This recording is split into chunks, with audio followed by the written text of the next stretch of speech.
What's going on, internet? My name is JV. Welcome back to the Louisiana Tech Dynasty here on the sports channel. And today we are starting season 5, aka the 2028 season. And we are officially a member of the SEC. Now, we've spent the first 3 seasons in Conference USA. Couldn't win that. We decided to move up to the American because we were just too good for the conference that we couldn't win. Then we ended up absolutely dominating the American Conference, winning it in the first year, making the college football playoff semifinals, and losing to Clemson. So we decided, fuck it, let's just go ahead and move on up in competition to the SEC. And we are preseason ranked number 2. We're taking on the Florida Gators here in week 1. This is what the schedule is going to look like. It's, it's a schedule. We have, of course, Florida week 1, playing on the road at North Texas week 2. Then we have the number 1 ranked Iowa Hawkeyes, who I think won the national championship last year. I don't remember if they won it. I know they were in the game. I think they did win it, which is probably why they're preseason rank 1. Either way, we're playing them in week 3. Then we got UL Monroe in a little bit of a rivalry game, just because we wanted a rivalry game, and you can see we did not exactly have great weeks for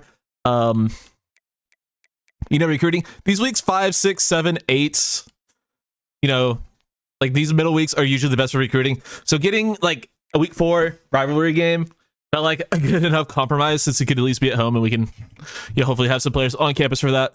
And then we have Tulsa, and then we get back into our SEC schedule to round it out. Oh man, the SEC schedule is going to be an absolute fucking gauntlet. We have a crazy good roster. I don't know if we're ready for an SEC schedule. I don't know if we'll ever be ready for an SEC schedule, but we're gonna see if we have it in us to, still be a really good team, despite playing other really good teams pretty much every week. So here's the thing. We actually only have 3 quarterbacks on the roster. That could end up being a problem if, God forbid, Darren Finger does go down with injury. We have Leon Glennon and Doug Fink, who's going to be taking a redshirt season, but will obviously play if he needs to. But yeah, Darren Finger is actually becoming one of the best quarterbacks we've ever had. Has some unbelievable physical abilities. He's playing up to a 90. Got great acceleration, change of direction, agility. Got a great arm, and his accuracies are now unbelievable. 98 short, 93 medium, 90 deep is pretty phenomenal. His throw on the run is a little bit whatever. Throw under pressure is whatever. Break sacks, decent. Got good play action, though. But yeah, he's a really good quarterback. We're big fans of Mr. Darren Finger, but, he is what he is. At this point, we got our boy Jay Simon now into his senior season at running back. Unbelievable speed. A little bit better of a running back this season. Former receiver, obviously, if you didn't know. His carrying is a little bit low, but obviously when you have this kind of athleticism, he should be able to contribute very well. We also have a true freshman, Dwayne Mixon, who's going to play a lot. We have him currently listed at running back 2 on the depth chart, just because he's like a better athlete. Maybe not than Cam Russ, but he does have that power element. He has abilities, and really want to try to develop a big-time power back, and Dwayne Mixon's going to be that guy for us. Marcus Pitcock had 1 good game for us last year, but I don't know. I feel like there's a higher ceiling with Dwayne Mixon, so that's why he's going to play. At receiver, Brady Schmitz. I still don't know how this happened. He jumped from like a 76 up to a fucking 91. I don't understand it, but he's a 91 overall, highest overall receiver on the team by a mile, and he's incredible. Lana Voy getting demoted to receiver 2. We have St. Louis getting demoted to receiver 3, and DeMarcus Gary, who's been incredible for us, less so last year, more so the year 2 years before that. It's kind of just been demoted. He's kind of been passed up in overall, but he'll still play a lot. Dennis Byler, freak athlete, probably still won't see the field this year. Hopefully he can next year. But we have some really good receivers waiting in the ring, waiting in the wings. Jesse Theus is a former 5-star. He's a freak athlete. Manuel Lorenz is okay. Keelan Ebron is 6'6" with 99 speed. So we have some very good receivers. I do foresee a future where Ebron does end up moving to tight end, but because he was like close to an 80 overall if we would have just put him there, but I don't know, 6'6", 99 speed at receiver seemed kind of like a cheat code, but it would probably even be more of a cheat code at tight end. We'll make that decision when we need to. We don't need to right now, obviously. But at tight end, we do have another former 5-star, Jeremy Griffin. No, actually, he was a 4-star. Was a quarterback commit. Well, he's a 5-star scrambler. We end up moving to tight end. He's a scrambler athletes. You know what I mean. He has some great acceleration. He's fine. Jaden Labino's been a good role player for us. He has some really good abilities. Gold outside shield is quite good. Silver wear down is fine. But he just doesn't, I don't know. You see that acceleration stat? It's pretty important. I know. Griffin's really good. We've seen Labino contribute in a tight end 2 role, so we're going to keep him in the tight end 2 role. O-line, Gabe Story's up to a 90. He's been quite good for us. Tavon Okine, now stepping into a starting role. He's in the 90s, playing up into in the 90s. Rod Ellsworth is a true 90. Tyler Korn, decent player. We could go with Kari Lee, who was a transfer, but I don't know. Korn, multi-year starter for the team. Seems a little bit better. And then Taekwon Adai is going to be starting at right tackle for us with redshirt freshman Yosef Amenuai developing very well behind him. Left end, we managed to keep Sean Duvall. He decided not to go pro. That's pretty cool. He didn't even we didn't even have to convince him. He just didn't want to go pro. It's like a 90. He's still only a 93, playing up to a 93. Hopefully this is the year he finally does something. He's had pretty much one good game and just a bunch of mediocre games throughout his career. We need him to like just have one season where he goes fucking crazy. It'd be really cool. We also have our boy Damon Fayad now into his sophomore season. It's pretty good overall. Hopefully he does some stuff. Adonis Dubs has abilities, so he'll probably end up being better than both of them. Delbert Thompson, platinum inside and outside disruptor, silver option disruptor. He's pretty good. Legend Bacon had an unbelievable season for us. So he was DT3 last year. We had a graduation ahead of him. Delbert Thompson got injured for a good chunk of the season. Legend Bacon stepped in and ended up leading the team in sacks, only playing like half of the year. So we're hoping for big things out of Legend Bacon. Obviously, legendary name. We're hoping he can play very well. He has elite dev, as does Danny Sauer. But we're going to go with Bacon over Sauer because Bacon's proven. But all three of these guys will play, and hopefully all three of them will be good. Cam Workman, another elite dev guy. He's very good. We have very good defensive tackle depth. So that seems to be a strength of our teams in these rebuilds, and I'm here for it. Alonzo Jackson playing up to a 98 overall at left outside linebacker. I'd say that's pretty fucking good. Still unbelievable athleticism on him. He's just a freak player. I told you guys he was going to be a monster in like the first 2 minutes of episode 1 or season 1, and that is proven to be true. Middle linebacker Deontay Boudreaux, freak athlete with good abilities, but he's completely maxed out as a player for the most part. And then at the other linebacker position, we have Kevin Beaver starting.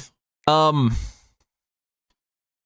Braham is a transfer. What I'm thinking we could do is just start Jackson at middle linebacker. And then we could get a better, like whether it be Braham or Alcantara or just someone else starting at outside linebacker. The other spot. Like Mayfield's an 85. Jaden Mayfield should probably be playing. 94 acceleration. That's good enough to play. So I think we will actually end up doing that. We'll just go. Well, we need to get Alonzo Jackson out of the starting role. We'll do just this.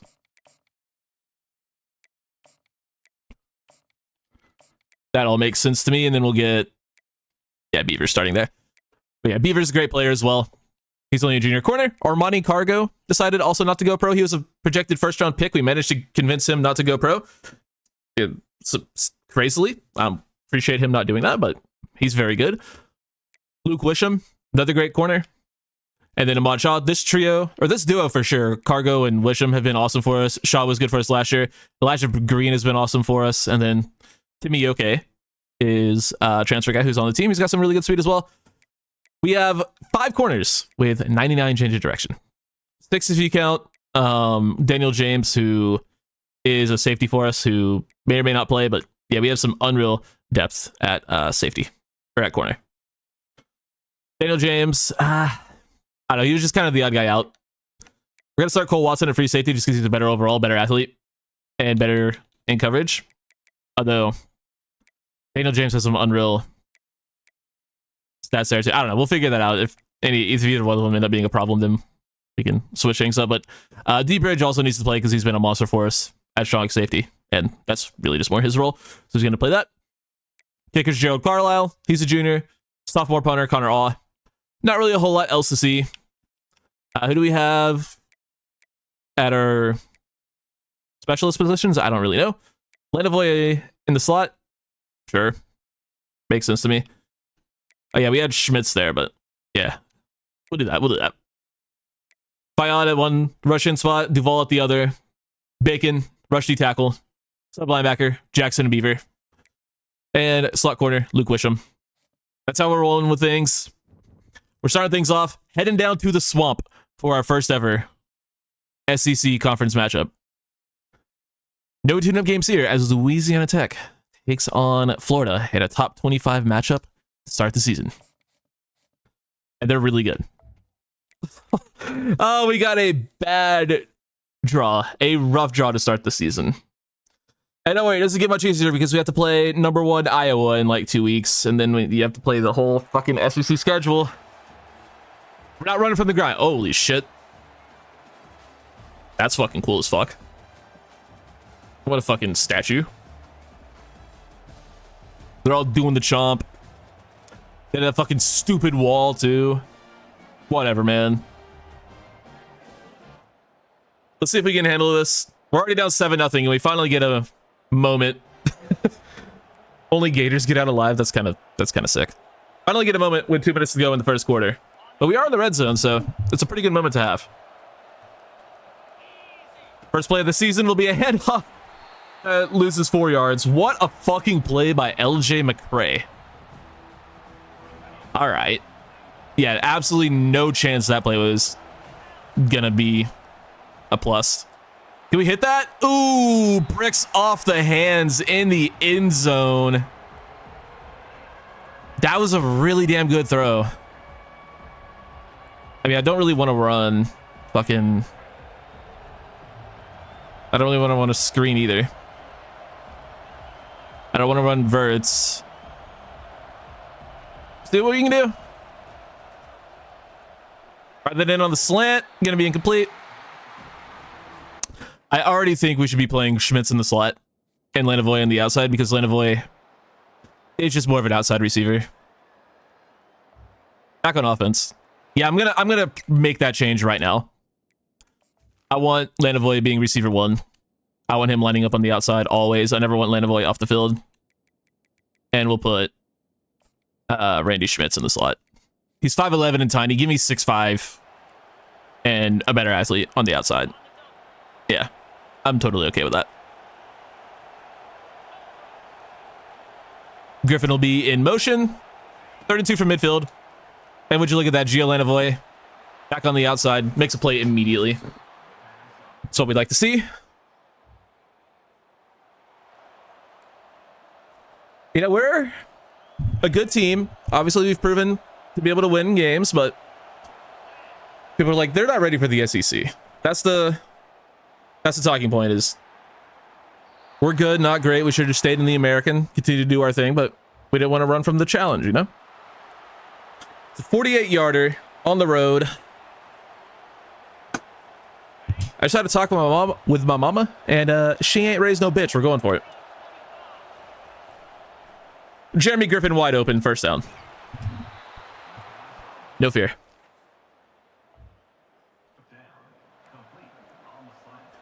I imagine this game would be a lot cooler if it didn't try to give us play action every single play. Lanovoy gets a natural pick. It's a big open spin move into the end zone. Touchdown, Gio Lanovoy. That's why he's receiver 1, dog. God, the patch looks so fucking disgusting. The SEC patch looks so gross. They gotta fix that. So like where the jersey patches look more natural when you change conferences, it looks so disgusting. The American one looked terrible too last season. This one looks even worse because it's just a big circle. I think a draw is a terrible idea, so we're just gonna roll with what we had.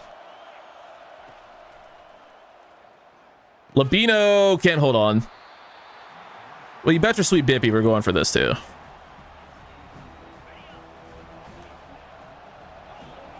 I kind of just don't like the idea of kicking a field goal against this team. I don't know why. We really shouldn't be scared of it, but I kind of am. I just want touchdowns. Touchdowns are worth more. I don't know if you know this. Jordan Trainer, who had a moment for us as a true freshman, hasn't really played a lot since. Makes a catch there. I guess we had an injury to Jeremy Griffin. Please. No. Hand injury. Hopefully it's nothing too serious. If it's a fucking hand injury, get your ass. I mean, you kind of need this to catch, actually. You do kind of need this. Hands are pretty important for a tight end. I was gonna say get your ass back in there if it's not too serious, but like, yeah, no, you kind of got to use them things to catch. I did not mean to throw that.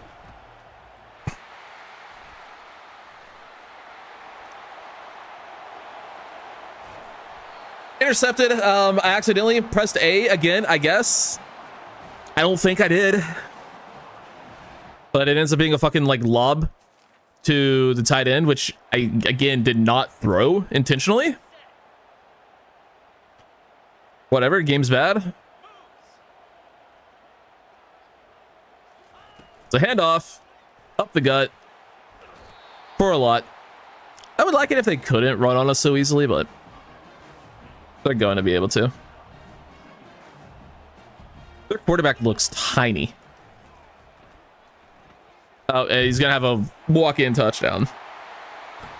Doesn't matter how small he is if no one covers him. Singer finds the end zone. But now we have a minute. Taking some points. Minute left in the half. Crowd is dead. That's good. And Griffin's back in. Water out by Randy Schmitz. Can we keep that personnel out there? Go into the hurry up.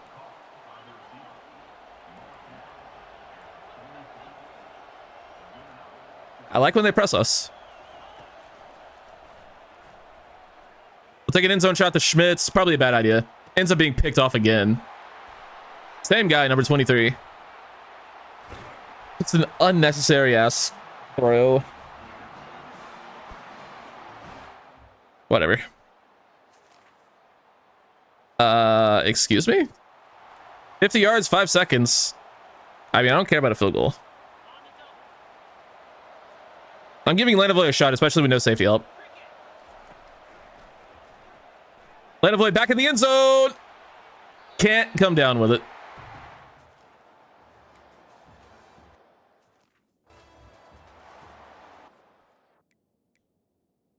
I guess we won't be able to see. This is just skipped us straight to the third.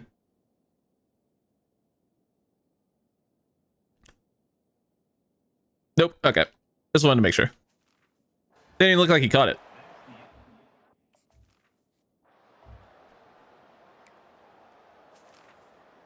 Did I just glitch the game?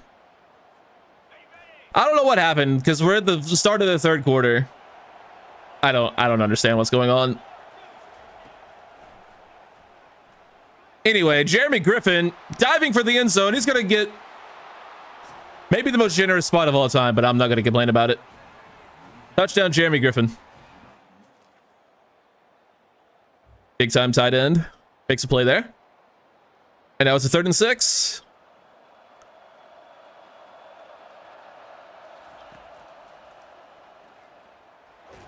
We'll take an incompletion there. 49-yard attempts. We'll try this one. The problem is I don't know if we have it. I hate kicking on the road. You guys know this.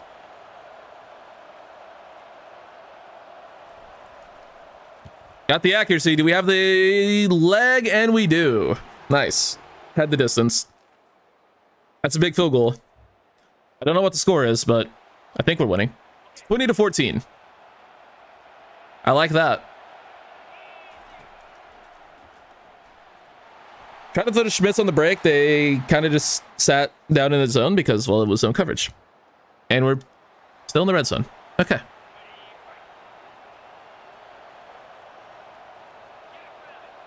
I'm not going to complain. Schmitz wide open. They're going to call that a couple yards. I'll take it. They're only giving me stick for like short yardage, which I guess is fine. Griffin open. Can't quite power in, but gets us down to the 2. Can I get like a short yardage play call maybe? Instead of a long developing like motion deep shot? That'd be pretty cool. We'll go the jet touch pass to our slot receiver, which will be Schmitz. This is the kind of stuff I want him doing.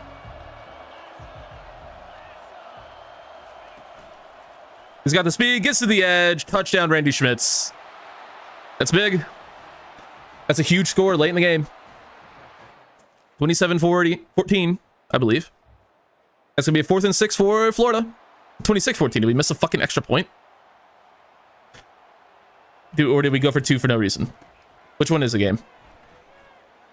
Throw underneath. Linebackers are just completely incapable of making plays.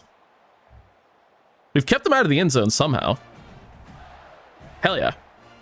It's 4th and goal from the 1.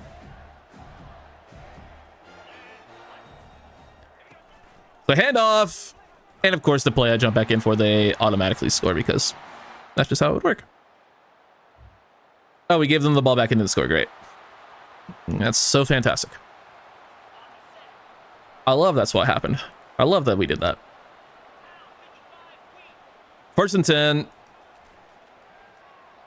Straight seam shot, wide open. Good play call, I guess.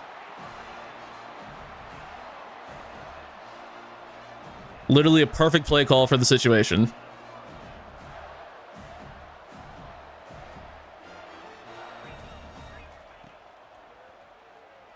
Quick underneath. 2nd and 4. This is why I don't play defense, because I can't fucking do it.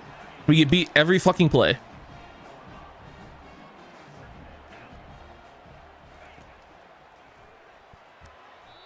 There's a miss. We like a miss. We really like a miss. I wish we got more of them. Can we get Jackson blitzing, please?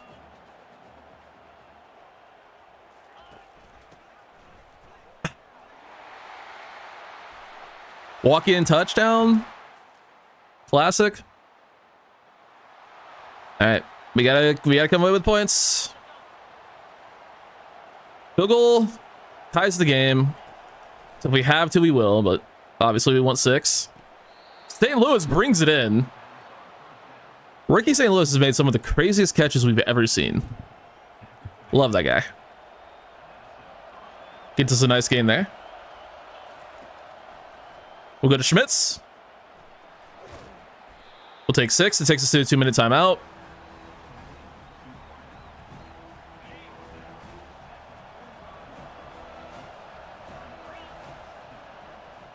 Gonna be St. Louis again. That's insane coverage. It's again almost like he just knew the fucking play call and knew where the ball was going. Schmitz drops an easy 1st down. Randy, buddy, if you're gonna jump up like 15 overall, you need to play like it. Otherwise, this shit is superficial as fuck. That's gonna be incomplete. No, it's not. Hell of a catch. Jeremy Griffin, big play. Needed that. Landeville with no safety up, or only 1 safety. Getting pressed. I think I'm gonna call that a fumble.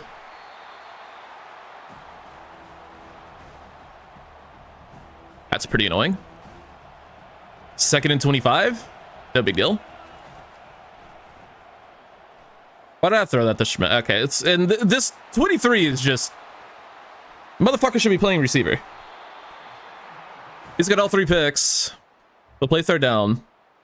If we get that far, we don't even get that far, which is exactly what would have happened if we played those downs. So we start off our season with a 26-29 loss in Florida. Reggie Singer is not 6'2". I refuse to fucking believe that guy is 6'2". He's closer to 5'2" than he is 6'2". You're not gonna sit here and tell me that motherfucker we saw on the field is taller than Darren Finger. I refuse to believe that. But Darren Finger did end up throwing 3 picks. All to the same fucking guy, too. It's very annoying. Simon, 4 yards per carry. Griffin, 8 catches for 99 yards. It's pretty good. Rest of the team did some stuff. O-line needs to be better. Good game from Damon Fayad. Really good game. Sack for Delbert Thompson. Picks for D Bridge and Alonzo Jackson. We'll take it. But Josiah Davis, have yourself a day, bud. I'm a little bit annoyed at that loss. Only a little bit. But we'll see if, we can bounce back. Next week should be a little bit easier. We are into some top fives, including on Tyler Wiley, who I don't think I actually showed you guys recruits. Tyler Wiley might be the best quarterback we've ever seen on the channel. I showed him at the end of last episode, I know. But SEC Defensive Player of the Week for Damon Fayad. We'll take it. Congratulations. Well deserved. But yeah, no, this Tyler Wiley guy might be the best quarterback we've ever seen. 96 throw power, 84 speed as a field general. Has 88, 86, 82 for accuracy. Platinum step up already. Pretty damn good. He has the natural road dog and clear headed. Like, he's fucking really good. So yeah, we're going to go all out for him. We're in multiple other top fives. So I'll get this all sorted. I'll be back with you guys momentarily. We need a big bounce back here against North Texas. They're a pretty respectable team, usually. They usually simulate pretty well. But we can't really worry about how well they simulate. We need to beat them. Desperately. We cannot afford to lose. Again, especially to an unranked... fucking... Are they American? Are they Sunbelt? Yeah, they're American. Yeah, we can't afford to lose to a team like this. We just can't. I forgot to make this change in the main depth chart. Let me go ahead and do it real quick.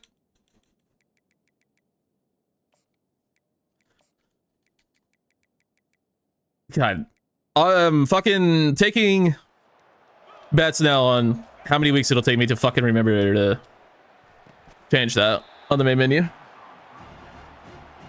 Got the over under set till week 7.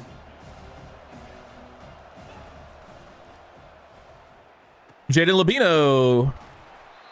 Nice catch and run there. God damn, this crowd is going crazy here in Denton. I believe it's in Denton. Something like that. No, it's like Tyler, Texas. It's not. Yeah, Denton is like DFW, I'm pretty sure. It doesn't fucking matter where it is. Wherever it is, they're not fans of us. Touchdown. Jay Simon puts it in. Let's go.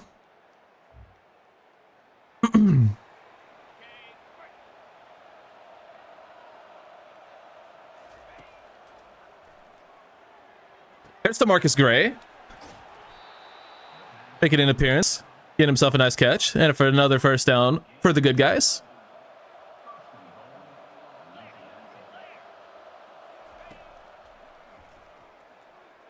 I don't really trust anything. I tried to get rid of it. I should have just thrown it away. I tried to just throw it to someone.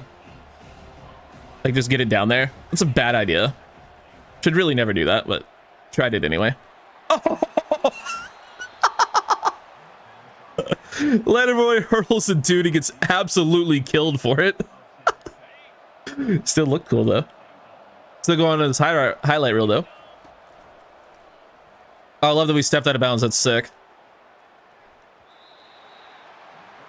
We'll take the field goal, I guess.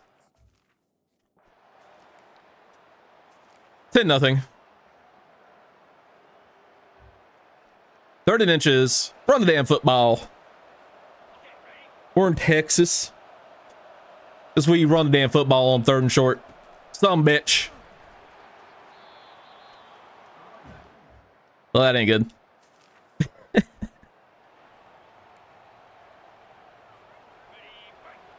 I got a crazy fucking one-liner I'm waiting to drop. I just need one of our players to take a huge hit. I should have used it with Land of Way back then, but I just didn't remember it in time. But I remembered it now. Next time we take a huge shot, bigger than that, I'm gonna drop some fucking wisdom on you guys. Not even wisdom. It's just a fucking wild saying I read in the YouTube comment section. That's a sack. What if it like wasn't though?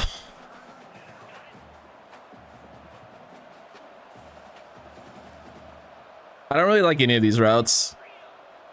I guess that's slightly better because it gets us at least something in the end zone. That works. Gio Lanovoy touchdown. Great ball by Darren Finger. And Lanovoy comes down with it. 17-0. As UT Nope, UNT. There we go, that works. Answers with another touchdown, making it 17-7. Actually, I guess it would be their first touchdown. Wouldn't be another.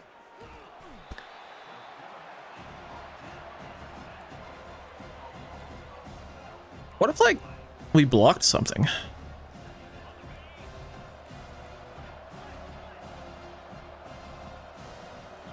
Our O-line has been really bad. And there's another pick.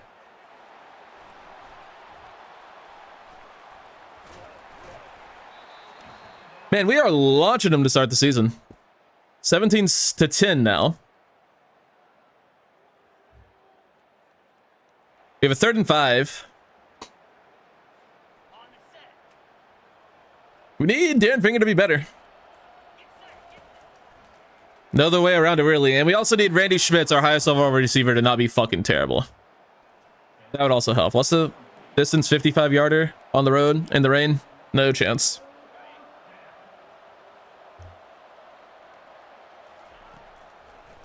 We go to Schmitz there. Surely he can catch that and turn upfield. He did. Nice. Proud of you, bud. You did something positive. And we get a touchdown out of it. 24-10. And back in the red zone. Who does this go to? Schmitz. I don't know if I trust Schmitz, man. Can't make that guy miss.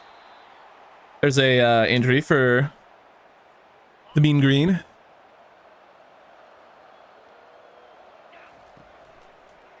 Gonna land a volley underneath, let him turn upfield. That's his game. Showing off the speed. 1st and goal from the 4.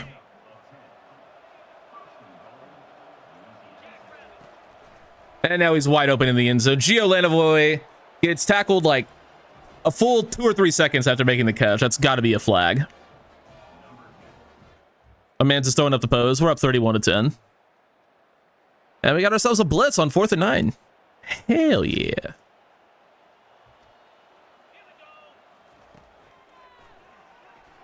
Make the play, safety. I mean, we got there, but that's literally a gifted interception. Another 4th down.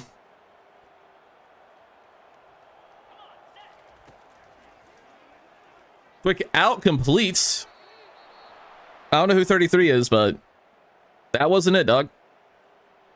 UNT scores a touchdown with 2 minutes to go, and they still managed to have all 3 timeouts. What if they, like, didn't have all their time? Cool. Oh, we got it? I don't think we did, but sure. Excellent job wasting 16 seconds to get to a 3rd and 1. Proud of you, team. We're going to run the ball with Simon. Surely we can get a yard. We can, and Jay Simon will be a good team player and go down before the end zone. Could have scored the touchdown. Slowed down and got tackled.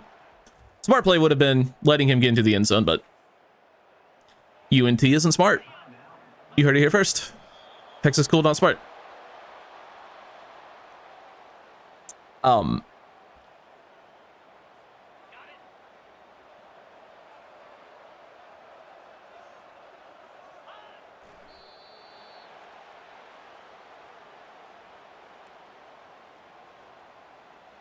What the fuck?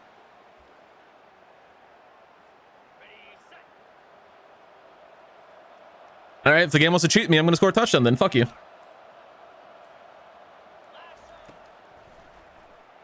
Or I'm going to throw another interception. That could be a problem. This could be a problem. How?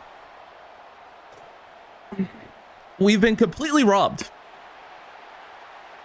Under a minute, or under 2 minutes, no timeouts, fresh shut it downs, take a knee, and the game doesn't end.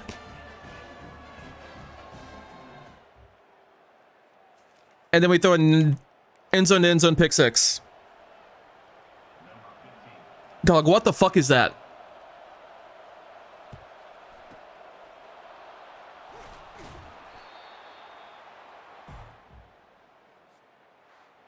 That is bullshit.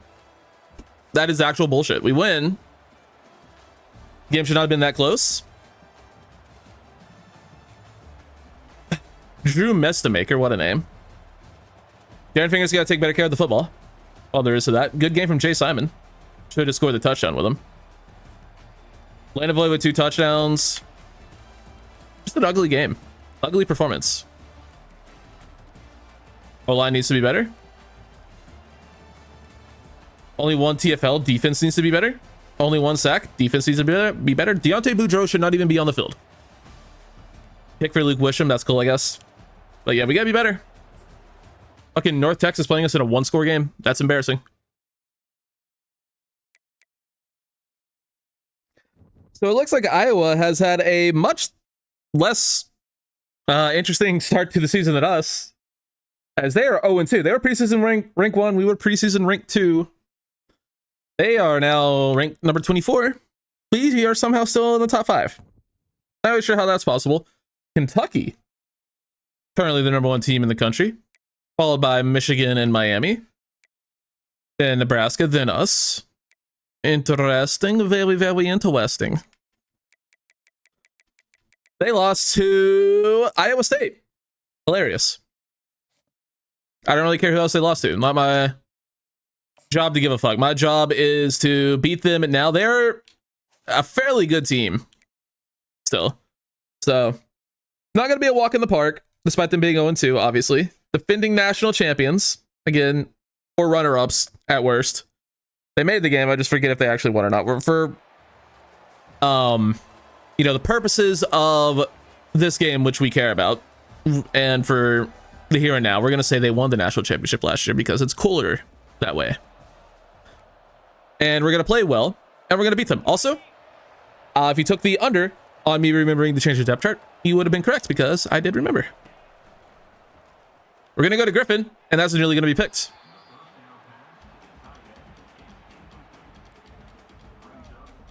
Why are we throwing so many near interceptions? Just be better. Lock in. Come on, Darren. You've been really good about taking care of the ball. Actually, that's not true. He was great taking care of the ball for the regular season last year. Then he started launching picks in the CFP. And it appears that it's continued over to the regular season. And also, Randy Schmitz can't catch for dick, even though he has by far the highest catching rating on the team. It's like 98. He can't fucking catch shit. Like, he fucking sucks. I'm close to benching Randy Schmitz. He's fucking terrible. Lenaville only has like 85 catching, and he doesn't really drop shit ever. At least not nearly as much as Schmitz does, which is like every other fucking pass we throw to him is dropped. Good burst from Simon, gets us first.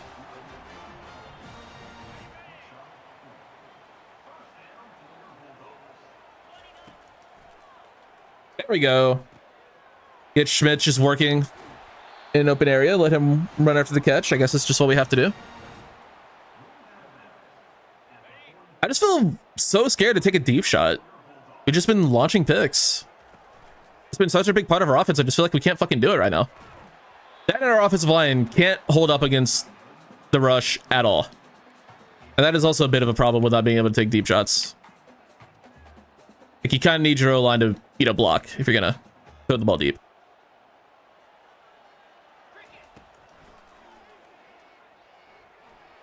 Like, for fuck's sake, man, give me a fucking chance. Every play we're getting screamed at. That's why I was a little bit worried about moving up in competition, but this obviously isn't even an SEC game. This is just a fucking out-of-conference matchup against, well, a CFP team. Good pass breakup, I guess, even though it really should have been caught. Iowa gets a field goal, and our defense needs more help.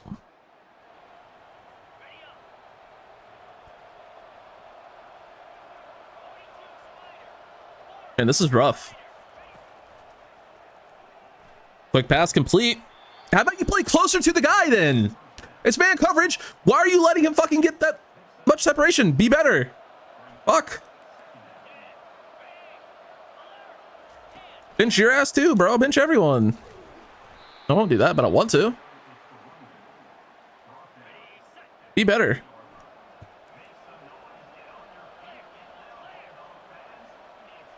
We're too good to be playing this terribly.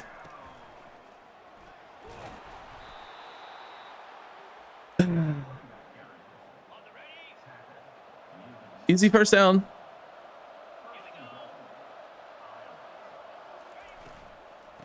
Nice read by Alonzo Jackson. Nowhere for the running back to go. I'm so excited to run commit out of goal line and have them get an easy touchdown, but that's actually not what happened for once. Good shit, team. Proud of y'all.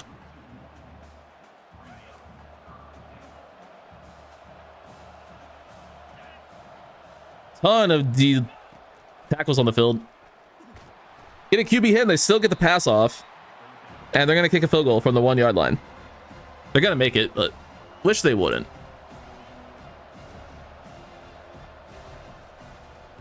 They missed from the 1. That is hilarious. This game is terrible. This game is absolutely awful. Can we do anything on offense? That remains to be seen. We're going to try to, though. 3rd and inches. Give the ball to our running back.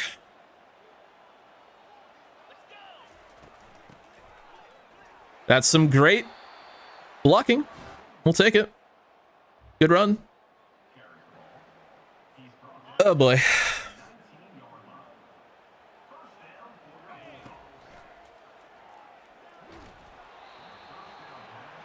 Pressure just gets there so fucking quick.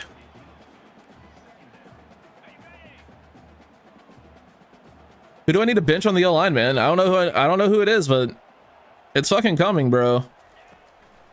They're playing terrible. That's a bad miss.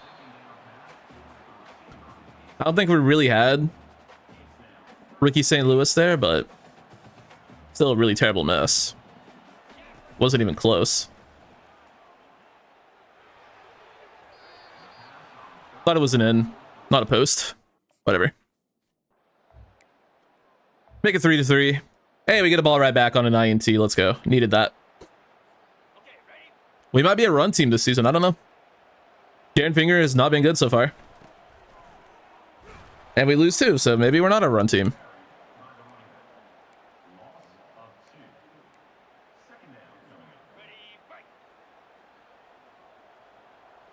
Who wants to get open?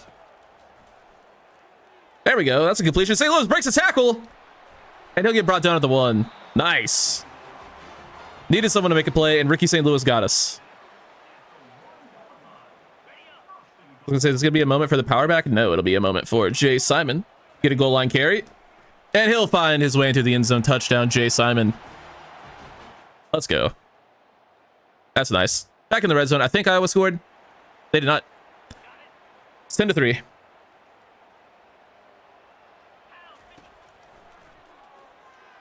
About a minute and a half to go in the first half. We'll take another first down.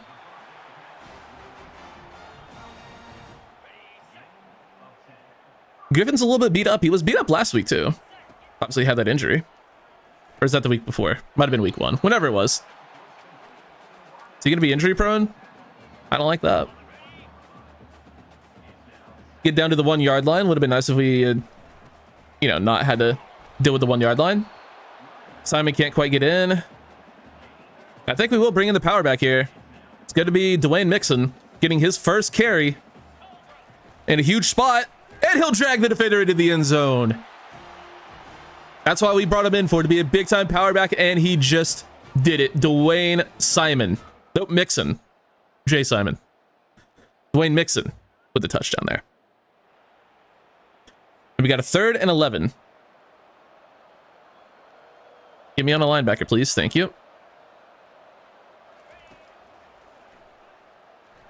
Good pressure, good coverage, and we get the coverage sack. Let's go.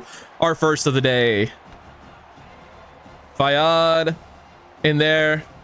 Legend Bacon in there. Dilbert Thompson in there. Whole gaggle of Bulldogs in there. And it looks like we get the ball right back. Fumble.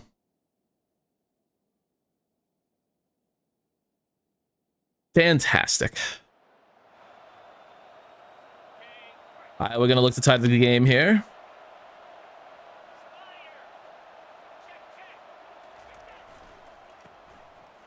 Tackle him, maybe? Yeah, tackle him forward.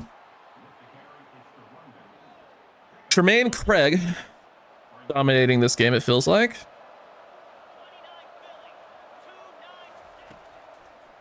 Quick in, complete, first and goal.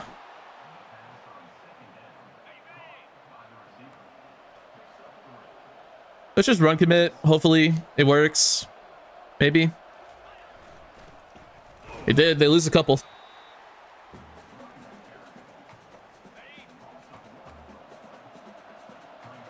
I'm going to make Iowa beat us throwing the ball. We're going to run commit again. Stop tackling them forward. Guys, tackle them where they're at. Stop letting them get extra yards.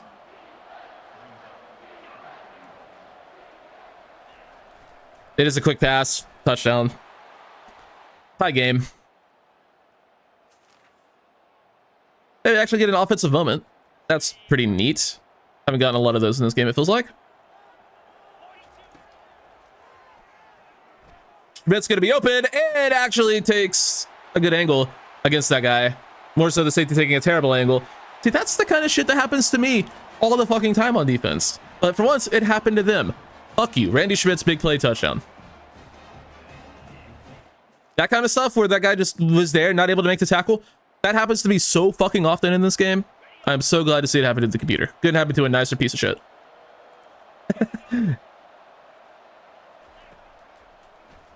Instant pressure up the middle. Can't finish the tackle. Deontay Boudreaux can't wrap up the QB and he gets a throwaway. I mean, it halts the drive, but like, you got to get that fucking sack.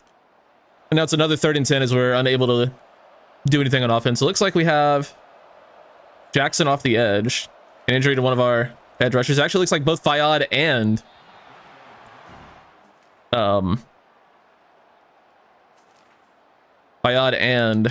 Duval are not in the game, at least on that last play. Damon Fayyad turf toe, he's done for the day, and a dislocated elbow for Gio Lanovoy.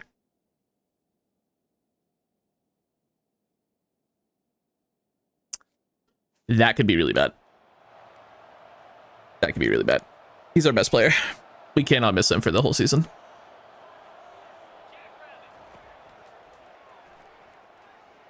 He's the guy our quarterback trusts the most by far. That was a catch.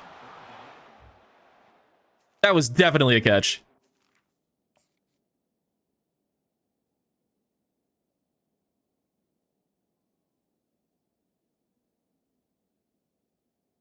Where'd the ball go? Wasn't a catch. Never mind. It looks like a catch. They want us to kick a field goal from the 36. You're fucking delusional. I kind of just want to call a timeout and QB sneak it, but fuck it. We're going to trust Jay Simon to get us the yard. He got it. Nice. He's a little bit beat up. By a little bit, I mean a lot of it. We'll make do, though. There's Ricky St. Louis getting open.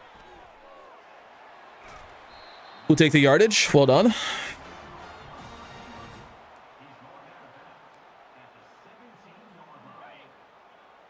I would like to run the ball here, but I don't know if I trust Simon with his wear and tear. We're going to give him the ball anyway.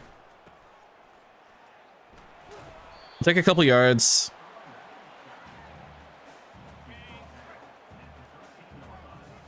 Not bad. If we can get a first down, we might try to end the game on this drive. That's actually perfect for that scenario. We'll take this to the 2-minute timeout.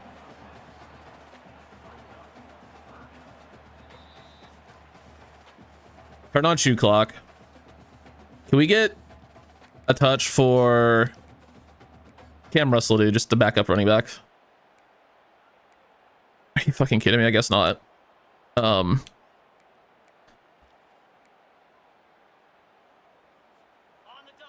It's fine. Simon gets a carry. First down. Hey, let me get him out of the game.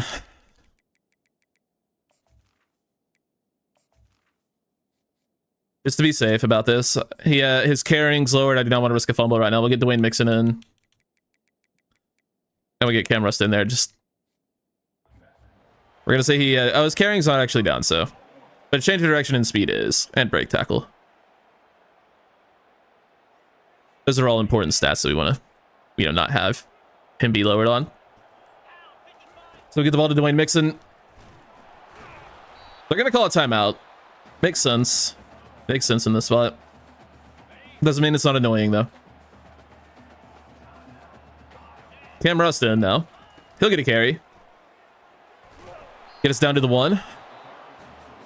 This third down or fourth? Third and goal, okay.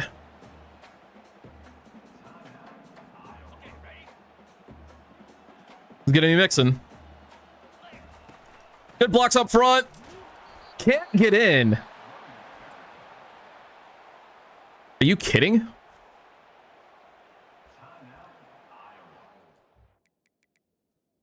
You're telling me that's not a touchdown?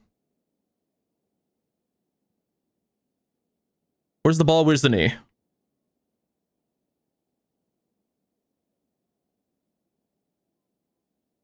Knee touches there. Ball's not in. It's like the 1 yard line. Or like the 1 inch line. We're going to try a QB sneak. We're going to try it. It worked. Touchdown, Darren Finger. It almost didn't. Linebacker almost got there to make the play, even though that it's like he is falling down and then like falls. He's falling forward and then almost falls backwards, like into the animation. I don't know. It's weird. We got the TD though. That's a big play from our QB. Puts us up by a touchdown with 1:20 left.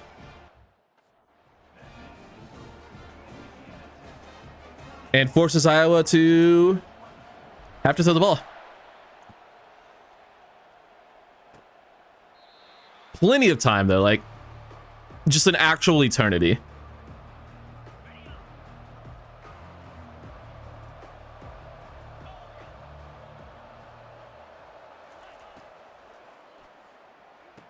Wow.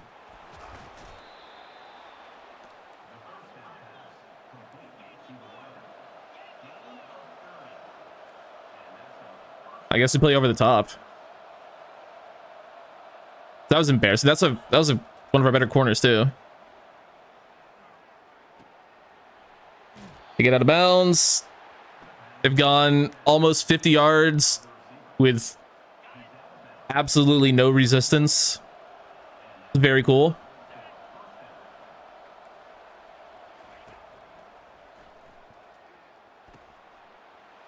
Okay.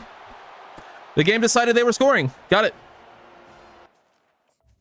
In case you're wondering why I don't play defense, there you fucking go. There was nothing we could have done about that. The game decided they were scoring and they scored. There was nothing we could have done about that.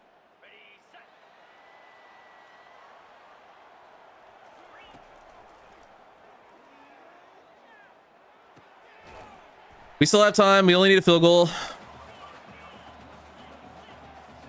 Don't want to waste timeouts. We don't really need to waste a timeout yet. Then again, we also don't really need to keep them either, so. So we'll call one. I don't really like not being able to go deep with Lanovoy, without Lanovoy out there. Quit giving me fucking play action. You give me all these like play action plays or 2 tight end sets. I hate it.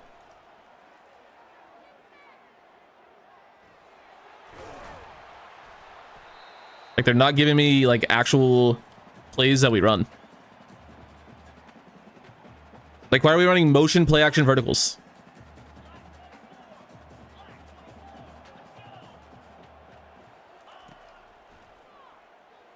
Do we have Schmitz?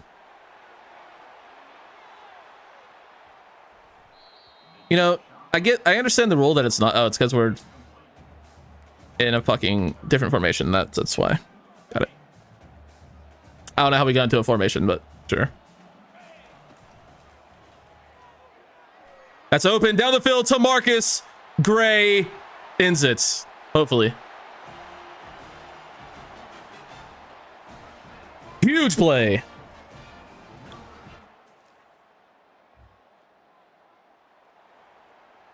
Prevent's winning normally, but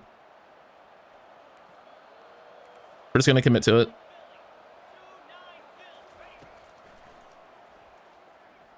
Someone get to the quarterback. There we go. Creating pressure out of nothing, and that will do it. That's your ball game. Walk-off touchdown, sort of, basically. Kind of. Not really a walk-off touchdown. You know what I mean, though. This is a stressful-ass season, boys. This is going to be a stressful-ass season if we're struggling this much. Now, granted, like I said, defending national champs. God, we're about to go into an SEC schedule and we're struggling with fucking Iowa. But that's, yeah, it's a problem. Good game from Darren Finger. No picks. We like that. Jay Simon, good game. Had a touchdown. Finger did some stuff. Mixon had a couple carries. Got us a touchdown. Carry for Cam Rust. Good game from Randy Schmidt. 7 for 128 and a touchdown. Marcus Gray checked in. Had a huge catch for the win. Other guys did some stuff. Hopefully Landavoy is not out for too long. Bunch of sacks given up. Need to be better. Bunch of TFLs. Ton of them. They run the ball a lot here. Legend Bacon with 1.5 sacks. Half for Wisham and Fayad, who was injured. It's only turf toe for him, though. And a pick for Armani Cargo. Not bad. Back up to number 3 in the country. That's pretty cool. And we're in the multiple top 3s. Nice. Recruiting is going very well. We'll have to get, you know, visits and everything set up appropriately. But we have ULM this week. And you're never going to believe this. I set up a bunch of visits for this week. I know. I'm so cool for that. But we have Wiley, the quarterback. Emery, best tackle in the country. Second best player in the country. Really good D tackle. And a really good receiver just to get another complimentary visit for the quarterback. So, yeah, it's a pretty big week, I would say.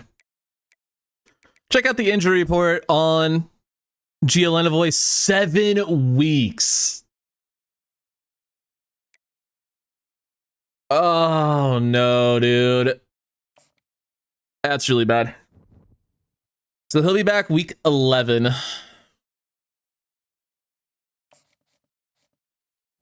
And he's already played 3 games, so if we want to redshirt him and get him back next year, he would come back for Vandy.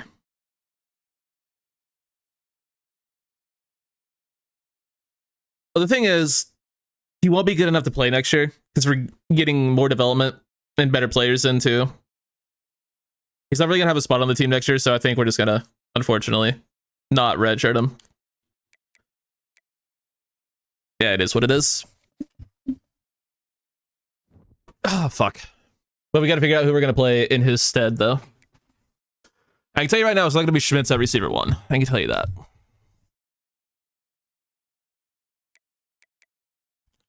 Did we just play Jesse Theus? We could. I think we're just going to put St. Louis there, though.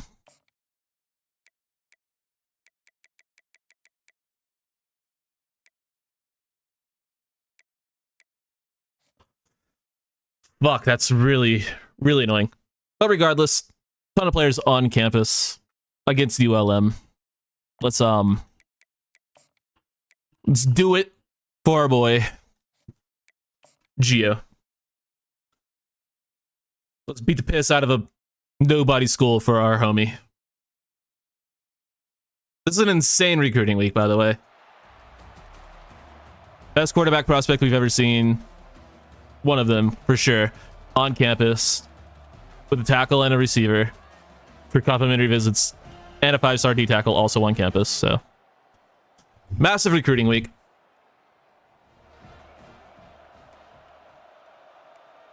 I really hate how much play action the playbook is giving us this season because it was never really this bad last season.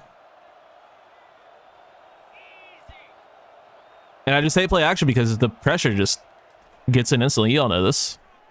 Simon's going to be wide open.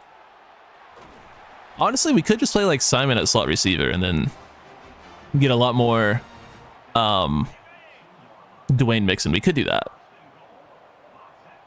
But we don't really need to do that. I think we'll be mostly okay. We have really good players. We end up needing like someone to step up. We have a redshirt freshman we can play. A true freshman who is being redshirted. Jesse Theus is really good. Like, we could play him if we needed to, but we just rely on our tight ends. We'll figure it out. We'll get it figured out.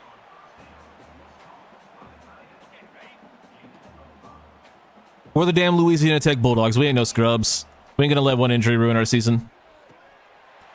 Touchdown, Randy Schmitz.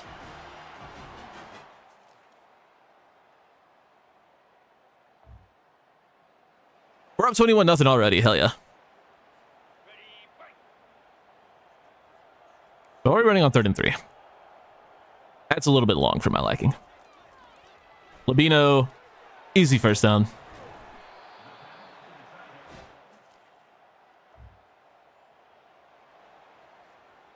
Not bad.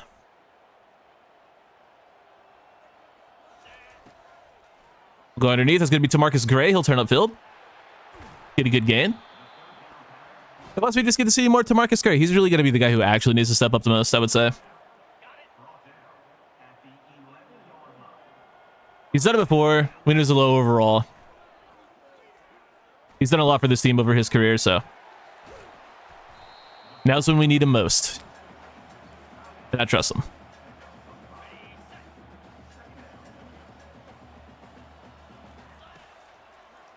We also need Darren Finger to not play like he did in the first 2 weeks.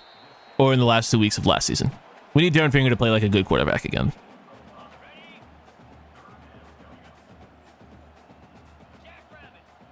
That would be also just a nice, like, you know, upgrade.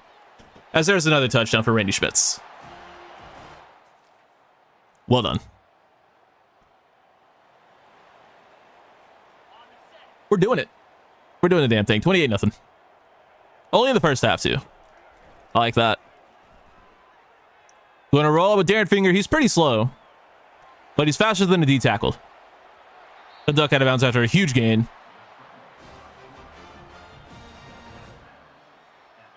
Sometimes he's just, you know, he's just fast enough. Got that Patrick Mahomes trait. Just fast enough. Oh, buddy. Oh, buddy. Oh, no. You saw what that safety did. Oh, no. He just completely bid on absolutely nothing and left Ricky St. Louis free over the top. Oh, no, buddy. Oh, my God. That's a fucking wild throw by Darren Finger, by the way. That was like 50 plus yards in the air. Like down the field, obviously. It was really high, too, but that's not what I'm talking about. Like he damn near just threw that to the end zone.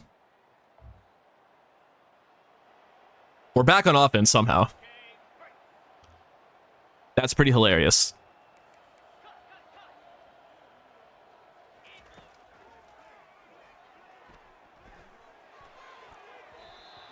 Not my best throw. I was hoping for like Verts there. But we're up 35. Oh, going into the half. 35-7, 42-7.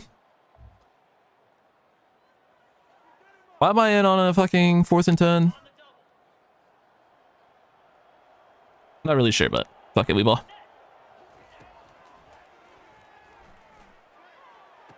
How do we almost get beat deep?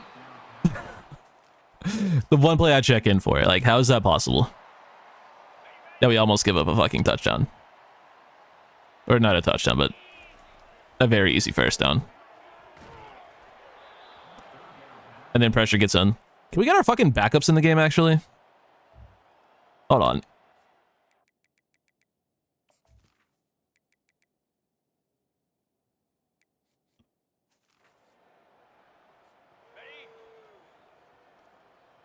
Why does it do that? You like have to do that twice for some reason.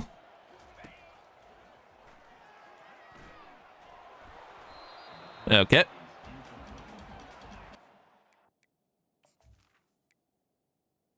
Let's get our backups in, please. We're about 35 with 5 minutes to go. Let's see what Leon Glennon has. And Dennis Byler will get to play.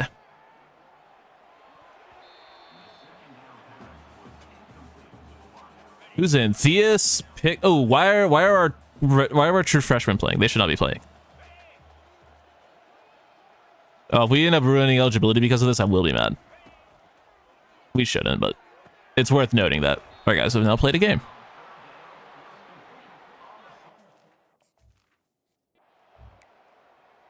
$45-7.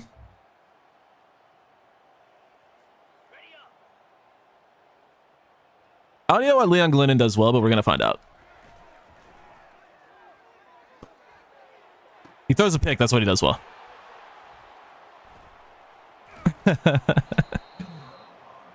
he throw pick. Oh, they throw pick too. That's pretty funny. I was gonna say I tried to pitch that to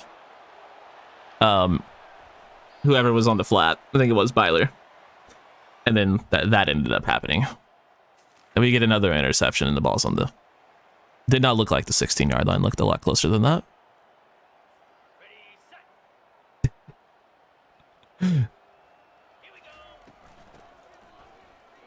Marcus Pitcock touchdown. All this dude does is score touchdowns.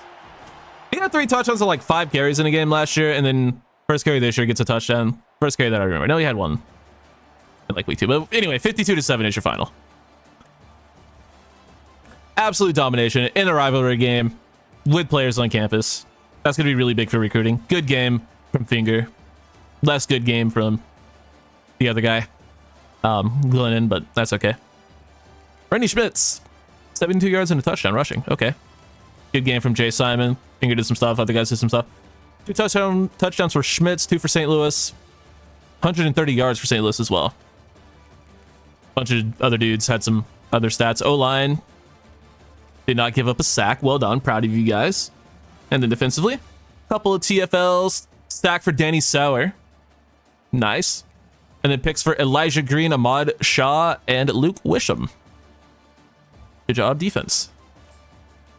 But I was right. Unfortunately, Sean Duvall is just fucking terrible despite being one of the best players we've ever seen. He's just ass.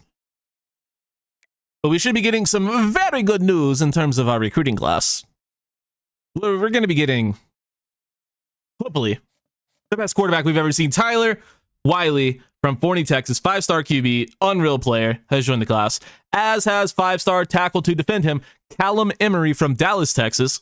We also get 5-star defensive tackle, Aries Williams, also from Dallas, Texas, to join the class. And we get a 4-star receiver, Junior Traore. That was all 4 players we had on campus from St. James, Louisiana, to join the class. And also a 4-star running back, Trevor Yazzie from Baton Rouge, Louisiana, all joining the class. I'd say that's a pretty goddamn good week. 3 5-stars and 2 4-stars. I'd say that's a pretty good week for recruiting. I don't know. I think it is. And we've got an architect.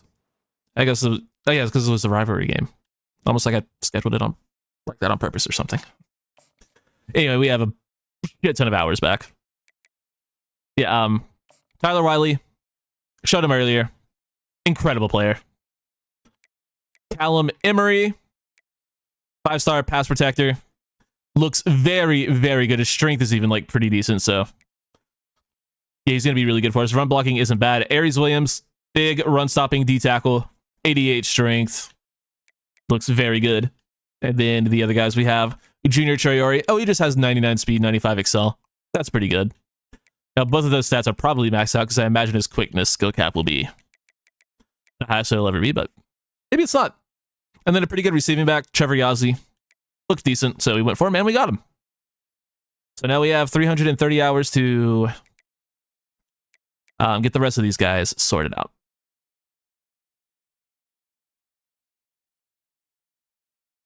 Tennessee on the docket for week 5. The SEC gauntlet starts. We head down to Rocky Top to play one of the better teams overall wise in the conference, and they're gonna rock the black uniforms because black and orange just that's a good color scheme, bro. It just is. It just is. Also, I'm gonna try something. If it ends up being a mistake, my bad, but I'm gonna turn up the game volume for this one for the rest of this episode. Because I have it like really low, and I'm noticing in recordings, I just like you guys can barely hear anything. So, like, I personally like the game volume to be lower, when I'm watching stuff, like when I'm watching this game or other, games. I prefer, very little in-game noise if it's not like a story game or whatever. It's 4th and 10. They want us to kick a 56-yarder. I'll let the CPU try it, but yeah, it ain't gonna happen. 14-0. We finally get a real moment. Halfway through the second quarter. I love that.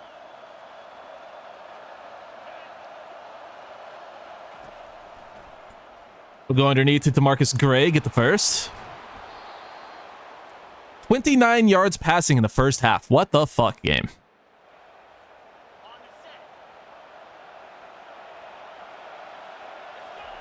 That's a problem. There's the first.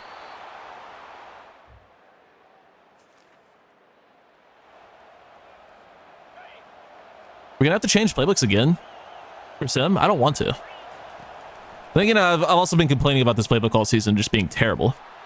Nothing but like play action. It feels like, although this game, it's giving us some good stuff.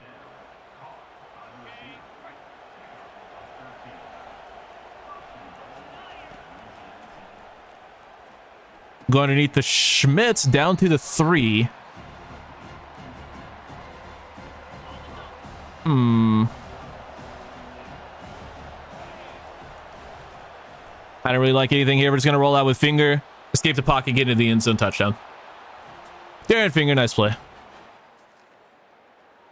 And we have the ball back with a chance to actually get some more points on the board before the end of the half. Hell yeah.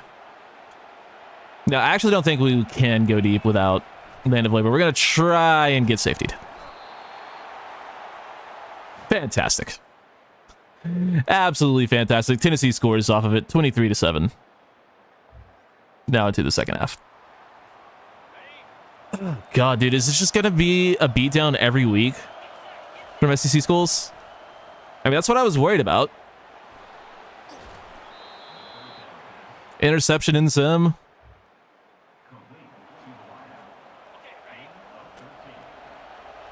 I was really worried about something like this happening, and so far, my worries have been warranted. As we can't escape the pocket there, Jaquan Nix with the sack. Nix even.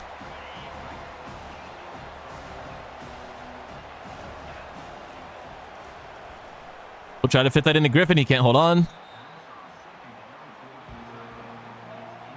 Dude, this season's not gonna go well.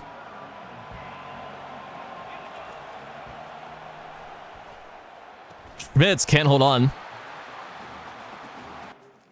It would really help us a lot if he held onto the ball more than he did. 23-10. The game's not entirely over yet. We need to score here, and we need to score quick. And then we need to get another stop.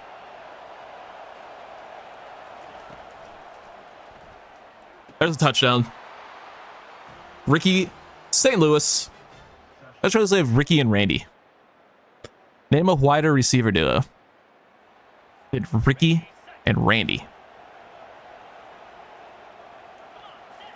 And our tight end named Jeremy.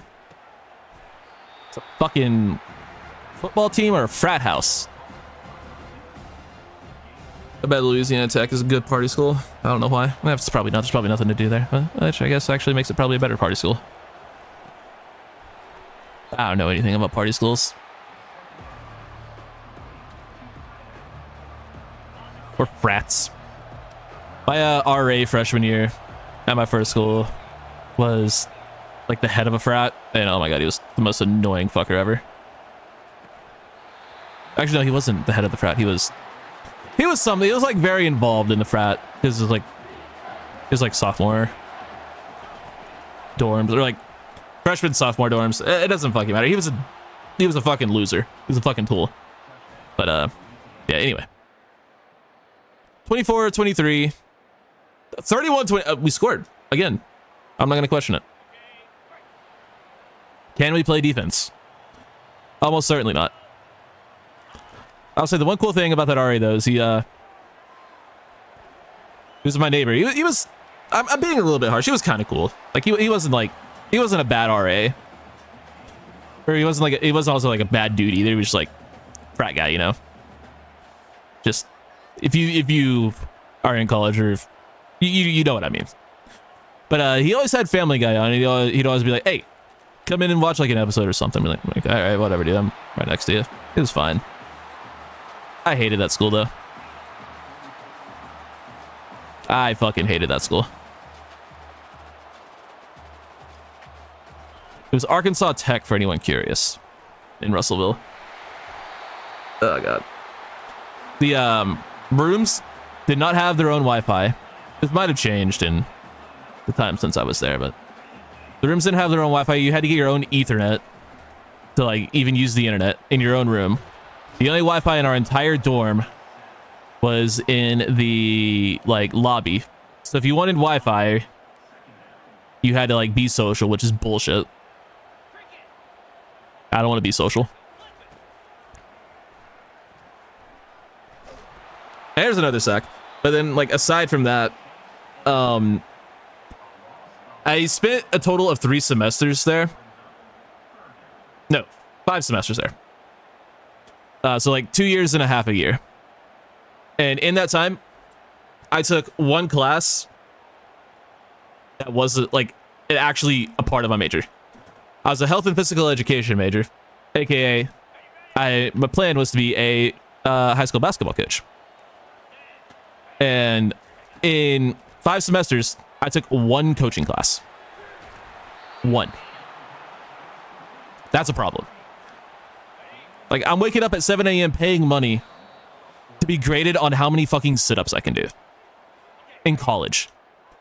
And there were like 2 classes like that. I had a class where I was getting graded on whether or not I could hit a fucking shuttlecock badminton thing. How many times I could hit it off a wall.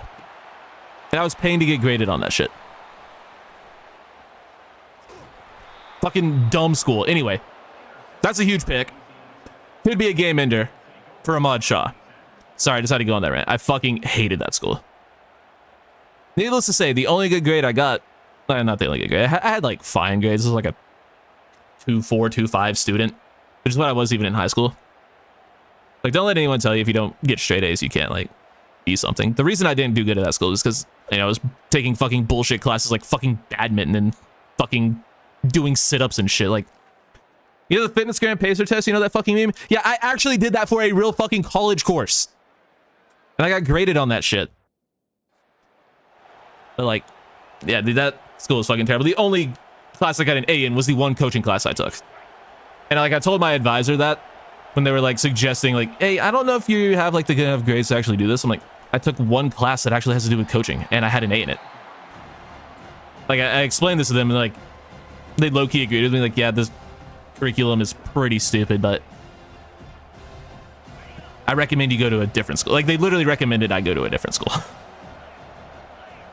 And I did. And then that story is even dumber.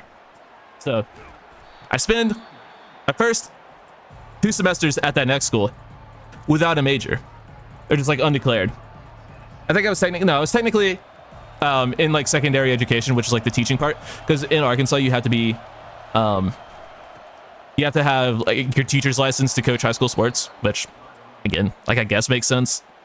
But like that's why I'm sure it's the same way in like a lot of other states, but you had to have your teacher's license. So like I couldn't get into the coaching program that first like semester there. So it led to like my first year there just being in like secondary education, which was fine. I had to retake like some basics. Because we ended up pulling off the upset, by the way. They come back win on the road. I end up, you know, spending that year doing a whole lot of nothing.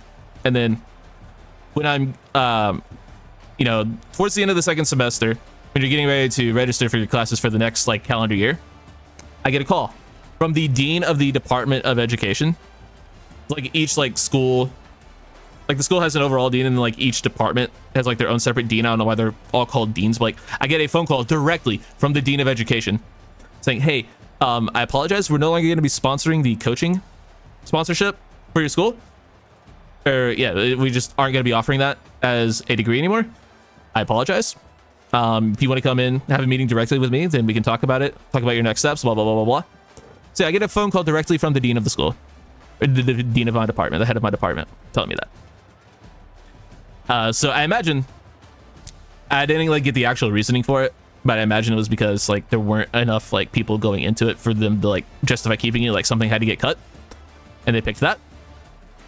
And then fast forward, I'm just gonna finish the story. If you want to just skip ahead, feel free. But like, fast forward to, I get my signed up for classes. I end up going into like graphic design or something, just something like whatever. Basically, fast forward to that next year, my first class, or the next semester, first class rather. I go in and I'm not on the roster. You know how they like do attendance? Like I'm not there. Like if you're not there, raise your hand, blah, blah, blah. I'm like, yeah, I'm not here. Okay, you need to go talk to your advisor, blah, blah, blah, blah, blah. Go talk to my advisor. Try to figure out where they are. So I try to log into my email to figure out like what time I need to meet them or whatever. Can't get into my email.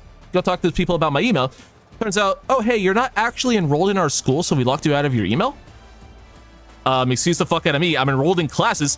I have a fucking room on campus. What the fuck do you mean I'm not enrolled in your school?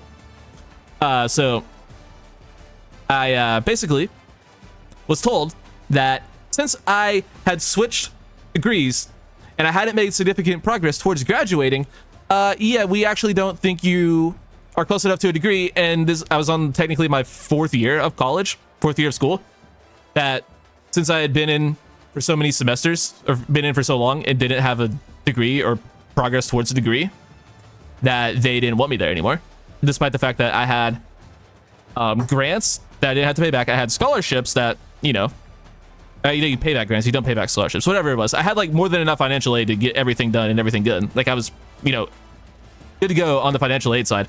They said, oh yeah, we don't want your money. Fuck off. You're bringing down our school. Mind you, this is a school in Fort Smith, Arkansas, UAFS. They told me to fuck off because I wasn't close to a degree that they themselves got rid of.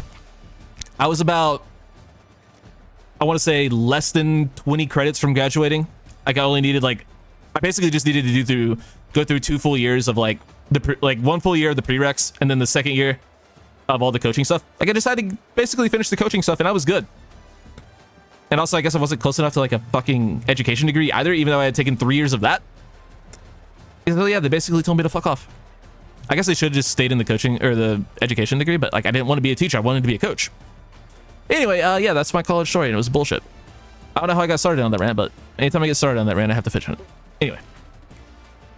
Player stats, 2 interceptions for Jake Merklinger. I think that's a real guy. Rough game for him, but we'll take it. In terms of our quarterback, Darren Finger, good game, 226 yards, 3 touchdowns, only 1 pick. Rushing, couldn't do it. Actually, no, we could. Never mind. I looked at Finger's stats instead of Simon's stats. 6.5 yards per carry, we'll definitely take.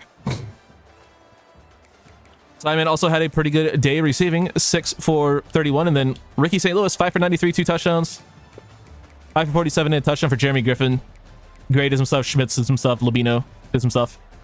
Bunch of drops in there, hate that. Ooh, Gabe.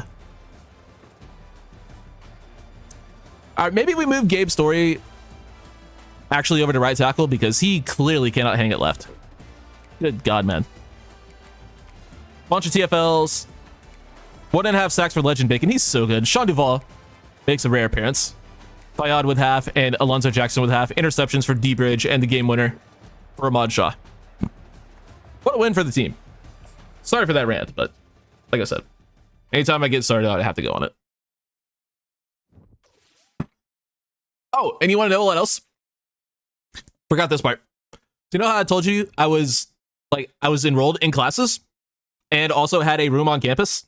Yeah, they wanted me to pay for the entire year for my, it was a campus apartment.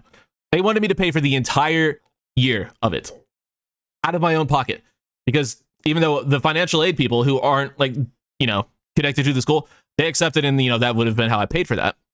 And since the school didn't accept my financial aid, yeah, they wanted me to foot the bill for the entire fucking year of my room and board. Even though I wasn't enrolled in the school, I never should have been able to get a room in the first place. If they weren't going to let me enroll in the school, I never should have been able to get a room. But I got a room.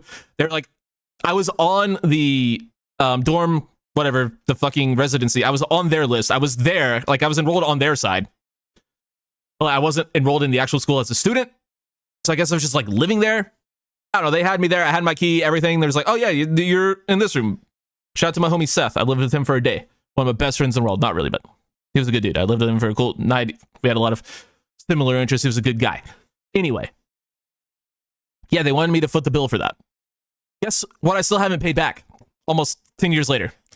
And I got a letter in the mail for like the first 3 years about it. Yeah, no, fuck you. You are never getting that money from me. I'll say it. I'll say it on the internet. Hey, UAFS, you are never getting that money from me. I think they gave up at this point. Anyway, we get Doug Bliss, 4-star defensive end from Franklin, Ohio. We also get Oscar Westbrook, a 4-star defensive end from Maryville, Tennessee. That's pretty nice. We did not get Tyree Trinidad. No fucking way. Oh, we're up to number 1 in the nation. That's pretty cool. I'm more annoyed about not getting Tyree Trinidad than I am about being number 1. I'd rather have Tyree Trinidad because he was really fucking good. Like, really fucking good. And he didn't even have a visit to Bama this week. Fuck, he was sick. God damn it. Oh well. Alright, so you know that whole rant I just went on about the Arkansas school system? Yeah, well, now we have to play the actual University of Arkansas on the road. They're a decent team, 84 overall. I don't know. We're better, obviously, in terms of overall, but overall is a joke in this game, so I don't know if we're actually good or not. We'll see. We shall see. We get the ball first. We're giving the playbook one more week. I really don't like it anymore. I'm starting to hate it. I forget what school it is. I want to say it's Georgia, which is a problem because Georgia's playbook is typically one I really like, but this has not been working for our personnel this season. But you know what is working for our personnel? Darren Finger rushing for like 30 yards on the first play of the game. That'll work for any personnel. If you can get an easy 30 yards, then yeah, that'll do wonders for your prospects of winning the football game. Griffin will be open. We'll take the 7 yards there.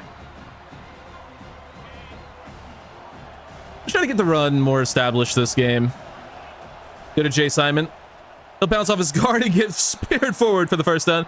Let me tell you, he just took a big hit, but he is tougher than woodpecker lips. God damn it. That's the one-liner I heard earlier. That some bitch tougher than woodpecker lips, let me tell you. One of the most absurd phrases I've ever heard.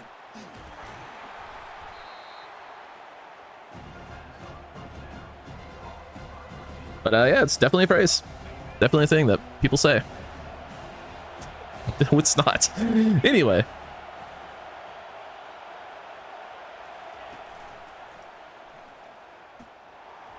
Not really the button I wanted, but that'll actually be Dennis Byler's first official catch. We'll take it. I'm going to shriek Griffin if it will let me, if he can hear it.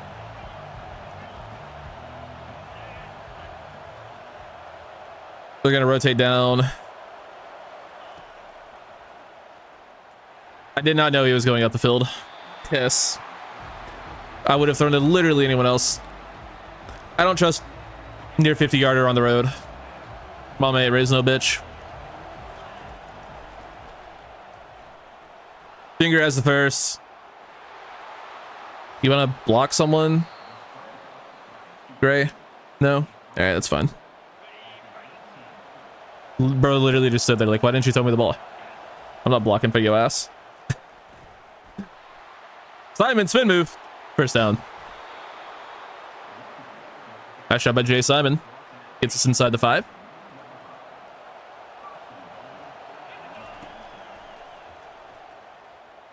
Roll out. Try to get this throw on the run. We'll take it.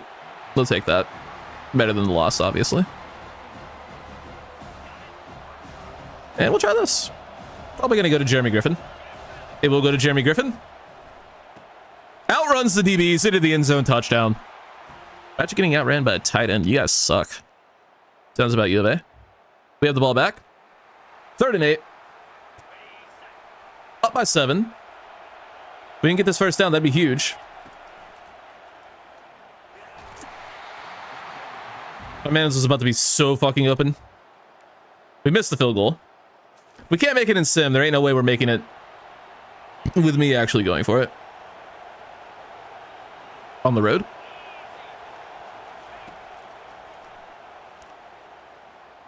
Good patience from Finger, will slide. First down.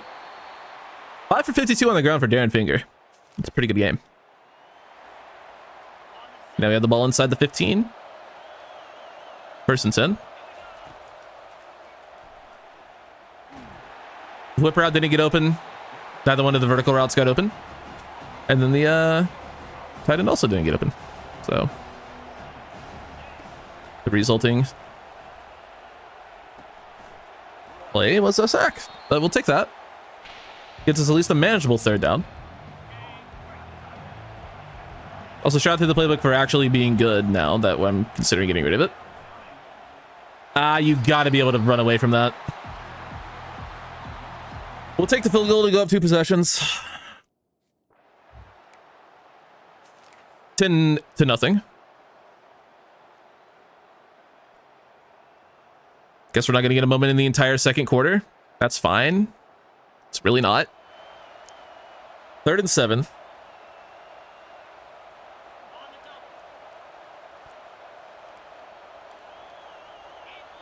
gonna stop. Or not. Or we'll leave someone wide open. That works too. 14-10. 21-10. Okay. Can we get... We're just not getting moments, I guess. This game only got played in the first quarter, I guess.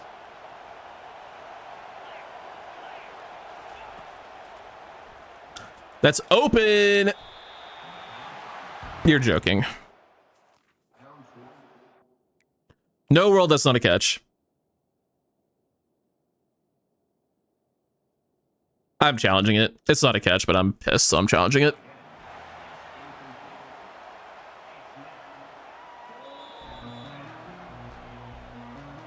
They gave it to us. Nice. That was not a catch. His front foot was out. And I'm pretty sure if one foot steps out, it doesn't matter if you get the other foot in. Didn't see him.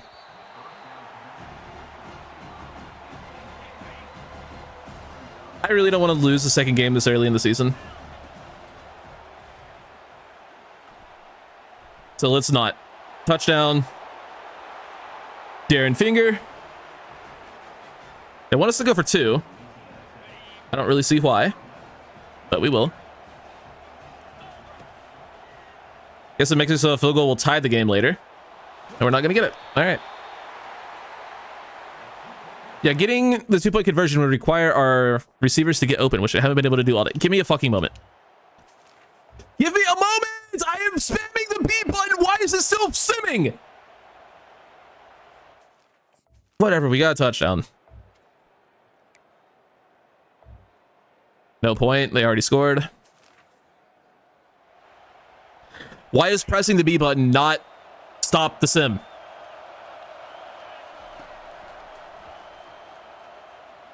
Completely uncovered Jay Simon down the sideline. Severe risk of injury. Should probably get him out of the game.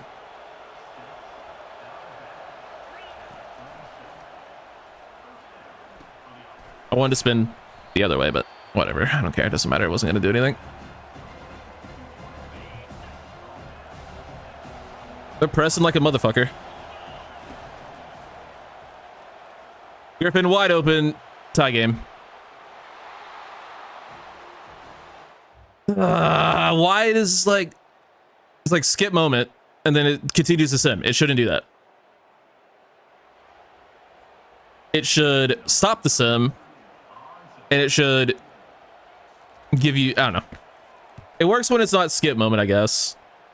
It works like pressing B works sometimes. I don't know when it does or doesn't. We have 2 timeouts though. And the game wants us to just go to overtime. Yeah, no, actually. I kind of want to try to score, believe it or not. I know it's a crazy thing to try to do, but with 2 timeouts, we have plenty of time to try.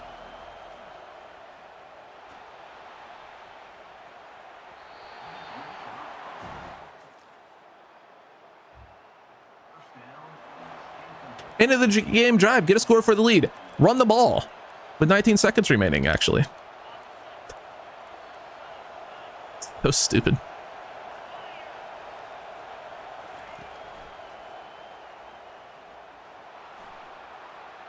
How does he know? He's not looking.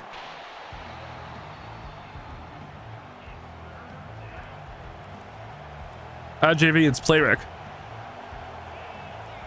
I didn't know Playrec gave you eyes in the back of your fucking head. Oh my fucking god. This game is broken. This game is literally broken.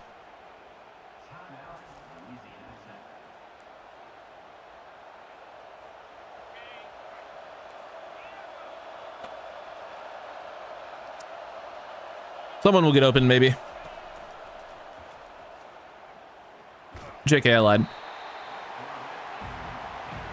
They're not gonna call timeout for some reason, so we'll just go to overtime, I guess. What a terrible game. What a... Not even the game against Arkansas, just the video game itself. Hey, you're forced to not hear this call because we made you run the ball.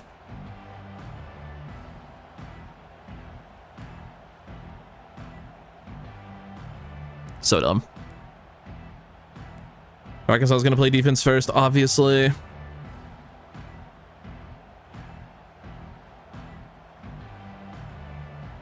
Still wants us to only run the ball. Got it. Or worse, run play action.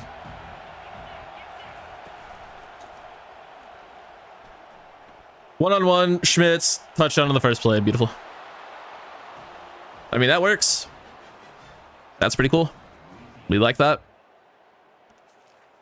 Can we get a stop? I'm willing to bet no.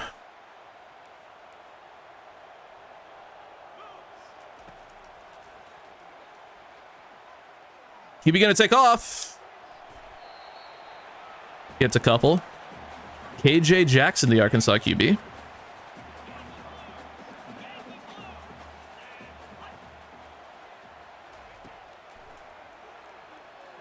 Back in the end zone, incomplete. 3rd and 7.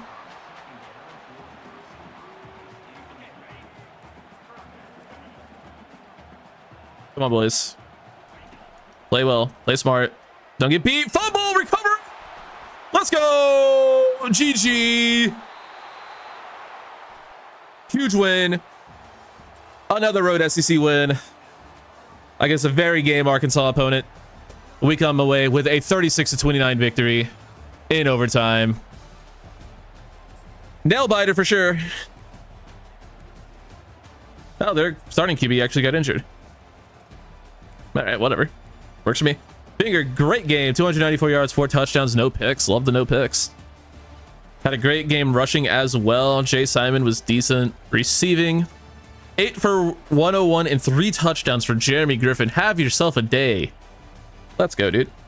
Good game from Ricky St. Louis. Touchdown for Randy Schmitz in overtime as well. Jay Simon was good as a receiver.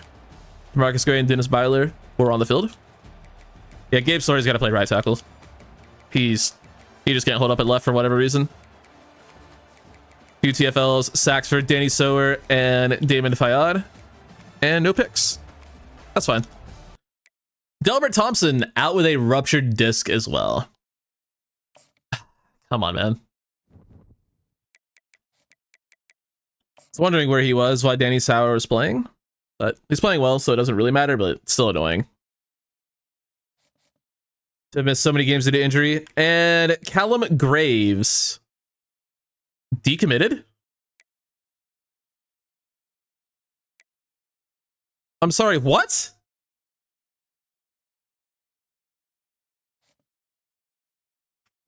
Is that a joke? No, okay, it's Callum Emery. My bad. I guess there were 2 white tackles with the name Callum. Number 2 and number 3 players in the country. Okay, that's still annoying, but less. How are we not in his top 8? Maybe it's... I don't know. We'll never know. Oh, he's a different... Okay, yeah, he was... Never mind, ignore me, because we just... Yeah, never mind. We have a bye week this week. And before I forget, I want to go ahead and make that change at tackles. So I'm going to do that before we simulate this bye week. So we're going to go with... Taekwondo Dai starting at right tackle right now. So we're going to have him start at left. We're just going to swap the sides. let them play their natural positions. We dropped to number 2, which I guess is fair because we played an overtime game. It's kind of annoying, but whatever. We do get Matt Okine, a 5-star running back from Converse, Texas. Nice. We also get Frederick Waiters, a 4-star D tackle from Baton Rouge, Louisiana. And Glenn Trainer, a 4-star tackle from Hattiesburg, MS. Andre Starr, a 4-star guard from Virginia Beach. All joined the class. That's pretty cool. That's a lot of good players. And we're back up to number 1 without having to play. Nice. And we have Tulsa this week with players on campus as well. Wonder if it was any of the guys we had just commit. Okine wasn't on campus. McMorris isn't. Longa is and will commit regardless of win or lose, but we should win. Hendricks, same thing. Will be on campus. Waiters was also on campus, but they'll still get the bonus for the visit. And then we had... I don't think anyone else on campus for this game, but we do still have 2 more 5-stars on campus for this one. So we could really just bolster up our defense that I guess kind of needs it. So you remember that other quarterback, Anthony Emery from... Actually, I don't think I showed him in this episode, but I showed him at the end of last episode. 5-star quarterback from Greenwood, Arkansas. So we continue the Arkansas team. He's really good. But obviously we have a much better quarterback. He has no offers and we're still number 1 on his list. So if we wanted another 5-star quarterback, it'd be pretty easy to get one.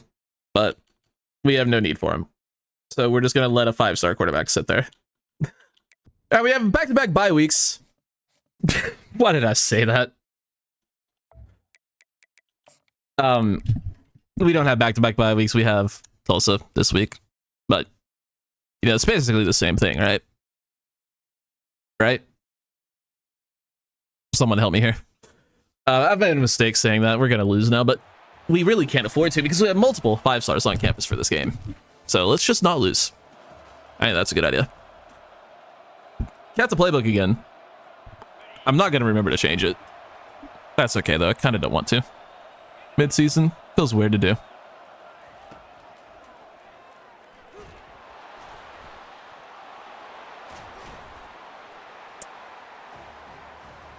All right.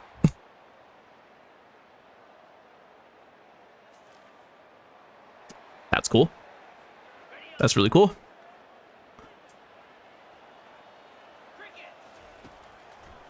What a start to the game. It's first down at least. 7-7, 14-7. There we go. This took us a second. 3rd and 4. We're sending everybody because obviously that's what we do. Oh, no, we're not. We're sending everybody where we're uncommitting though.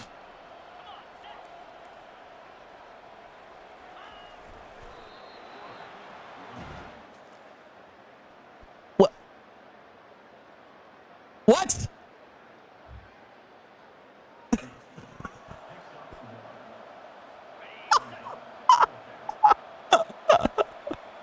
What the fuck was that, dude?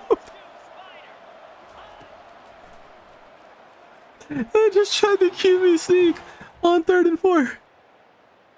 Yeah, that didn't work. I have truly no words for that. Like, none.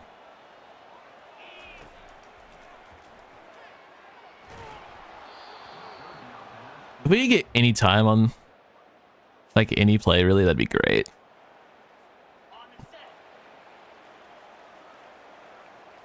(14-14). Really close game for some reason, and we're sacked. I'm starting to think my offensive line might just be terrible no matter who's playing where. Fuck's sake, man. Schmitz loses a step despite being one of the fastest players on the field.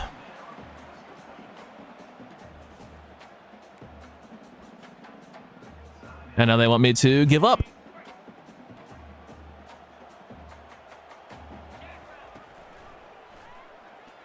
That's wide open down the field to Marcus Gray.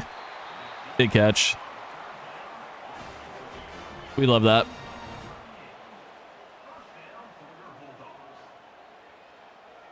I like how they just so happen to have a safety there to be able to make the play, though. God, our O-line is fucking buns right now, dude.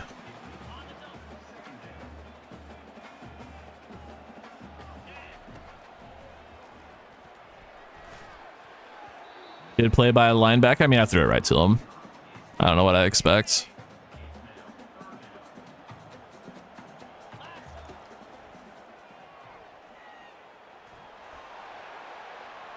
Nowhere to go with it. Just chuck it, you know. That's what we do. We don't need everything. We just need a first down. Let's be smart. Just try to get the first. Jaden Labino. Nice. Timeout. We have 3.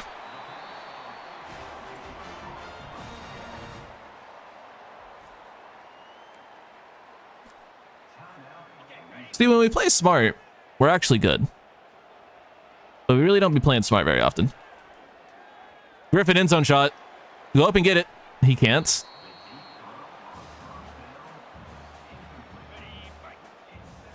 That would be an unbelievable play from a tight end, to be fair, but we expect the unbelievable, you know? Sacks because of course we are. Darren Finger's getting his ass kicked in this first half.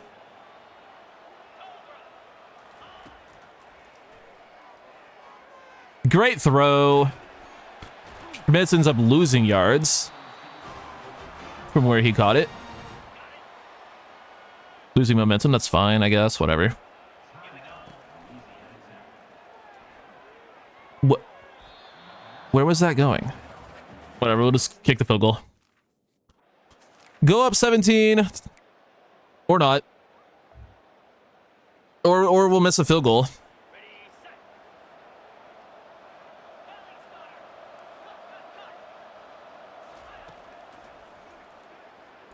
How is he so goddamn open? This team is... Oh, man, you guys are pissing me off right now.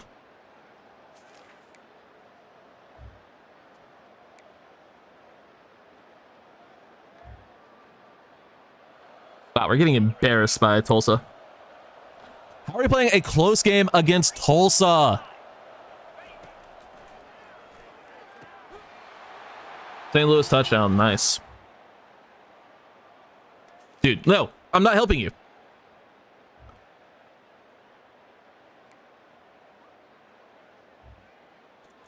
I refuse to help you, Cons, if you can't stop Tulsa.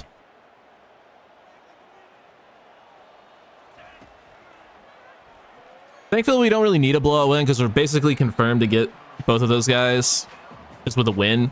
I guess we could get past if we lose, but we just need to win the fucking game. I don't care about a blowout. I just care about the win. Schmitz touchdown. Get a goddamn stop. We got a goddamn stop. Nice. They're not going for it on 4th and inches. Thank Jeebus. Coward move. Coward move.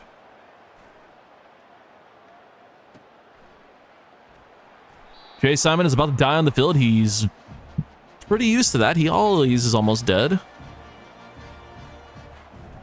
This place sucks, but we're going to run it anyway.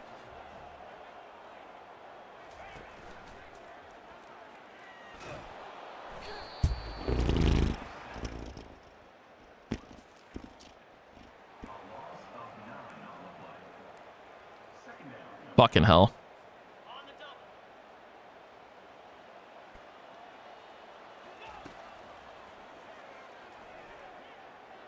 Good dig route.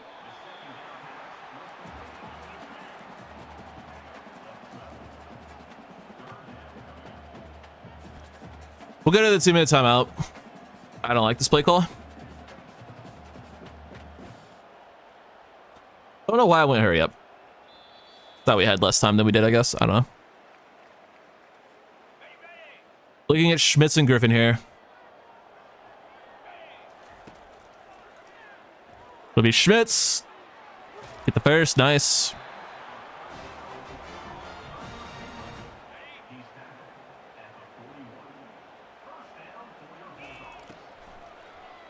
That's open. Caught. Marcus Gray holds on. Nice. Needed that. Closing in on field goal range.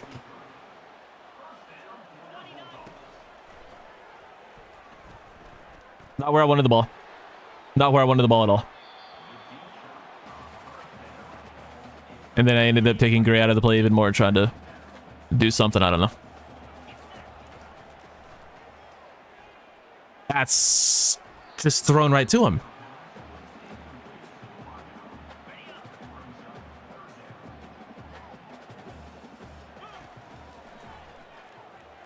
Came out late.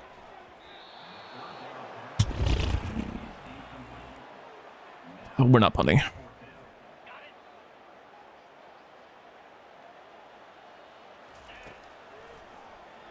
Gray up the seam. Oh, yeah.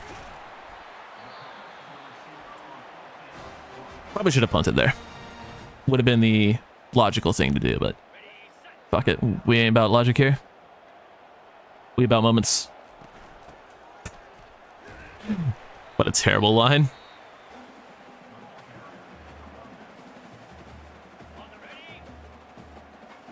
Jay Simon is beat the shit, so I'm kind of scared to run the ball with him, but we will. We'll get a touchdown. It's actually probably not smart for us to score there, but whatever. It gives Tulsa a chance, which we don't want to give them one of those, obviously.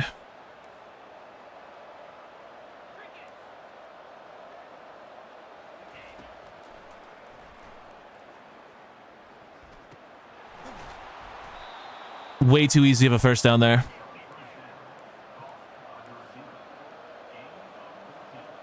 Don't get beat over the top.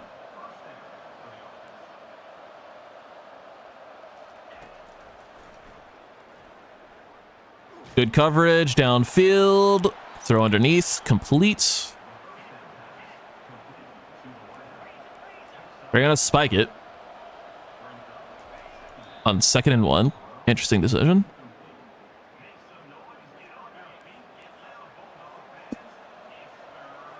Gonna throw up a contain just to be safe.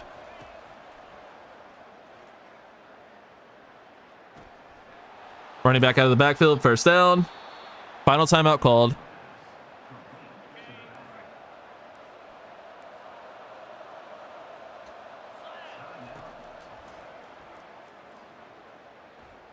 Gonna be a throwaway. Nice. Keep everything in front of you, keep everything inbounds, and we should be fine.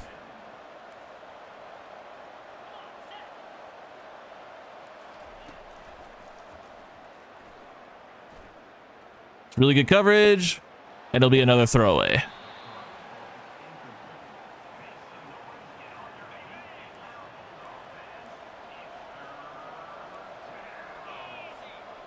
Give me the D line here. And that's nice. Fayad finds the sack after Duvall forces the pressure.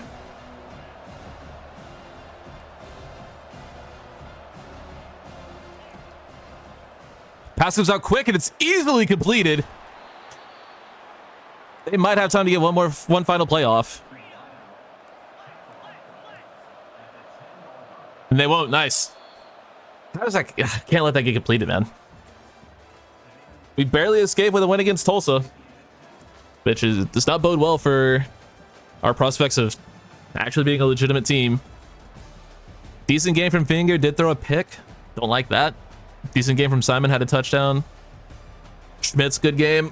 Good game from Gray. Nice to see him show up. St. Louis with a touchdown. Griffin and stuff, Labino and Simon contributed. Taquanadai gives up 2 sacks. Don't. Defensively,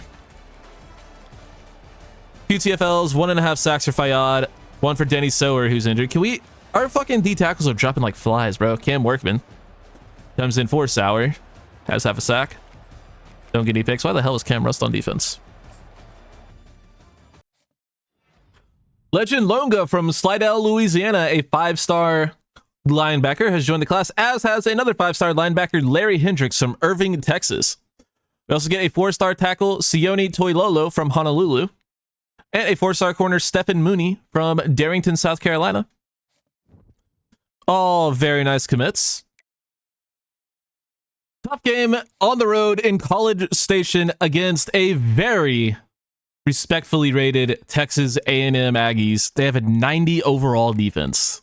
That's fucking crazy that their defense is that highly rated. I am scared. I think that is a viable team to be scared to play against.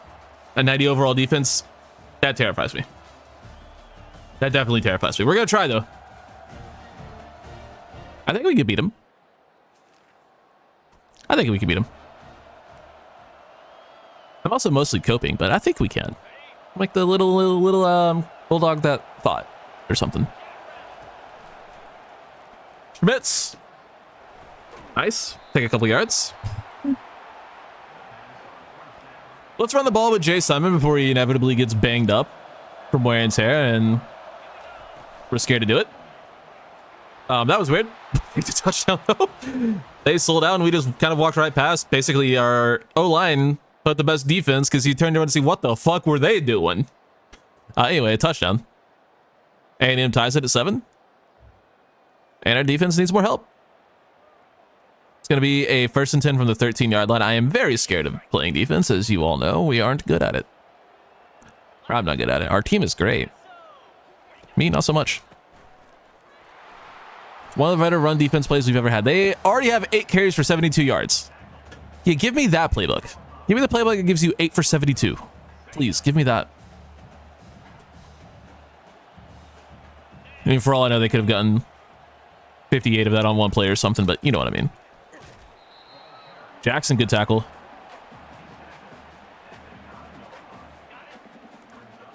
It's going to be 3rd and 6. Back in the end zone. Flag on the play. It's going to be illegal touching, thankfully. We appreciate that. It'll be 4th and 6, and they will kick a field goal. But that field goal, some wisdom for you guys. Field goal, worth less than a touchdown. Some math as well.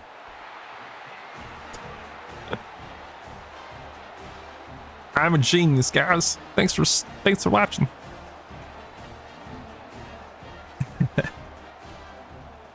Okay.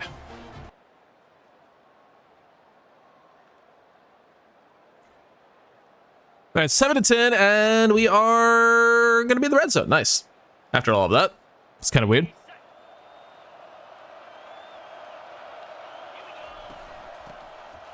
All right. Our O-line is playing better run defense than their D-line, which isn't a good thing. Griffin, good route, first down.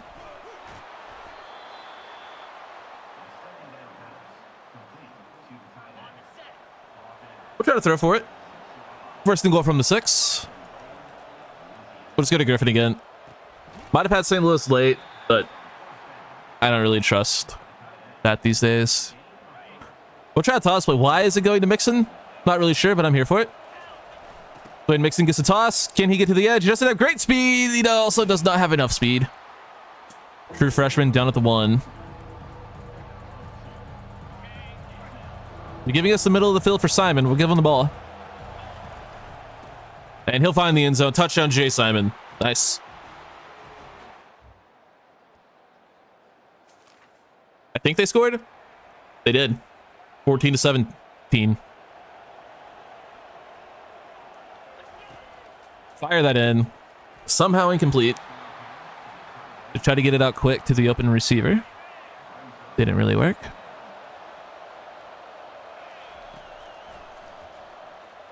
Had Griffin wide open, but we get sacked. And now the game wants me to give up because that's the only viable option. My quarterback can't hear the play change, so I'm not even going to bother. Get that out for our guy, Randy Schmitz, down the field. Man, if only I'd listened to the game and ran the ball and punted like the game wanted me to. What an outcome. Gray gets the catch. He'll get it first. Nicely done to Marcus Gray.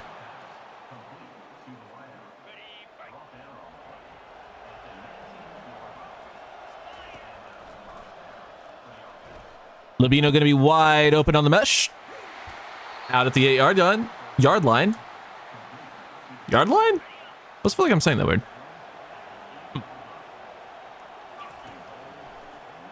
Threw that late. Still complete though. Second and goal on the 2. Simon's been good on goal line situations today. We'll give him another look at it. Lobs himself up into the air. Leaps is the word I was going for.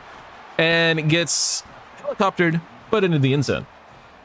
Third touchdown of the first half for Jay Simon. And we scored in the second half. They get 28-20 as A&M answers with a field goal. And they'll be going for it on 4th and inches. Late in the third. Or they're going to punt. Either way. I have a feeling they're not going to punt now.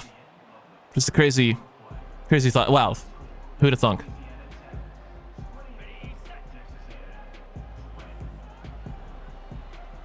Gonna keep you sneak it. They're not. That's what a run commit up the middle looks like, by the way, in case you're curious. They have 19 for 130 on the ground. We got the stop, though. 3rd and 3. Wish I would have turned on true clock. Forgot to. If I forgot to, I mean I didn't think of it until just now. There's the first down, though. Let me hop in, and now we'll start chewing some clock. I'm going to try to end the game here if we can. Make this the final drive. Simon takes that more up the middle, gets a good 5-yard gain.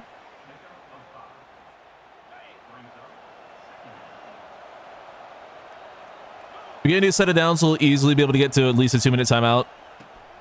And we're pretty close to field goal range as well, but that's an unbelievable effort.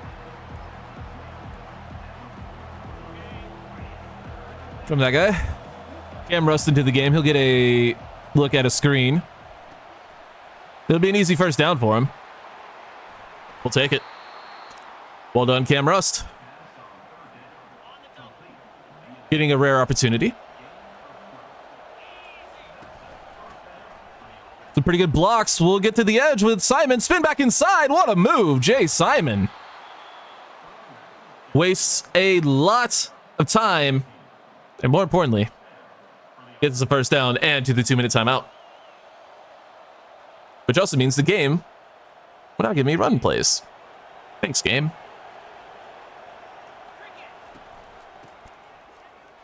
Nice block by 50. Big number 5-0. Leading the way for Jay Simon to get us 5. Timeout called by A&M. Another carry for Simon. Another great block by our left guard. He's kind of dominating right now. I don't even care to not run the ball here. Now the question is, that was their final timeout. Do we try to end the game, or do we just go up by 2 possessions? Meaning that they can't possibly beat us on the next drive. I think we just end the game. Technically both are kind of ending the game. We'll kick the field goal. Puts us up by 11. Now, even if they score, we're still ahead, and then all we need to do is recover an onside kick and we win. So here's hoping we can do that. Guess we'll never know. 31-20 is your final. We will know. They didn't even score. So, ends up being the right decision. So I guess I would have had to go the whole length of the field anyway, but they could have tied the game. So, we made the right choice. Miles O'Neal with 2 picks for A&M. You love to see that. Darren Finger with a pretty good game. 270 yards, 76 completion percentage, only 1 touchdown. But we did have 3 touchdowns for Jay Simon. Only 3.8 yards per carry is a little bit whatever, but 3 touchdowns, of course, pretty good. All in the first half, too. Randy Schmitz. Have yourself a day, man. Oh, my goodness. Also, he has bronze press, bro. Would have been nice if he bought Cutter first, but that's fine. Anyway, 9 for 166 and a touchdown. Good game from Griffin and St. Louis. DeMarcus Gray with a couple catches. And Russ, Labino, and Simon, each with 1. Only 1 sack allowed by Taekwondo Adai. You can live with only 1. That's how we moved Gabe Story to right tackle, and he's playing better. Crazy. Duval and Fayad each with a TFL, a sack for Ladarius Bajetti. Dude, our D tackles are just getting fucking rocked by injuries. Picks for Cole Watson and D Bridge, safety duo. Love to see it. But if Jetty is playing, we must be down like 3 D tackles. Obviously, we know Thompson is injured, but is anyone else injured? Like on the injury report, or are they just out? Yeah, Sauer out with the pulled groin. He'll be out for the next 3 weeks. We're about to get Landavlay back. Thompson still out for 3 more weeks. But yeah, our D tackles are kind of thin right now.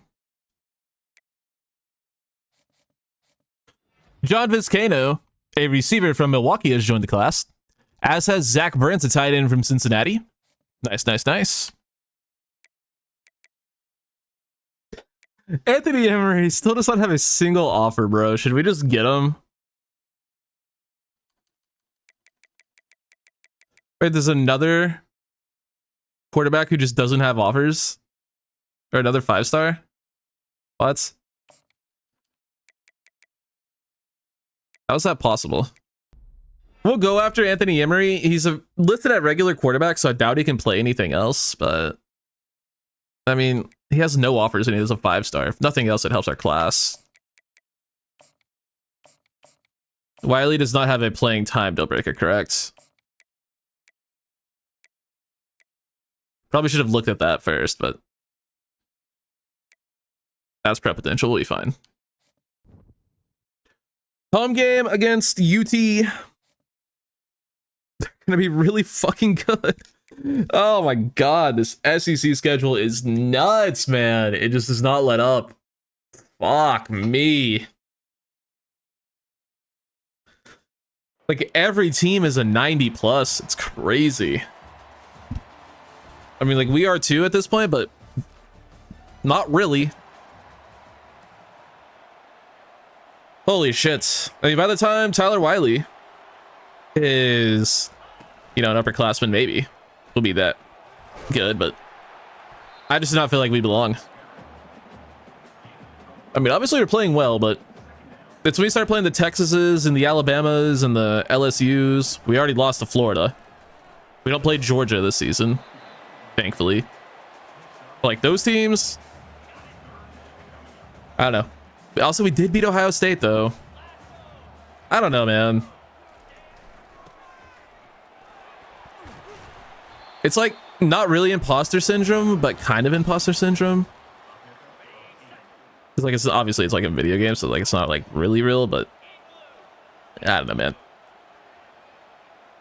This is the most fun I've had with the series, though, by far. I can say that now. I'm having a lot of fun like playing these super tough teams. Who'd have thunk actually like being in the SEC would make the game more fun. Having more challenging games would be more fun. I know, it's a crazy thought.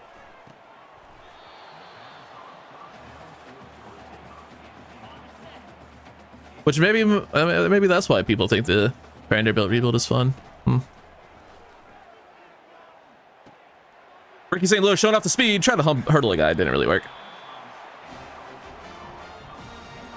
And didn't really expect it to work, but it's always fun to try.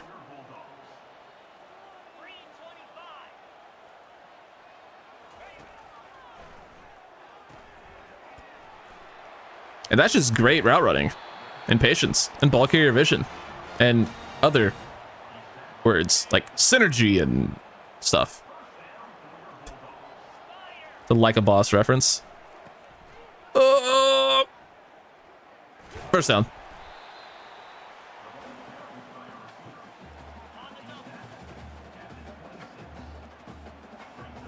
Wasn't a first down at all. Not even close. What am I saying? There's a first down.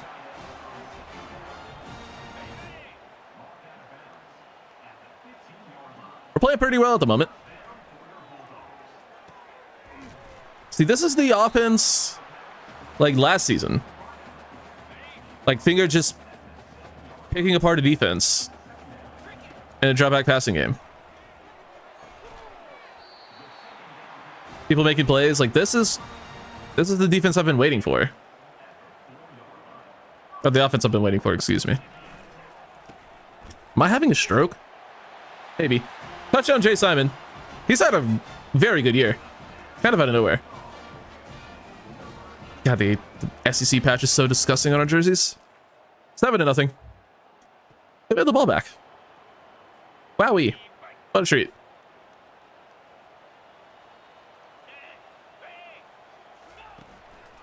Send our guy in motion on the jet touch pass. Can't quite get there. We'll take a couple yards, though. It's not too bad. Oh, that is not the play I wanted. Look at the ball to Jay Simon, though. That is the play I wanted. And he'll find his way into the end zone again. Back-to-back multi-touchdown games for Jay Simon. Again, kind of out of nowhere. He's kind of killing these SEC defenses at least a little bit. They can't keep him out the end zone. 3rd and 5.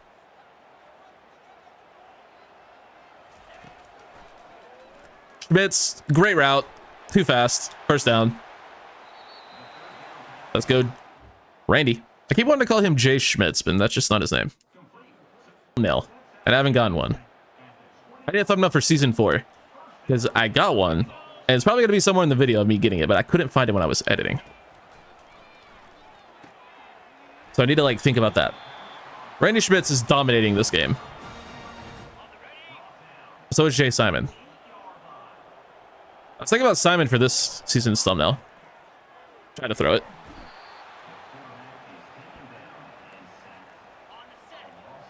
It's so much easier when you have thumbnails. What a play. That guy has insane speed. Roger Gradney.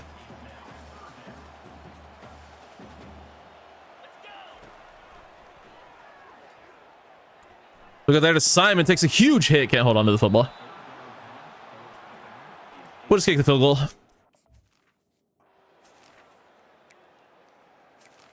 Puts us up 17-7. And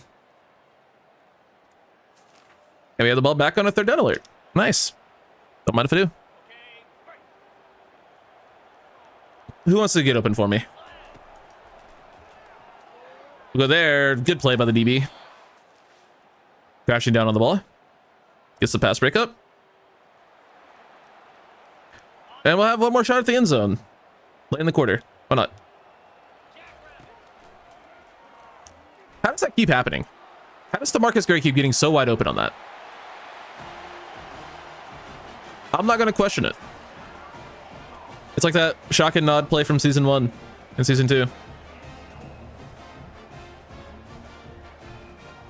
I'm not going to question anything. DeMarcus Gray. Great route. Really good ball from Darren Finger. I got my season 4 thumbnail. And only people who watch this will know that season 4's thumbnail was from season 5.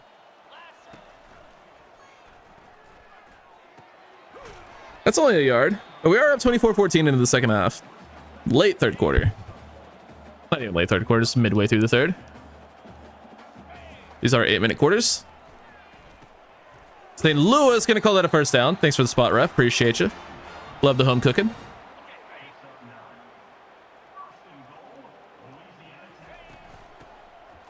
And Simon just short of the end zone. We'll give him another carry. Try to finish it off good with back-to-back 3 touchdown games. Why the hell not Jay Simon touchdown? I think he's earned himself the thumbnail for this episode.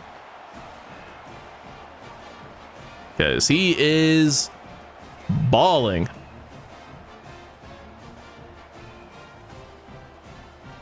Now, I wonder if I'll be able to get a screenshot of that.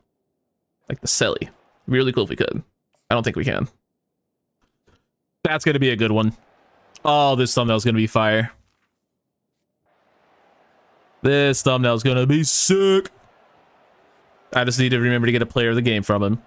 Surely I'll remember to put that on screen after this game. Assuming we hold on and get the win. Wow. We had a wide open Ricky St. Louis there. What's the distance? 4th and 3. Oh, blitz. We haven't just ran a brain dead blitz on 4th down in a while. I also just realized we managed to miss Texas in the SEC and Arch Manning by like 1 or 2 seasons. Probably 1. Oh. Touchdown saving tackle by Ahmad Shah. Appreciate you, bud. And now we somehow have the ball on the 2-yard line. Okay.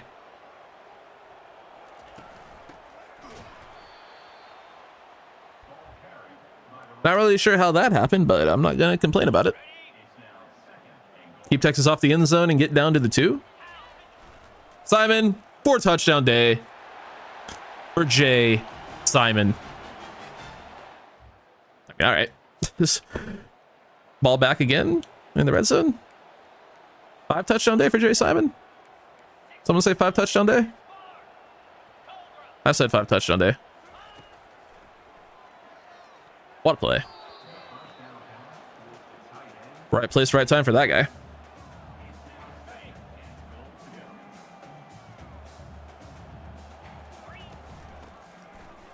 Oh, that's not how you score a 5th touchdown, believe it or not. That's probably not how you want that to go.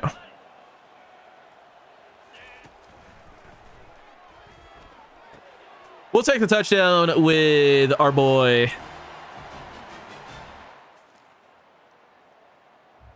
He has a name. Randy Schmitz. Instead. I got there. Don't worry, guys. I figured it out. 4th and inches for Texas.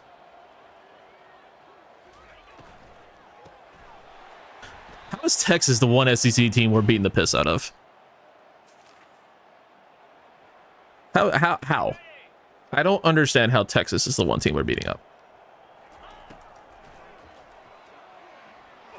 Especially when I do stupid shit like that. Just hold the ball for no fucking reason. We had open receivers.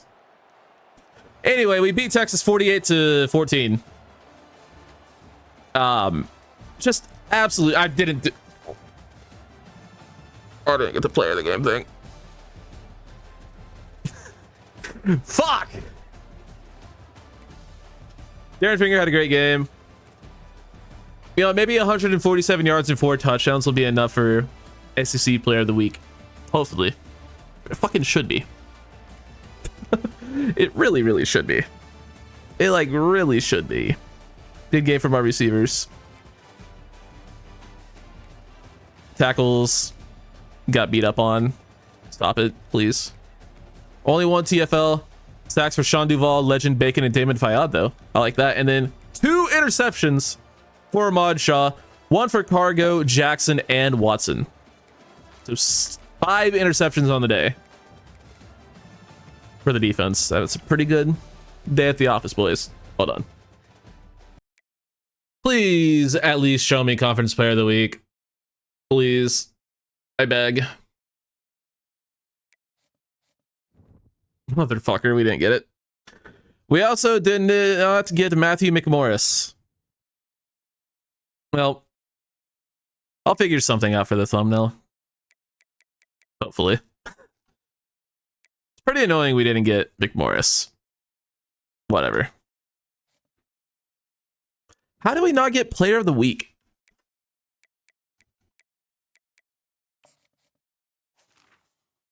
National Player of the Week went to Tony Lawrence, 8 for 189, 4 receiving touchdowns. I guess that's fair for national, but what about SEC? Guy had 4 rushing touchdowns for Bama. Or just 4 total touchdowns. I'm annoyed. Vanderbilt in week whatever the fuck we're in. 11. We're in 1. Wait. Is it this week or do we have to wait 1 more week for Lanovoy? Gio Lanovoy is back, ladies and gentlemen. Let's frickin' go, dude. Receiver 1 has returned. I'm so excited. But now we can hop into this game against Vandy. They're only an 80 overall. Doesn't mean anything. We played close games against teams this similarly rated, and we blow out Texas, who is arguably higher rated than us. So yeah, rating don't mean shit in this game, in case that were news to anyone. This stadium is sick. Yeah, we might, I don't know, Vandy rebuild, I don't know, it's like the most cliche rebuild ever, but the stadium is sick. The color scheme obviously is good. I just feel like it would be too easy starting off in the SEC, you know? We'll try kicking a field goal.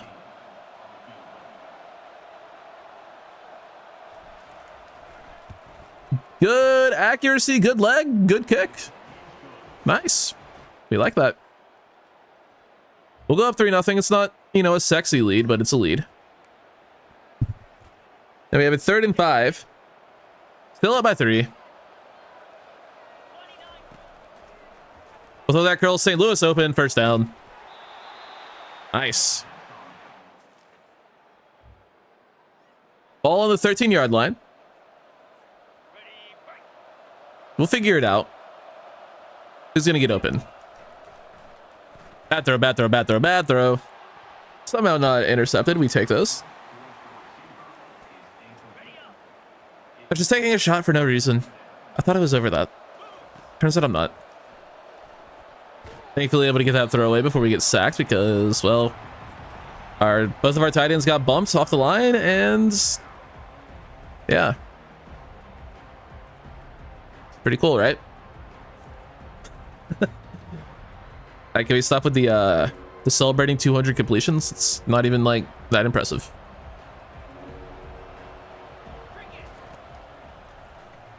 Griffin can't hold on. Waited until the other linebacker turned his back, and it's a good pass breakup, I guess. We'll go up 6-0. Got a 3rd and 5. We will, of course, send everybody because it's what we do around these parts.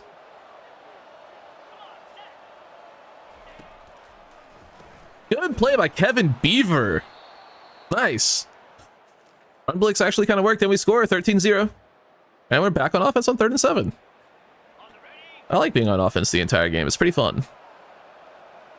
He says he literally just made a play on defense. You saw what was happening with the running back there. Our check down valve. We'll kick another field goal, I guess. 41-yarder, up and good. 16-0 lead in Vandy. And a 2-minute drill.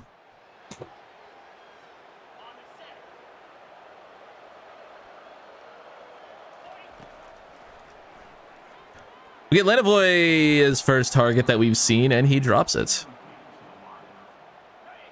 Lame.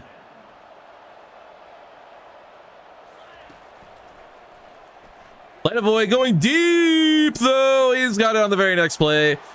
Welcome back, Gio Lenovoy. Touchdown. We miss his deep speed. We missed it a lot, and now we have it back. Great throw, of course, by Darren Finger. 30-0 heading into the locker room. This one's over.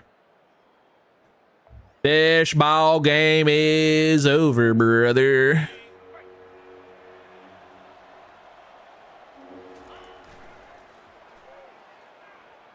I just we actually have our backups in. Nice.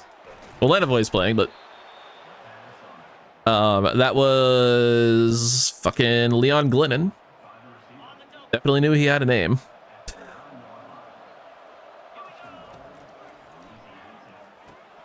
Actually, I don't like that all of our other starters are in.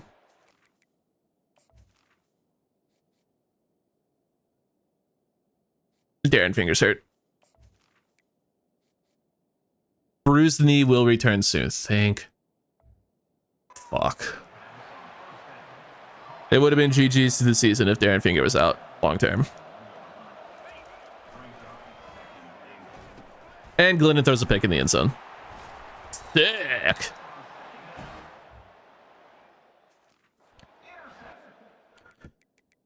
Well, for the rest of this game, we are just going to go with Leon Glennon. Unless it gets close, but we don't want to risk Darren Finger's health. 30-15. They're going for it on a 4th and 11. Can we get a zone blitz of any sort? Yes, we can. Be a nickel blitz. That is a zone blitz. What I asked for.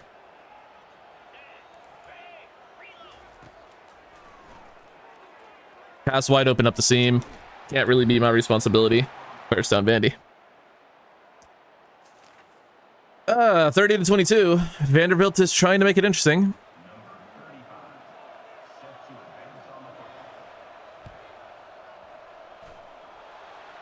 Ricky St. Louis recovers the onside, and we will try to end the game here. Give me true clock. And let's just give the ball to Jay Simon. Let him run out this clock, please. There's the timeout.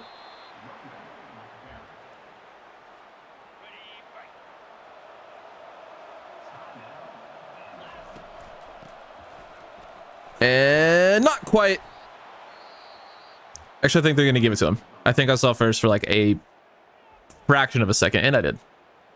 They give him the first down. Leon Glennon takes a knee, and we will come out with a 30 to 22 win. We did give up 22 unanswered points in the second half, but we played a lot of the second half without our quarterback. So, you know, I'll say we did a good enough job to, you know, not lose the game. Jeremy St. Hilaire, sick name, threw 2 picks. Darren Finger goes 12 of 23 for 257 and 3 touchdowns before stepping out. Glennon, you know, he played. Jay Simon, 20 for 83. Pretty good game from him. Receiving 7 for 138 and 2 touchdowns for Ricky St. Louis. 3 for 121 and a touchdown. Welcome back, Gio Lanovoy. Griffin, 1 catch, 3 catches for Jay Simon. Where the fuck is Randy Schmitz? Couple sacks given up. Dude, Gabe, please. No matter where he plays, he's not a 90 overall tackle. He just gets beat everywhere. Couple of TFLs. 1.5 sacks for Cam Workman. 1 for Jaden Mayfield. 1 for Damon Fayad. And then half for Sean Duvall. Sean Duvall is so fucking terrible. One of the biggest busts of all time, despite being a crazy good overall. Wisham and Bridge with picks. Shaquille Prawl, a 4-star safety from New Orleans, has joined the class. That's pretty nifty. Look at Anthony Emery. All right. Here we go. South Carolina, week 12, closing in on the end of the regular season. This is a very good team. Do they still have like Dylan Stewart and those guys? They shouldn't, but you never know with this video game. I got a burp coming that is stuck. That's really annoying. I do believe we have visitors for this game as well. At least a couple. Probably won't end up being like, you know, too important, but they are on campus. I think we have a safety, linebacker, and I don't know, something else probably. Simon showing off some insane burst there. That's the fastest he's ever felt, probably. Definitely felt really fast on that play.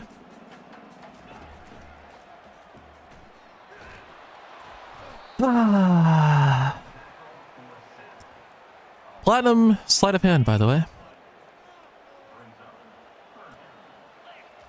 The best possible ability for running play action, by the way. In case you were wondering. We're up 7-0, 7-3 now. And we have the ball in the red zone. Somehow. I'm not going to question it. I know I say that too much. My bad. Lanovoy first down.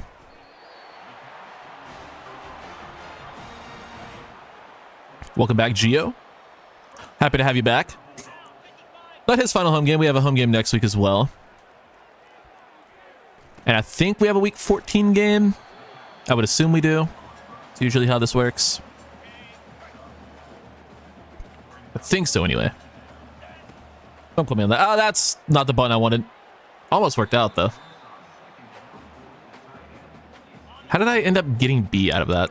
Whatever, it's fine. Schmitz comes open late and finds the end zone. Randy Schmitz first. Nope. Not first down, touchdown. Even better. even better than a first down is a touchdown. My favorite down. Why did I say that? 14-3. 14-6. 21-6. 28-9. As we are now into the third quarter. Not a single moment for the entire second quarter. Love that. And a lot of the first as well, because I'm pretty sure there's still a good bit of time left in the first. Full possession catch that. I saw the hit coming, didn't want to take it, so we didn't. Here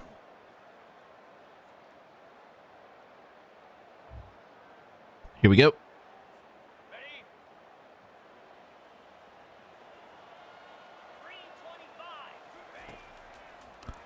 That came out not at the right time.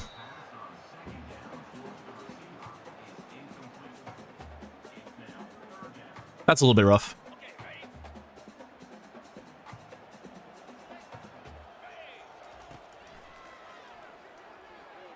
Do we have that with Lanovoy? I think we might. We do. Touchdown Gio Lanovoy. I'm here for it. A little bit of a throw and run action. It's 42-16. Now lane the third.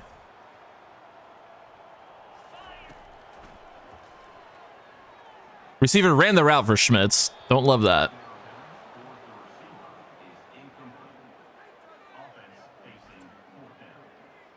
$3,000 yards passing. That's a pretty good number. Onside kick. With 3 minutes to go. This game is... I mean... I really don't have anything to describe this game. It's just basically already over. We could have gotten to the edge there. Might have been able to make something happen, but didn't. 10 seconds left, another onside kick. It's 30-42.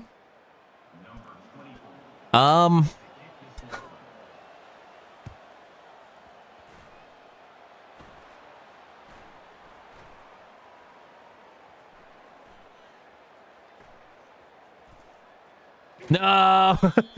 Couldn't waste all 10 seconds. But that is your ball game. 42-30 victory, and it's a really weird game that we barely played. So I guess we did well in sim for once, which never happens. 286 yards, 4 touchdowns, only 1 interception for Finger. We'll take it. Decent game from Jay Simon. Had a touchdown. Darren Finger with a rushing touchdown even. Good game from Mixon. He had a couple carries. 3 touchdowns for Gio Lanovoy. Welcome back again. Touchdown for Schmitz. Griffin and St. Louis played well. O-line. A dive. Gave up a couple sacks. It'll happen. Against SEC teams especially.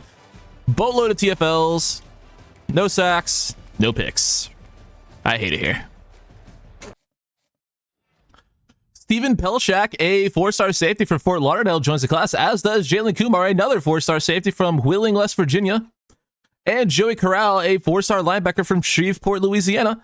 And David President, a 4-star, he's a defensive tackle / center. He's the athlete from San Antonio, joins the class.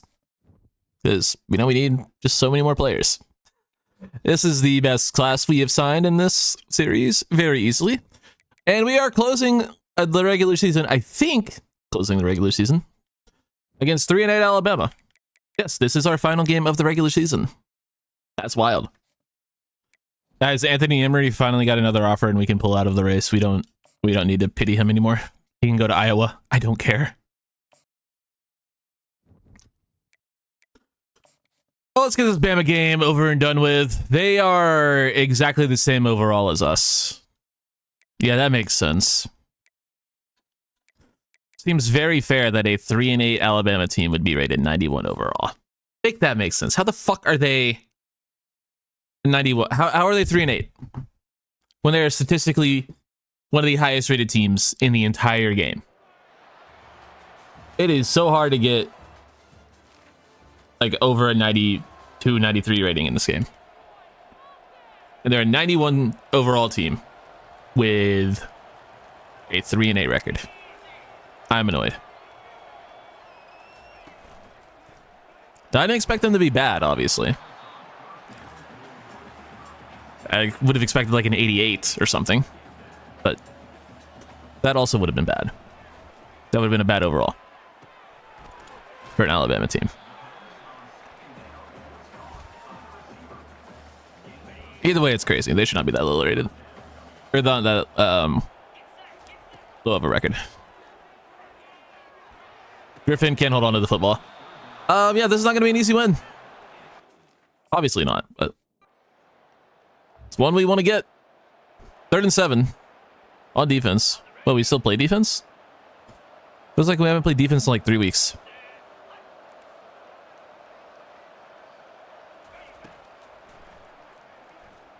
Really good coverage, and we get the sack. Damon Fayyad.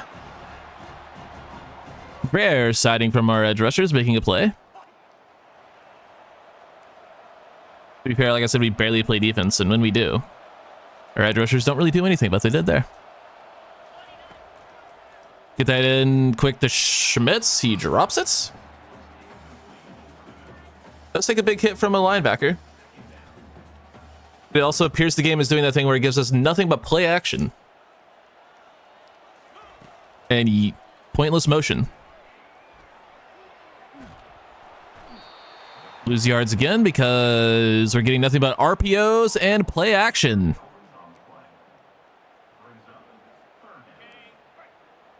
Love that for us.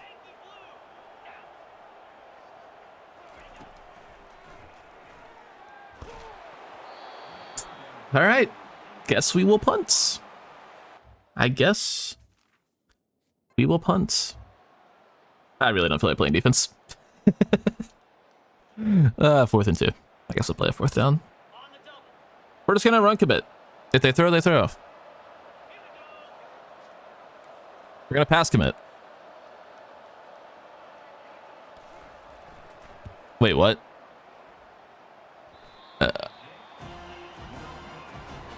What?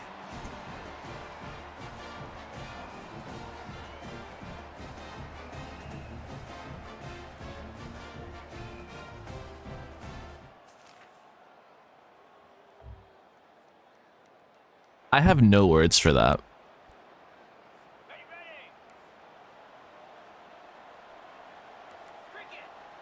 I truly have no words for that. Screen. Knocked out of bounds. We'll take a field goal and go up 3-0. We score in sim 7-3. We'll try a nickel blitz because I want to.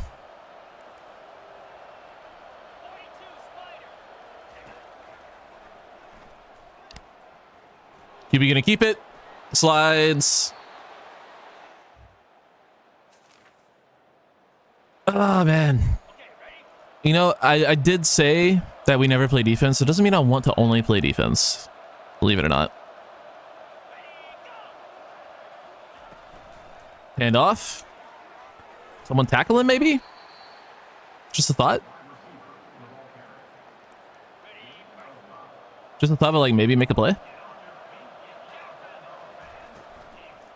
RPO broken up. Nice. They're gonna go for it on 4th and 1. I respect it. Kinda wish they wouldn't, though.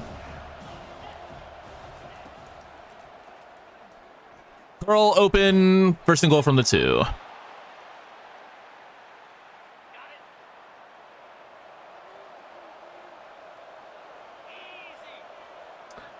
Love that for us. Huge play, Delbert Thompson, former member of the Crimson Tide, makes a huge play there. Yeah, for a guy with 1,000,000 run-stopping abilities, doesn't really show up too often. QB gonna keep it on a draw. Legend Bacon makes the tackles. You know, if Bama just played like they did on the first, few possession or plays of this possession, they would score a touchdown easily, but for whatever reason, they're playing like fucking idiots and running dumb bullshit play calls. Only for it not to matter inevitably on this 4th down. Because we brought our backups in for some fucking reason. Why would we do that? QB keeps it and he's tackled. Okay. Sure.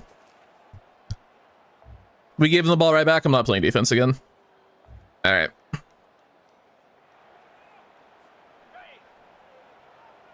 Let's see what happens on this drive. Minute 45 to go in the half. That's open. Get it to Ricky St. Louis for a big gain. There we go.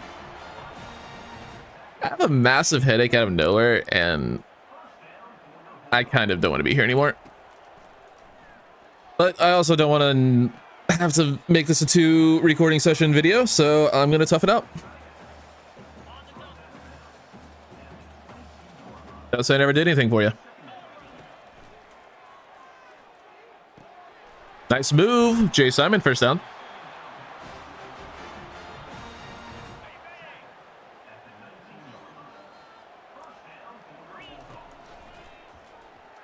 Just fucking Christ, dude. Yeah, that's what I want. I mean, not a bad timeout, but what I wanted to do was go to instant replay if I can fucking find it, and just watch.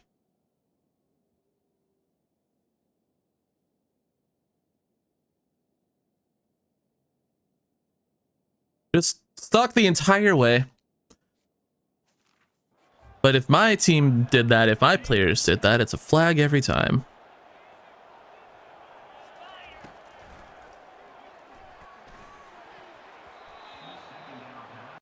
So fucking annoying.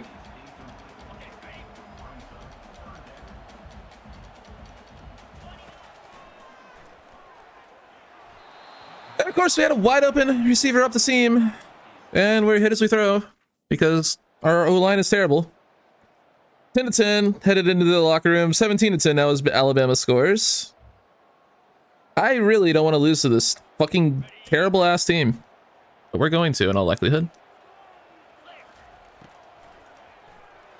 Give Lanovoy a shot deep in the end zone. Caught Gio Lanovoy. Nice. Needed it. That's why he's our best player. Oh, we have the ball back in the red zone. Hell yeah, we ain't losing to these fucking bums. Alabama in 2028, they're fucking terrible. These guys ain't shit. We're not scared of them. Maybe we should be. Nah, we're not scared of them. We're scared of our inability to make plays.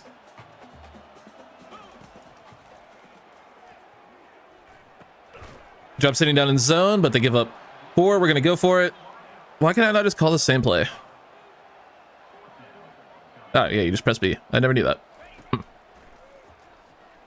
Schmidt's first down. Why did I not know that? Ends the third quarter by getting us a first and goal opportunity. Why did I not know you could just press B and get the same play?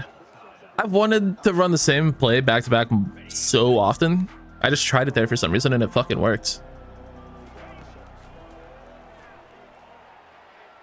Go to Simon.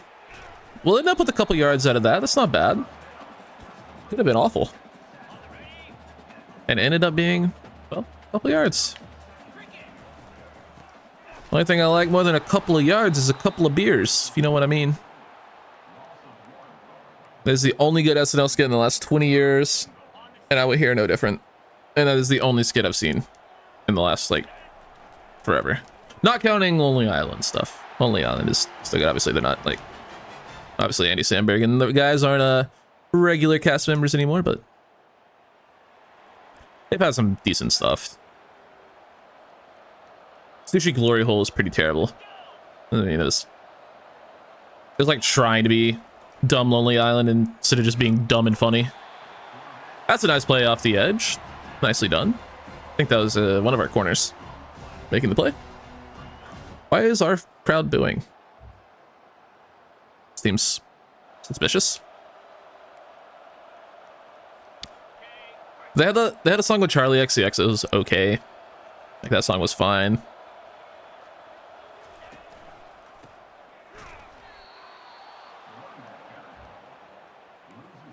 We need a new Lonely Island album. I also need a new Lil Dicky album that isn't just songs from his TV show.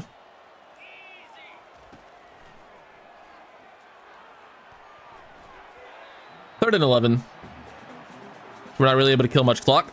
Unfortunately, we could still get a first down. It would be nice if we could manage to find 11 yards. And we'll do so with our quarterback. Takes a huge hit. Should have been 15 on the...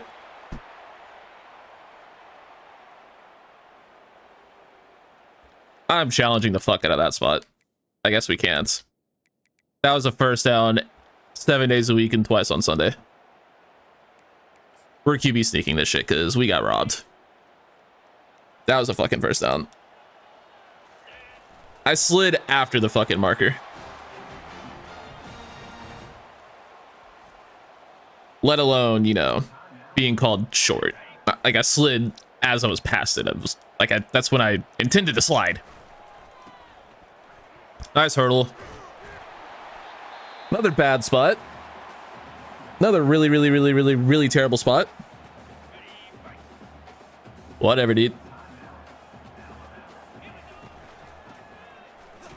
3rd and 1. Need a first down here. Really need a first down here. They're giving us the middle of the field. 4 down lineman. 3rd and 1. Are you fucking kidding me? What a bullshit fucking stop. Like, the CPU just decided they're getting that stop. They had 4 down linemen and then all of a sudden there's like 15 guys in the box. First down, fuck you, game over. You're not cheating me out of another win. Eat my nuts. GG, you're terrible. Fuck Alabama. 24-17 is your final, as we have managed to nearly run the gauntlet in the SEC. We lost week 1 and then won every other game. Pretty decent game from Finger. 2 touchdowns, no picks, 230 yards. Simon, 4.6 yards per carry and a touchdown. Not bad. Good game from Schmitz with a TD, touchdown for Lanovoy in his final home game. Griffin played well, as did Ricky St. Louis. Jay Simon did some stuff in his final home game as well. Also, Darren Finger's final home game. Gabe Story's final home game. It was senior day, if you couldn't tell.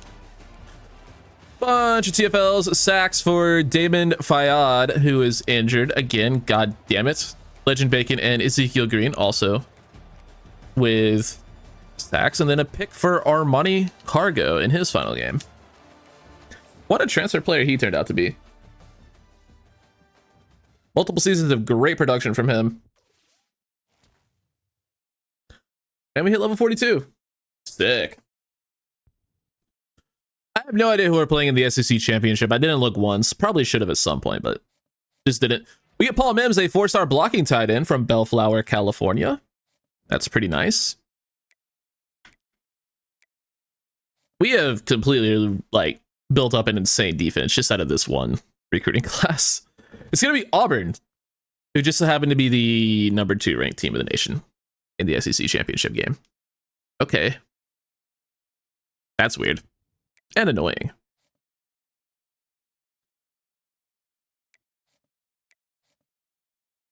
Oh yeah, they're just, you know, 11 and 1. They're not that highly rated though. That's fine.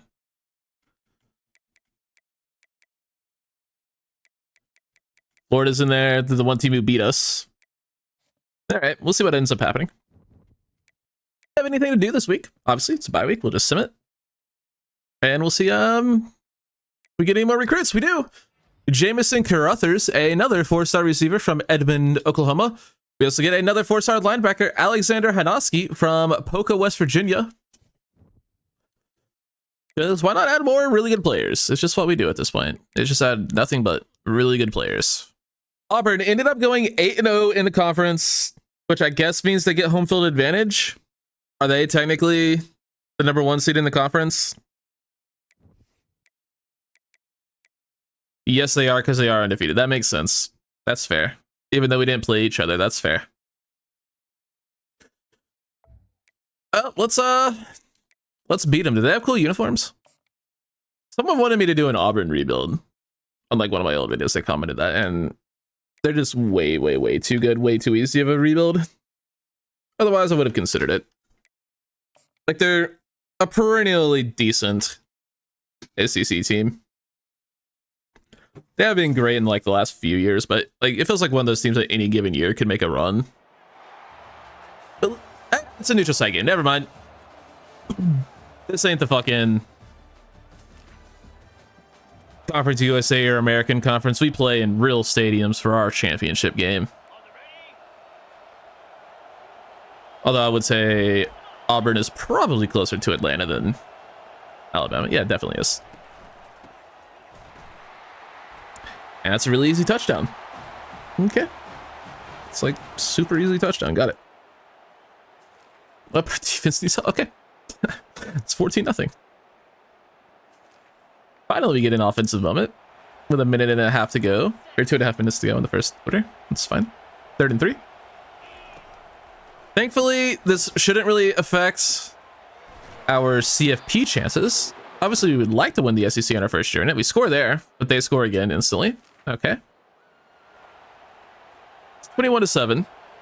Early second. Still plenty of time. Just need our defense to not, you know, play like dog water. And I'm pretty sure Darren Finger just died on the field. Okay, 28-7.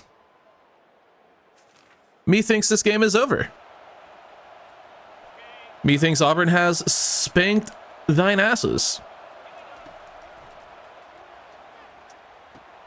First down. That's pretty cool, I guess. That helps.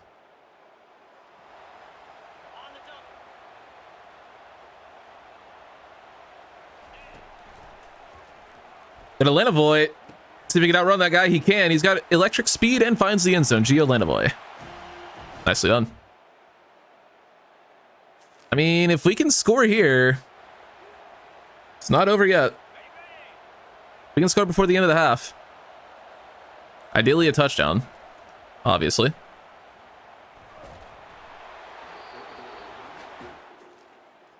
Or not. 53-yarder. I'd rather just take an end zone shot.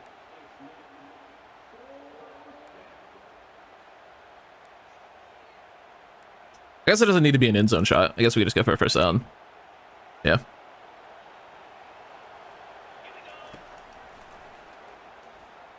We'll get the first. Hit the hurry up.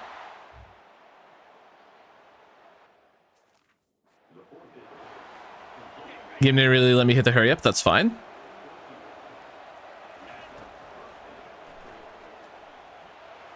End zone shot, touchdown, Gio Lanovoy. What a throw. I thought he was on a go route, so I lobbed it, and it ended up working out perfectly. I think they're reviewing it. No? All right. Hell yeah. It's fucking easy out here, boys.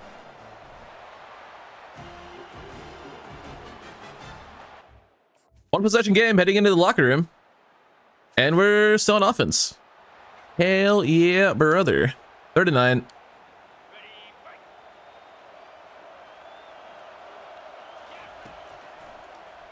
It's a great route by St. Louis, first down. Hell of a ball by Darren Finger as well.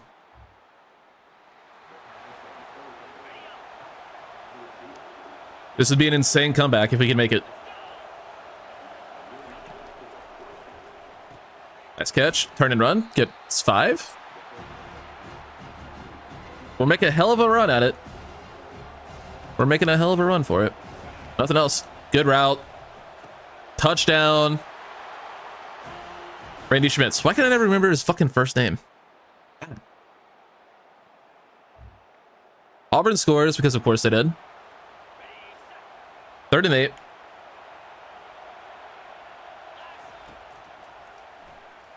Go to the tight end. Gonna be 4th and inches. Obviously, we go for it.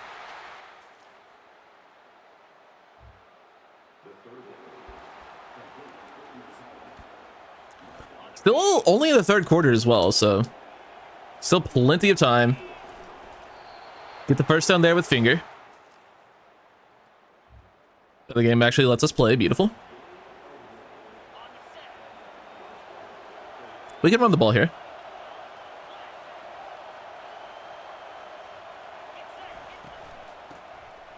No, we can't. My mistake for thinking, you know, being able to run against a team with no linebackers in the box would be possible. My bad. We'll make that mistake again.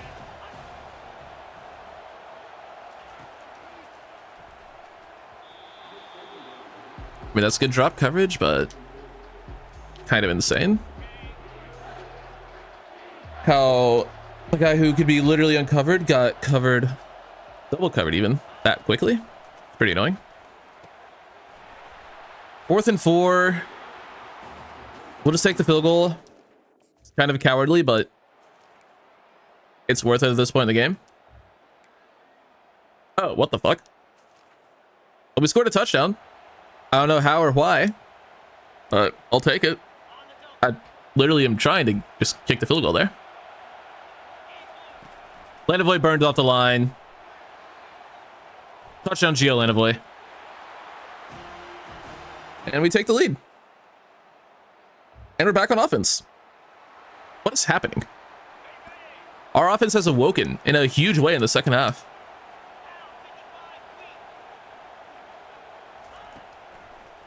St. Louis, first down. Move the chains.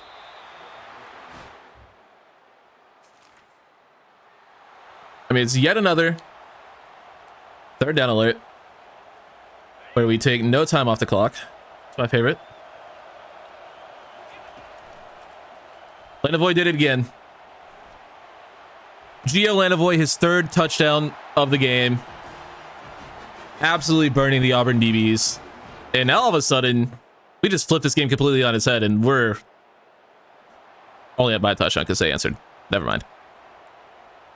2 minutes and 1 second to go. I don't think we'll be able to end the game here. But to be more accurate, we might be able to end the game here because they're pressing Lanovoy again.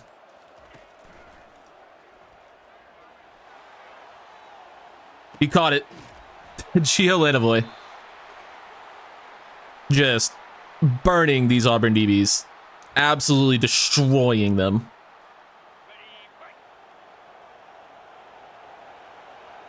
Oh, that was only the 2 minute timeout. That wasn't even an Auburn timeout. Fucking hell, we lose 7 yards on that. Good play, idiot.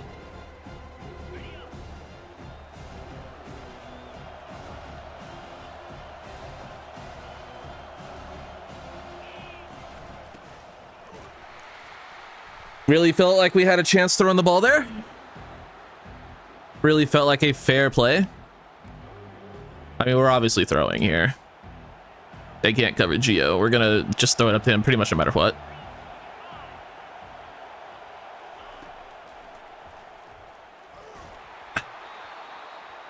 Okine injured on the play, 51-yarder.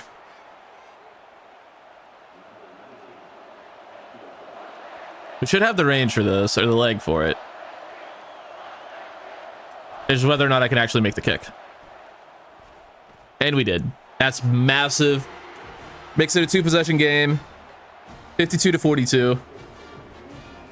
We can't lose or go to overtime on this possession. 4th and 14.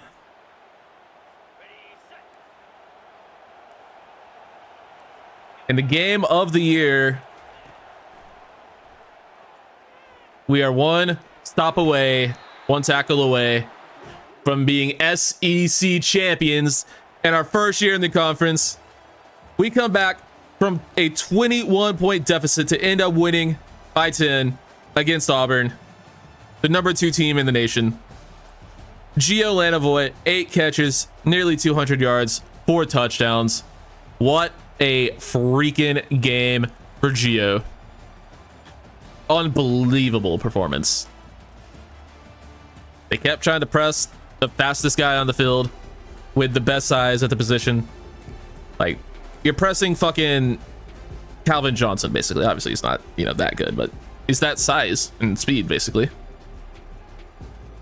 Their quarterback had an okay game. Ours had an unbelievable game. 381 yards, 6 touchdowns for Darren Finger.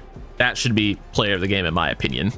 But I guess my opinion doesn't matter. Touchdown for Jay Simon as well, rushing.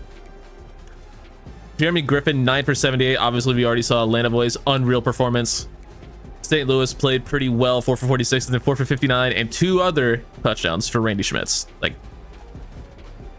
unbelievable game from the team.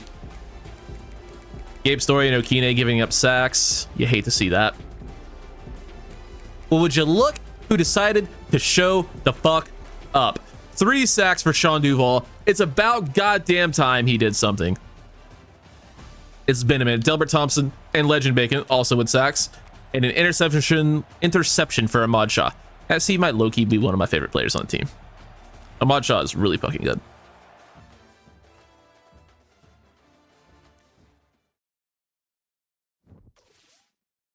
But we are SEC champions in our first year in the conference. Finish the season 12-1, and we beat the number 2 ranked team in the conference championship. Just cementing our dominance over the conference. And Elias Knight said, you know what? All that cool stuff you just said? Nah, I actually want to go to Oregon instead. Fuck you, bro. He was really goddamn good, too. Lenovo is obviously going to be your conference offensive player of the week, and Sean Duvall better be your defensive player of the week with 3 sacks. That obviously, that's fair.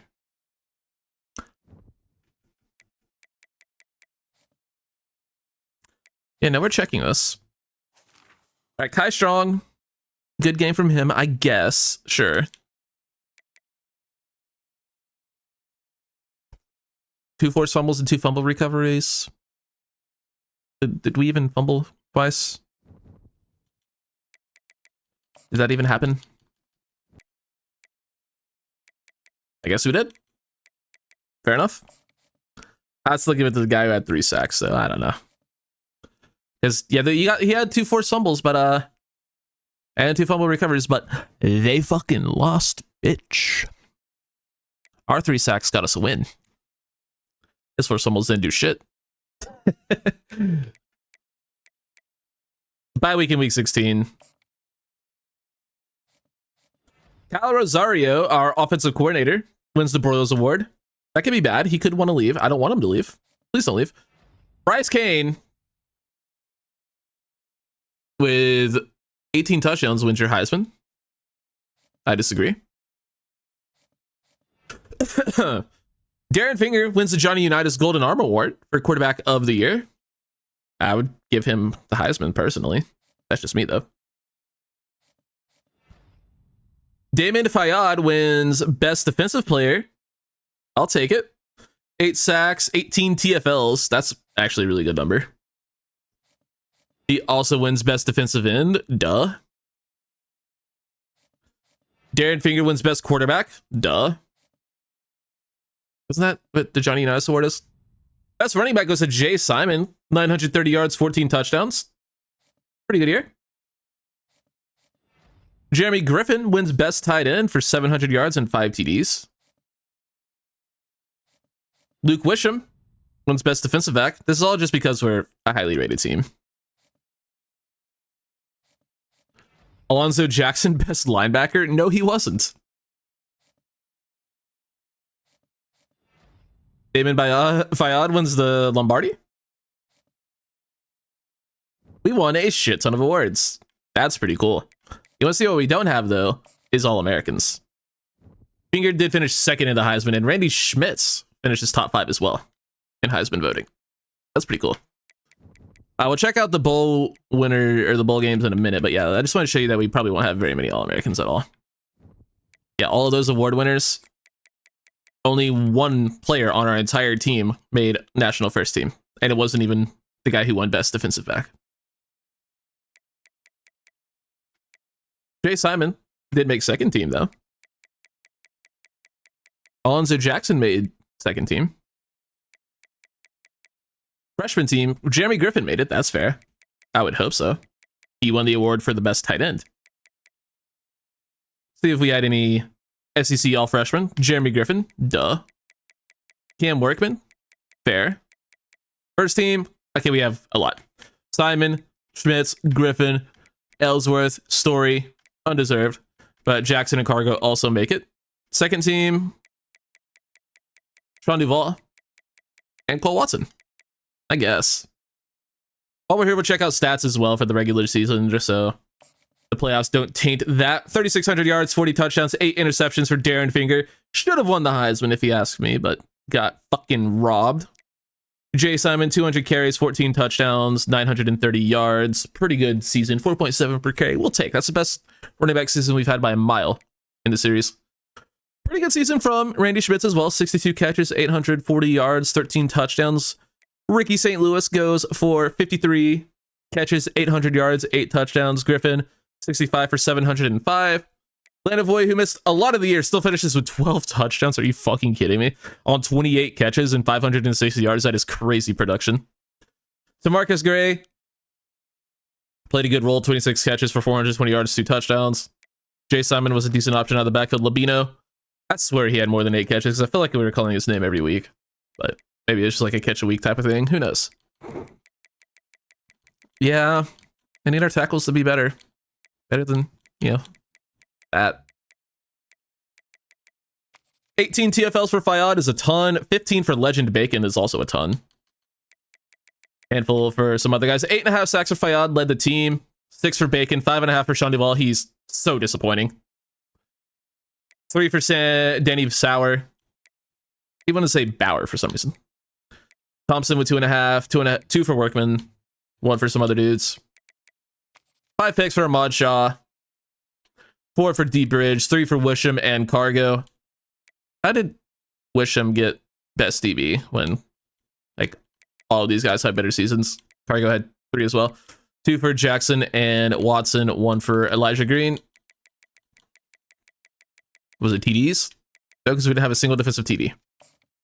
How did Wisham get that? The one might never know.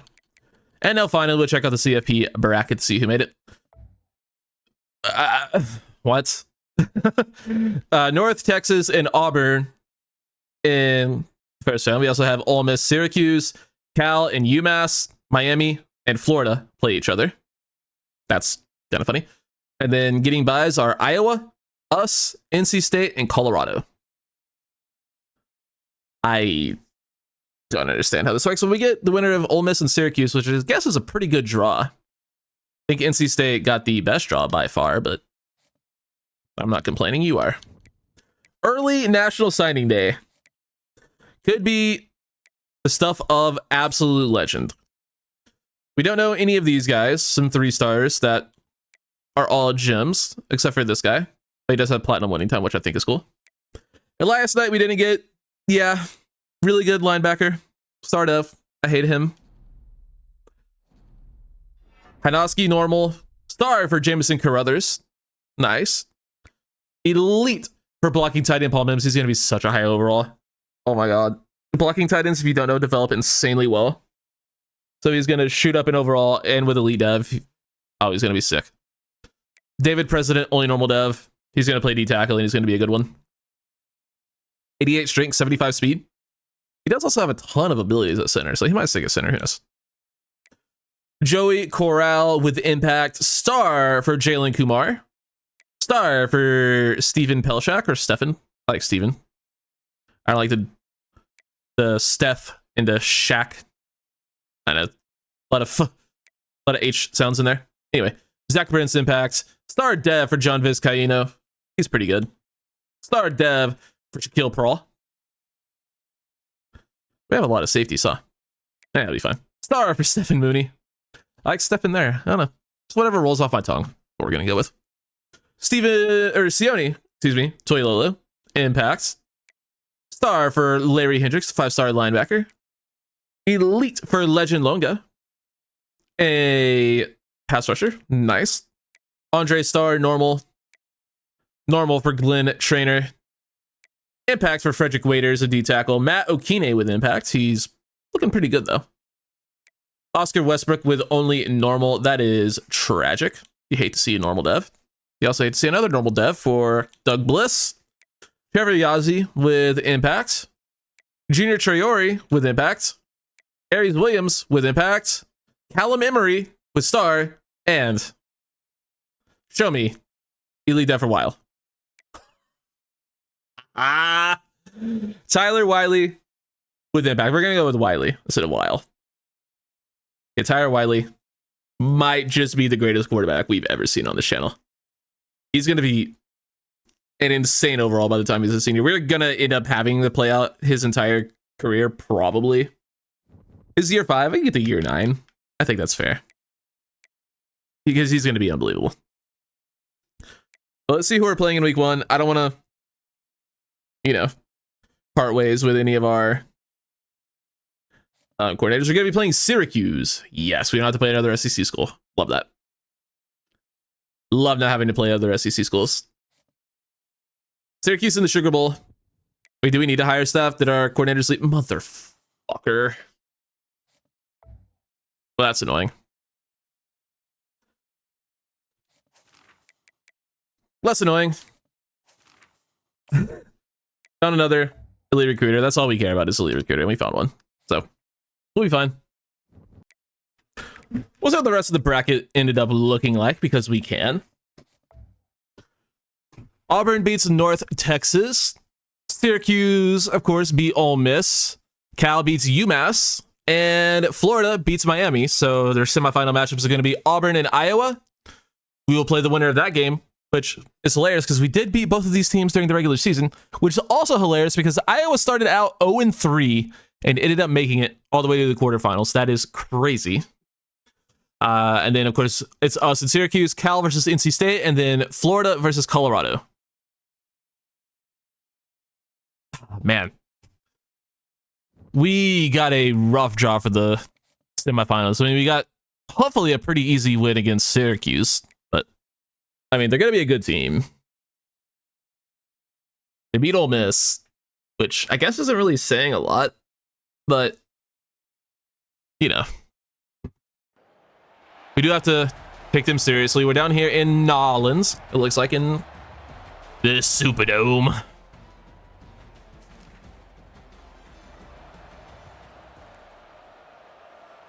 Which actually is really good for us because it's a home field advantage. Holy shit. Hell yeah. Forgot we are a Louisiana team for a second. That's a touchdown. Hell yeah. The crowd was going nuts. LS who? Louisiana Tech, man. We're the biggest team in the state. Besides the Saints, I guess. There's a touchdown for Jeremy Griffin. Gets us off to a good start. They have a 3rd and 8. They aren't pressing Lanovoy, but we could just put him on. Can we put him on a comeback? I thought there was a way to do like a regular comeback. I guess not. So we're not going to worry about it. We're going to rip that up the seam. What a throw. Perfectly placed. Touchdown, Randy Schmitz. Unbelievable throw by Darren Finger. Just a perfectly placed ball where only his guy could get it. And that is what we'd love to see. Big time tug right there. Just look at the throw. Look at the throw. Look where that is placed. Just perfect. Absolute perfection. 14-0. Great throw by your should have been Heisman winning quarterback. God, I want a Heisman winner so fucking bad in one of these series. We still haven't gotten one. Also, I'd like to point out that we had like 6 interceptions in like the first 2 games. At least 4 or 5 interceptions in the first 2 games, and he ended with 8. Gotta point that out for forget. Even though I kind of already forgot when it was relevant. That's okay though. Good play by that safety. Speaking of interceptions. Listen, last year we launched picks in the CFP. We can't do that again, Darren. We cannot do that again. 21-7. Do me a favor and don't launch picks. All right, cool. Thanks, bud.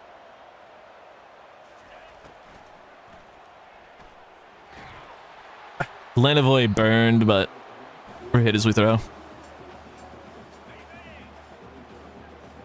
I mean, they're pressing Lanovoy again. Have teams not learned from their mistakes? I guess not. What? Well, that was also just thrown right to a guy. Can we maybe not throw right at them? Darren, can we throw like, to your guys, maybe? We go to Schmitz. We don't get a block picked up by the running back. And that'll be a timeout.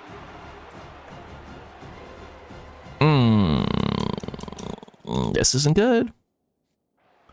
Syracuse trying to make things interesting. 21-10 into the 3rd quarter. We have a 3rd and 7. Simon's back in the game. Don't know if he was hurt or just taking a breather, but either way, he's in. No one's wanting to get open right now. 28-10, we scored. Nice. And they're going to be going for it on a 4th and 11.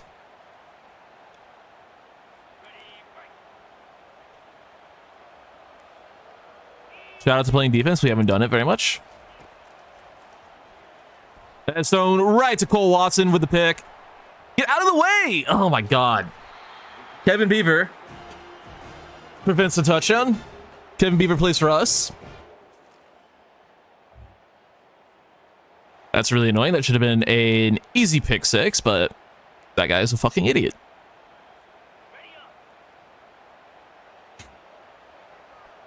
But we can really try to put this one away here. Schmidt's too quick for an edge rusher. Touchdown. You got a guy wearing number 79 in coverage against the quickest receiver on the field. That's a mistake. 4th and 10.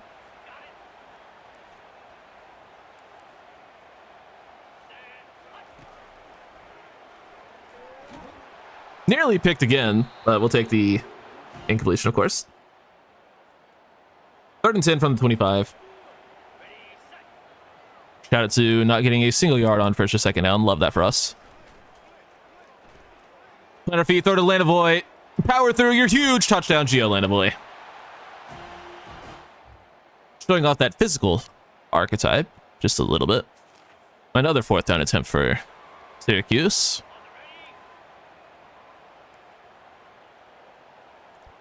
Let's get another interception. I'll take a sack too, that works. Danny Sauer getting to the QB. And we have ourselves a 3rd and 2. We're gonna throw the ball because fuck running it. We can't really do that.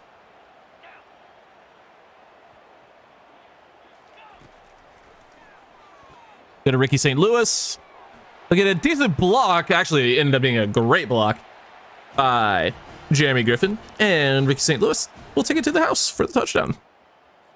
And that will be your ball game. 49-17 is your final as we put a beat down on the Orange. You love to see it. 7 touchdown passes for Darren Finger. All right. Jay Simon didn't really do much. Didn't really have to be fair. St. Louis, 6 for 107, 2 touchdowns. 6 for 92 and 2 touchdowns for Schmitz. 4 for 147 and 2 touchdowns for Lanovoy. And Griffin, 3 for 33 and a touchdown. Lubino had a catch. He just tends to do that sometimes. Our O-line is terrible. 1 TFL for Danny Sauer. Stacks for Sauer and Fayad. And the interceptions for Jackson, Watson, and Wisham. We have won the Sugar Bowl for, I believe, the 2nd straight year. I think the Sugar Bowl is the game we won last year as well. Don't quote me on that. But we will be moving on to play the winner of Iowa and Auburn. And that will be a rematch of the SEC Championship game. Game of the year against Auburn in the Fiesta Bowl down in Phoenix.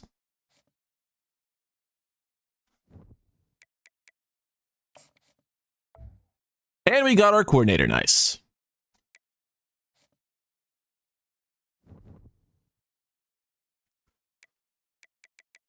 Bracket.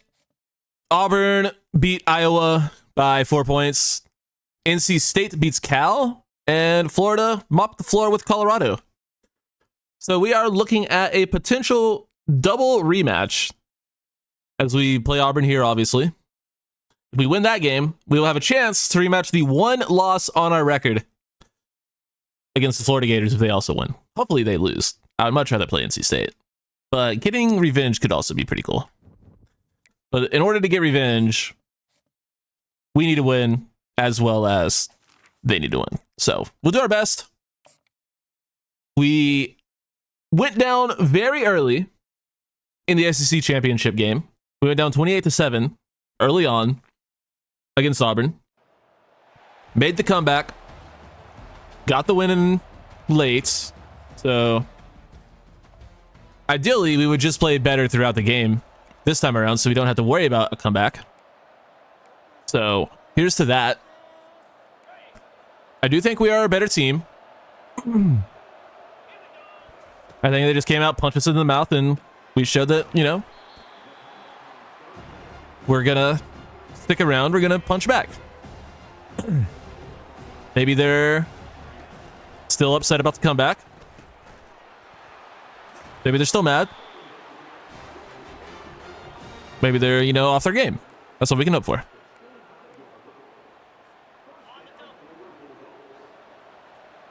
Or we can just hope that we're just clicking on all cylinders and we're just a better team. That could also work.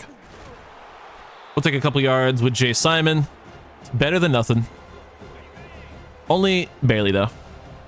I'm looking at Griffin here, potentially. I should have just got rid of the ball. But I saw St. Louis too late. Only one safety over the top. Could just look at Atlanta boy. That's exactly what we're going to do. Gio down there somewhere. Go get it. He can't find it. That's fine. It's a 0-0 ball game. It's not the end of the world. Gonna make a stop on 3rd and 8. Do I trust us to do that? Not particularly. But we're gonna have to. It's a screen that we noticed way too late. But miscommunication, incomplete. Auburn will get a field goal. It's gonna be a 3rd and 1. We're gonna try to run for it. That was weird. We'll take the first down.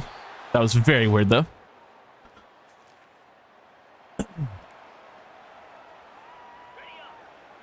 Second and 8 from the 19. I would love Lanovoy or Griffin to be open here.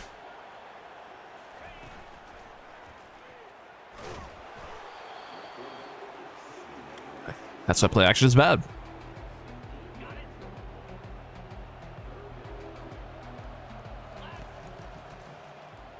Fire that in to Schmidt's first down. Nice. Needed that. That's a big conversion on 3rd and forever. Excellent throw by Finger. After taking a huge shot on the play before. Speaking of a huge shot, did I ever tell you guys that Jay Simon is tougher than woodpecker lips? 2nd and 1. Good shit, guys. Good shit.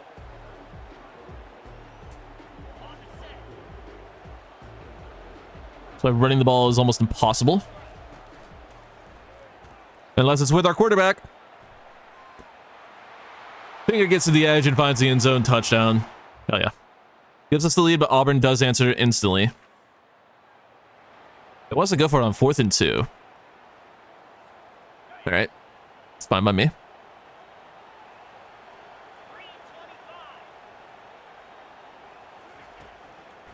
Get it out quick to Lanovoy.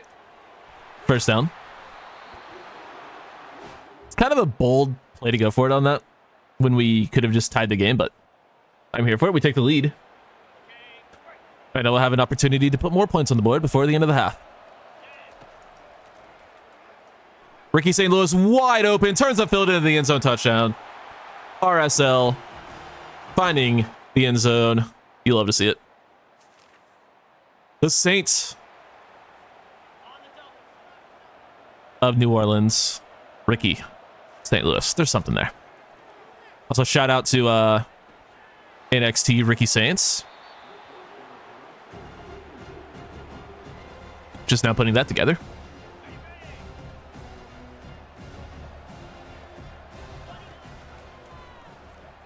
We'll go to my guy there. Schmitz. Why is it so hard for me to remember his name sometimes? I do see the safety on the Fiesta Bowl logo. On the run, down the sideline. Bad throw.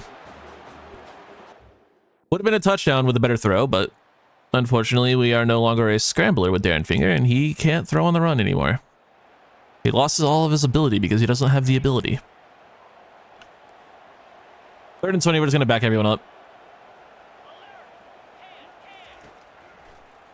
They have, like, fucking quick jump on everybody. Insane play by the quarterback. It's 3rd and 6. From the 21.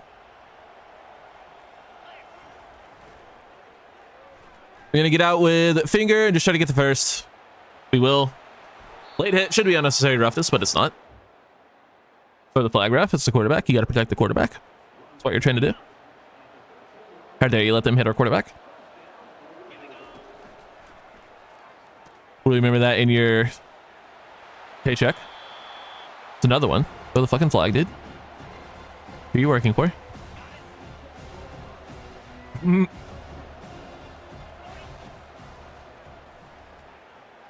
What a fucking catch. That was a brain dead throw, but Randy Schmitz, maybe his first real catch in traffic of the entire fucking season. It could not have come at a better time. Think of it, Schmitz on just a regular out.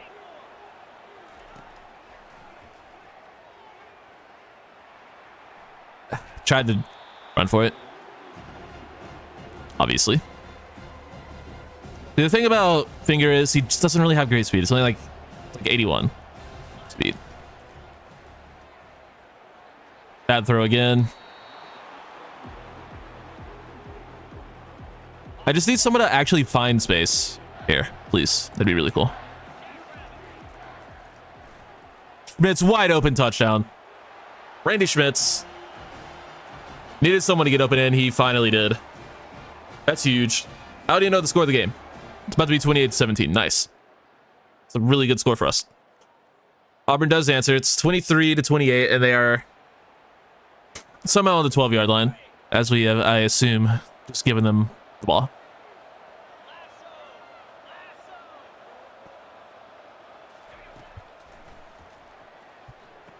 Good route, wide open. Gonna be first and goal.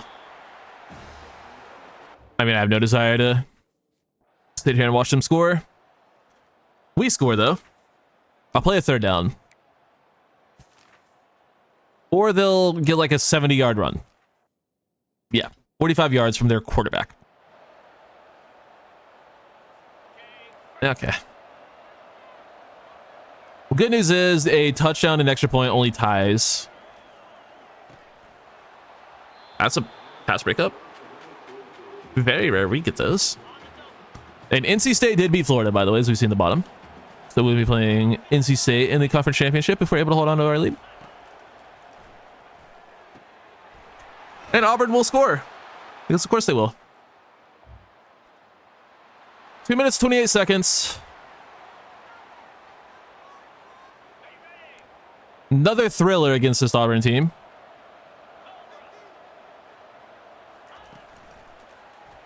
Get the ball to Schmitz. They'll get a whole 3 yards.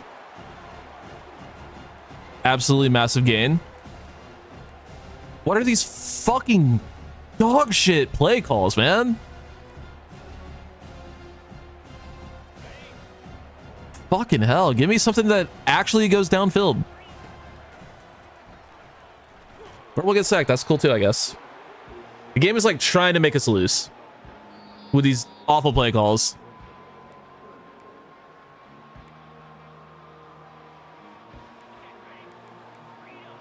Third and 16.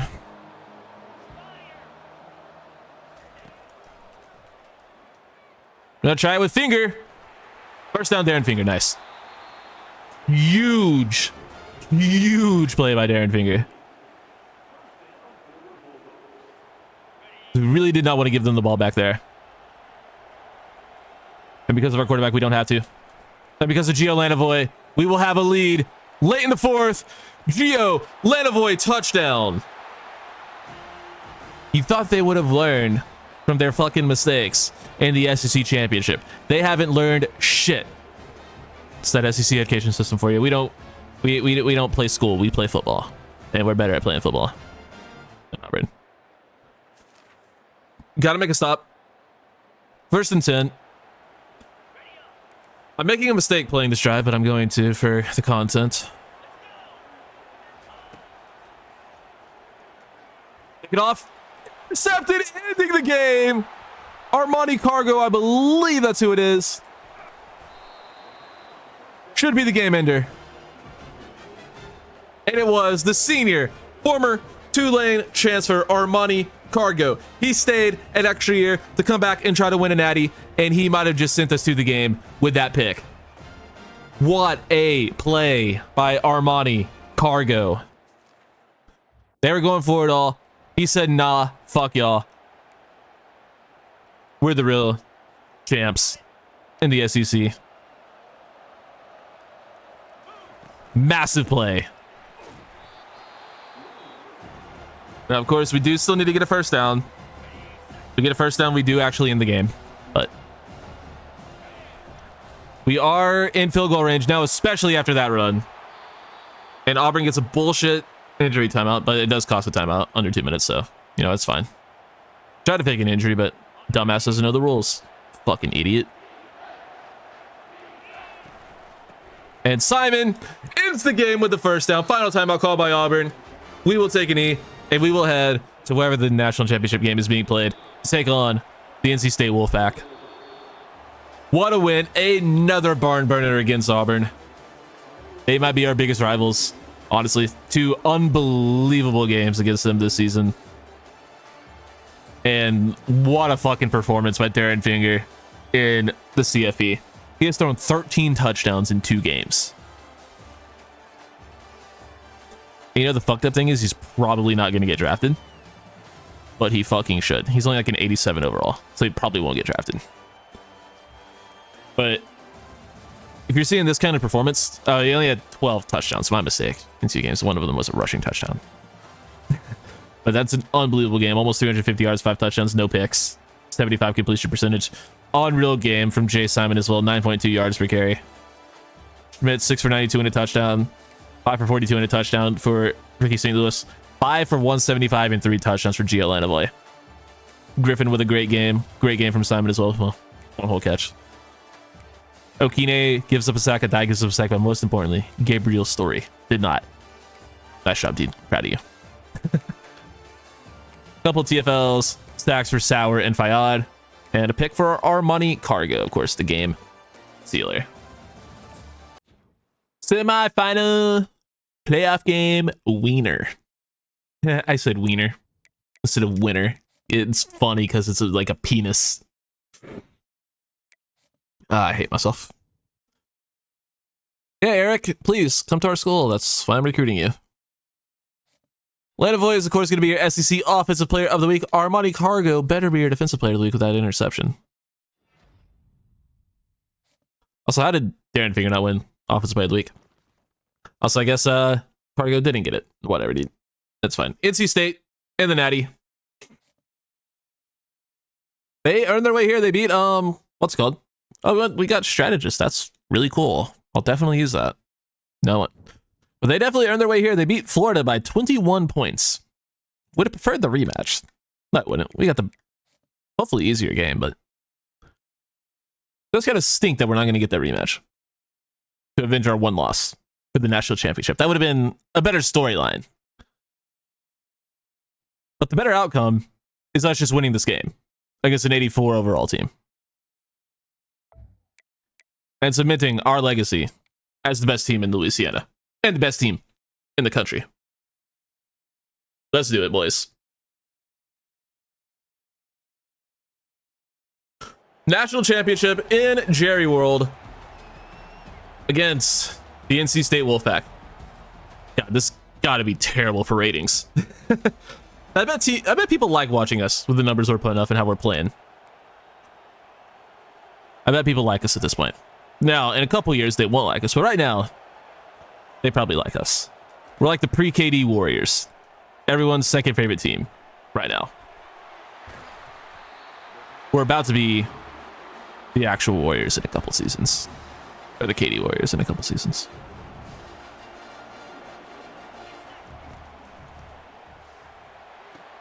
Or we'll throw an interception and end up losing this game. That's also a possible outcome. I really don't want to lose this game because we have so many seniors. That is, I'm not sure what looks more like a penis. That or the NC State Wolfpack. Or not the fucking NC State Wolfpack. We're playing the NC State Wolfpack. That or the Western Kentucky mascot is what I was getting at.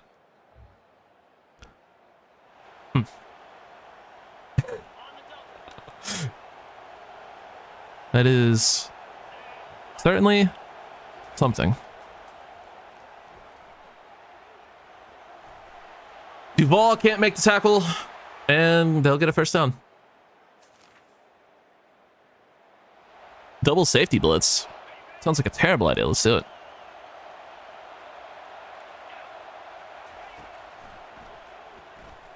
It worked. D Bridge gets to the NC State QB. And we'll try to block a field goal. What the hell we won't, but we'll try.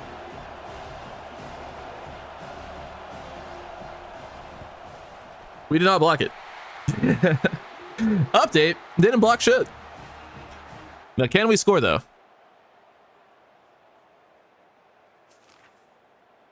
It's 3-0.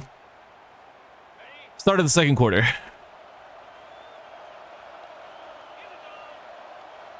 Please play some smart football here, guys. Lanovoy can't hold on to the football. Yeah, we're going for it, obviously. I don't really want to run stick, but it's really the only play option they're giving us. It's fine, I guess. We'll just chuck it to our tight end, and it will be complete. Let's go. And we scored. Nice. Looked like a big rushing touchdown from probably Jay Simon. It could have been anyone, I guess. 3rd and 12. Can't cover both. Be 4th and 1. They'll probably go for it. They didn't. They kick a field goal, and it's 7-6. Dude, give me a fucking offensive moment, please. I'm done playing defense for now. Finally, an offensive moment. Fuck's sake.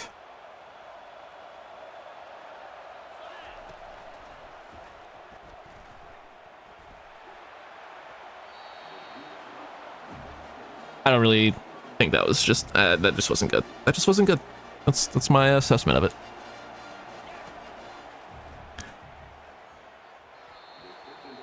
Couldn't get off press, even though we have press pro, and also, you know, that's literally not legal for their fucking D-back to do, but it's okay. First down.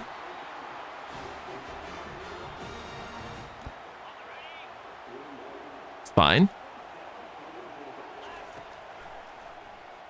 Take a shot for Lanovoy, see if you can go get it. Nope. Gotta keep them on their toes. We hadn't taken a shot yet this game, so. Gotta remind them that is something we like to do. I just don't like how we're playing right now. When do y'all get open, please? Schmitz did. Nice. Schmitz having a huge first half, 71 yards. That's got to be like almost all of our yards. Fucking bumps, dude.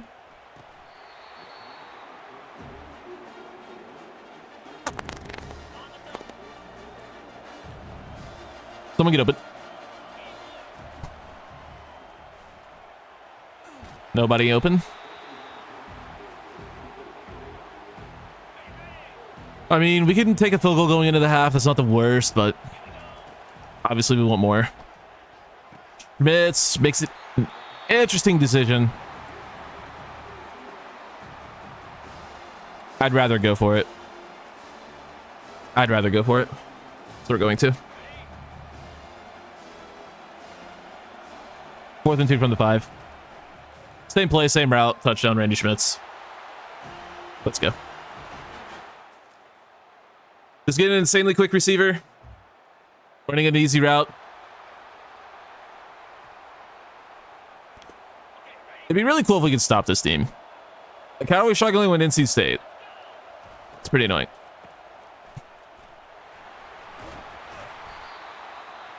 Our run defense is so bad. Let me rephrase that. Our run defense is so bad when I'm in the game because it's literally fucking not possible to stop the run. Like, what the fuck could we have done there to actually stop that? Touchdown NC State. QB keeps it on the option.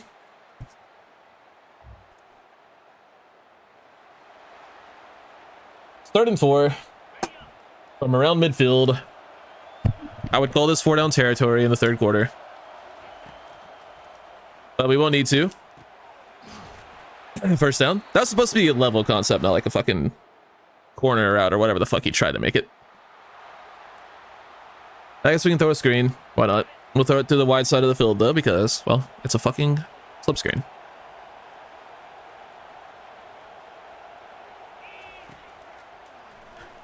Get it out to Simon. Good enough blocks to get the first down. We'll take it.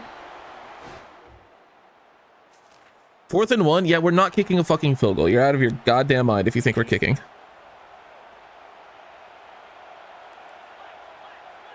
I hate stick. Throw it to Schmitz. Just catch it. Go down. Nice. Red zone means we actually get to play the game. We actually get to control the outcome. Got that back to the outside. Simon, one-on-one. Breaks a tackle. 2nd and inches. What a play by Jay Simon. He's a little bit beat up. We're going to trust him, though. Give him this carry, and he'll find the end zone. Great blocks up the field from the tight end Griffin. And, of course, the O-line. Gives us a lead. And, of course... Oh, we scored. Nice. I was going to say, of course, we gave the ball right back without doing anything on offense, but no, we scored. Oh, yeah. 4th and 3. Get me on the D-line.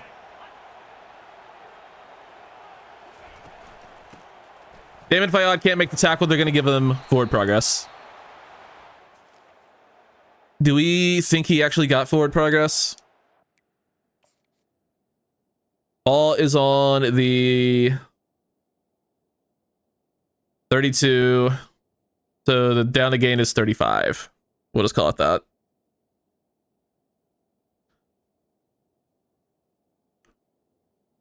Okay, got it. Okay. Not even question. But we did get an interception from Cole Watson, it looked like. Yes. 48-yard return on the interception by Cole Watson. Could be another game-sealing interception. Wait, do we have middle slant there? If we had middle slant there, I want middle slant. We do. You give me that instead of the motion play we had. They covered it well. They didn't account for the QB, though. We'll slide. 1st and goal. Great job by Darren Finger. And we'll give the ball, put the ball in the hands of Jay Simon. Looking to seal ourselves a national championship. Can't find the end zone there. Tried to run off the back of his tackle. Ended up just kind of running into him. God, the headache is killing me right now. Simon touchdown. There we go. Jay Simon makes it 36-19. 4th down. NC State entering desperation mode. All we have to do is back up. Don't get beat over the top. And tell Sean Duvall to pin his ears back and kill the quarterback. Make a play. Or we could have D-Bridge also make a play. That works too. D-Bridge with another huge INT for this defense. Listen, we might not get a lot of sacks. And when I'm playing, we might not be able to defend the run for shit. But this defense is unreal. Pretty much in every other scenario.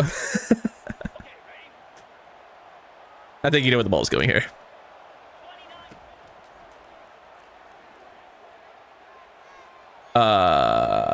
What? Well, that wasn't a go ball at all. Oh, we get the ball in the red zone again. After, I believe, yet another interception. Cam Rust checking into the game. Look at himself a carry in the national championship game. Why not? That was a fumble recovered by D-Bridge. Well, he just won himself a fucking MVP of the game with a huge pick and then a another turnover, even if he didn't force it. And we'll just score another touchdown for good measure as they can't stop us. That will be your ball game as Dwayne Mixon finds the end zone. He's about to step into a huge role as we look to repeat next year. But that is a huge touchdown. Again, 45, soon to be 46-19. Should just be your ball game. And it is Your Louisiana Tech Bulldogs are the national champions here in 2028. You know what? Salute to NC State for making it this far. But we were on a damn mission this season. We lost our first game of the year against Florida, and then we rattled off 15 straight, including back-to-back thriller victories against Auburn. Did, have a blowout win against Syracuse in between those two games, but yeah, ran a gauntlet of really tough SEC opponents, stood the test, made it through the fire, whatever analogy you want to use. Okay, Cole Watson with 2 interceptions and a touchdown. Sorry, D-Bridge, your duo, your safety partner, ended up having the better game. Unreal performance, and we are your national champions. Let's go, dude. Excellent season. Darren Finger did not even have that good of a game, especially compared to his first 2 playoff games. Just didn't really do much of anything. Jay Simon did get hurt, but did have 2 touchdowns before then. Mixon and Schmitz with rushing touchdowns. Schmitz 10 catches for 104 yards and a touchdown. Simon did some stuff, Griffin did some stuff, St. Louis did some stuff. Only 1 catch for Gio Lanaboy. They really took him away. He dominated the first 2 playoff matchups, so makes sense they would, single in on him to take him out of the game plan, but Schmidt stepped up in a big way. O-line played well enough. Only 1 sack given up. Tavon Okine is kind of getting dominated, but it's all right, I guess. Handful of TFLs. Sacks. 2 for Sean Duvall. Thank you for showing up, my guy. I really appreciate it. Delbert Thompson with 1. He was also injured. He gets injured all the time. Danny Sauer with 1. D Bridge with 1. Legend Bacon with 1. Okay, what a game from D Bridge. 2 picks for Cole Watson. 1 for Bridge. 1 for Kevin Beaver. But an interception for Bridge. A forced fumble for Bridge. A fumble recovery for Bridge. What a game from him. He had a sack, a forced fumble, and an interception. Of course, the TD for Watson and 2 picks. Like, I don't know. Both of them were insane performances. You can't really go wrong with who you think had the better game. Both all over the field. Both a huge reason we won that game. And once again, are the national champions. We're going to look to repeat. Obviously. We got a long way to go in this dynasty, because we're bringing in one of the most insane recruiting classes of all time right now. And we're about to lose a lot of players to graduation and a lot of players to the NFL draft. We had a pretty old team and a pretty talented team. Monty Montgomery has joined the class. He's actually a pretty good player and also has a hilarious name. Dante Stock is decent as well. About to get another kicker, because we need one. Coach Petite is up to an A+. Athletic facilities is up. However, our coach stability is down because we did lose one of our coordinators.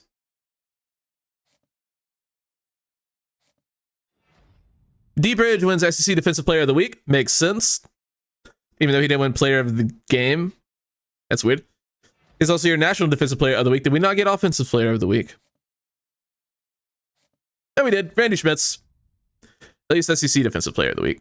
Or Offensive. And National. Okay, well done. What a season. What a season. Let's find out how many players are leaving. Let's get into the offseason. The actual fun part. National championship is cool. 15 straight wins is cool. Yeah, show me an offseason. God, this is going to be a lot of players. Only 1 player trying to leave early, and that is Randy Schmitz. I would really like it if you didn't, buddy. I would really like it if you stayed. Thank you, Randy. I really appreciate that.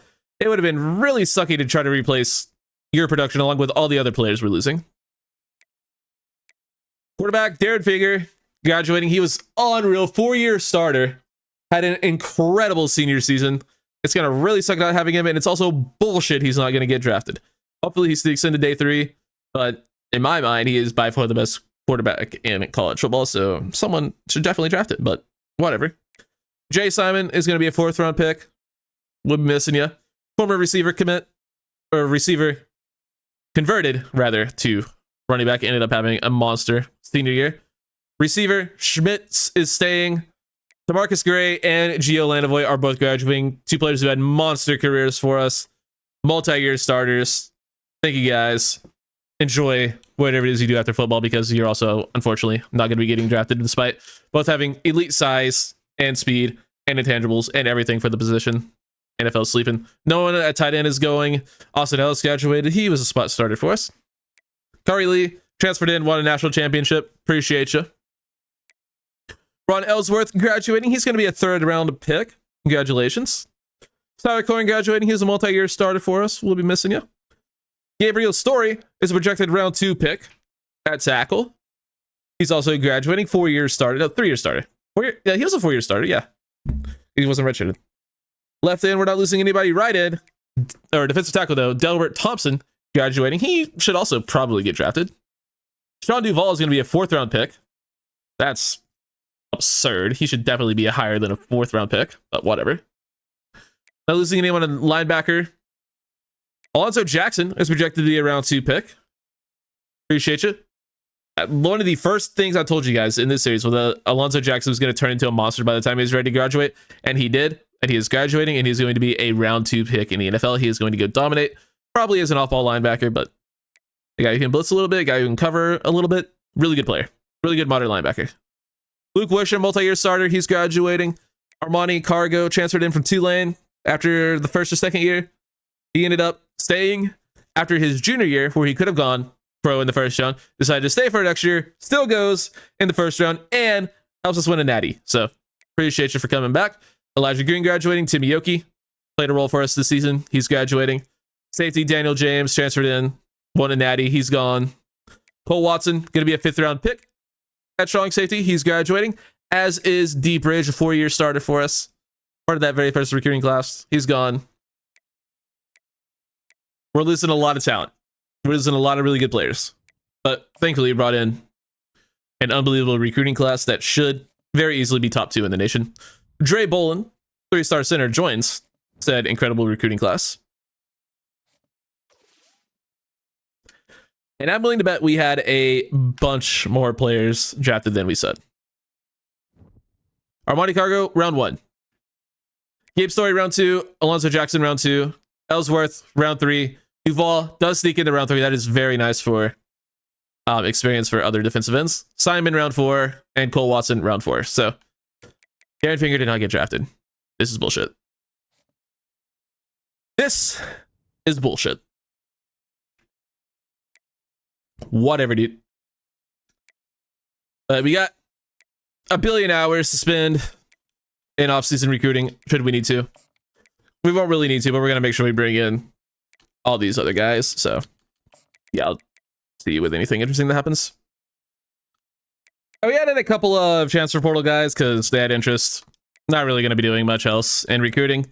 Actually, I do think we are going to bring in a full 35 class, which should guarantee us the number 1 class. Not that it really matters.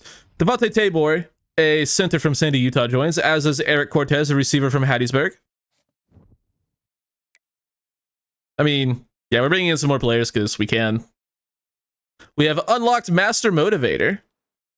That's nifty. I don't think we're going to use it for anything, though. We might. Another corner, Mr. Ty Rhodes from Jacksonville, Florida, joined the class, as has 4-star transfer Jesus Ion Badejo from Mart, Texas, and Larry Sattel, a 4-star running back from Bourne, Texas. From Barron? I don't fucking know. Doesn't matter. Tyree has joined the class, 4-star corner from Allen, Texas, another transfer. We also get Jaden Booker from Metairie, Louisiana, a 4-star guard, another transfer. And I do believe, aside from the kicker, that is just about going to do it for our recruiting class. Yeah, we have left is Dante Stock. And, you know, just for fun, we're going to go all out for him.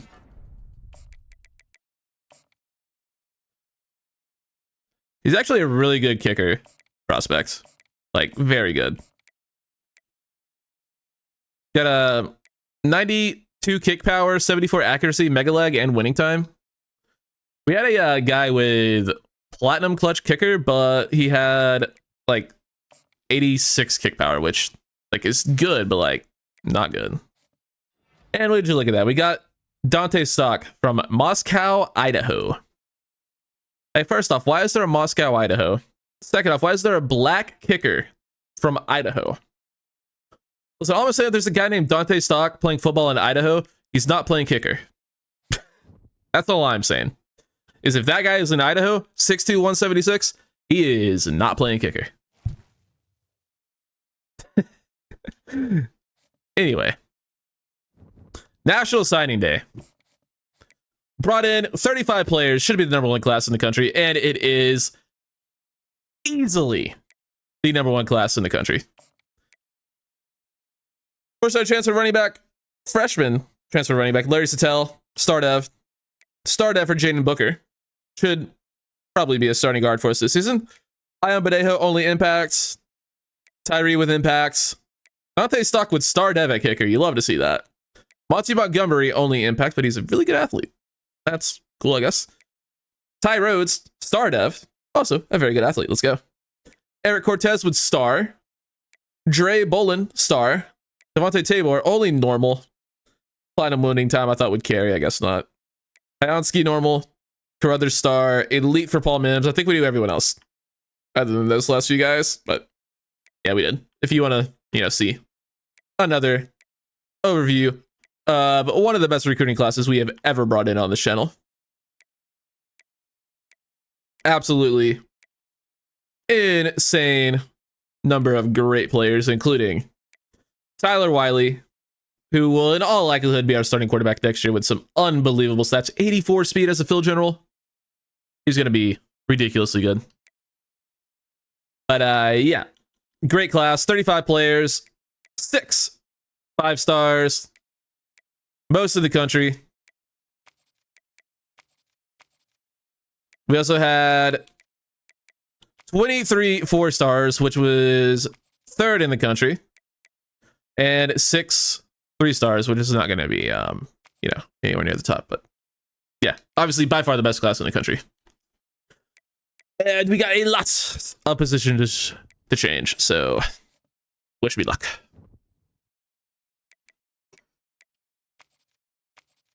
We actually have 2 athletes, hilariously enough. Wiley is an 80 overall as a true freshman. Unreal. Matt Okine is a 78 as a true freshman. That's pretty good. Junior Traore, just the casual 99 speed, 95 acceleration receivers, a 76 overall. That's pretty good. This guy is quite good, as is Carruthers. Eric Cortez is ass, but so is Randy Schmitz before. Yeah, he had a crazy glow up, so we'll see. All right, let's see how our players will be upgraded. I'm excited for this one. We're gonna get a lot of upgrades this year because of our draftees. I think our players are gonna look real damn good after this week. Elite Recruiter has also been unlocked, which is pretty sick. Not that we really need it at this point, but we do have it. Trending results. See, now I think we're actually worthy of being a 90 overall team. Quarterback Glidden didn't get a whole lot better. Doug Fink didn't get a whole lot better. That's fine. We have the true freshman, Tyler Wiley. At running back, Marcus Pitcock is up to an 82, playing up to an 84. Mixon is an 80, playing up to an 82.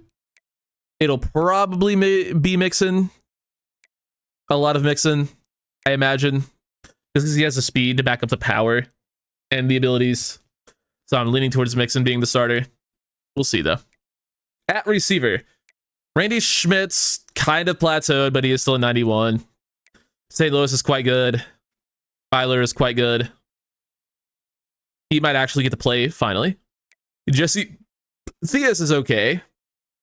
Keelan Ebron, I mean, he has 99 speed. He should probably play. Manuel Lorenz is, well, on the team. I mean, yeah. So going to be a lot of, the same couple guys. Well, these 2 guys for sure. Our receiver room actually isn't that good.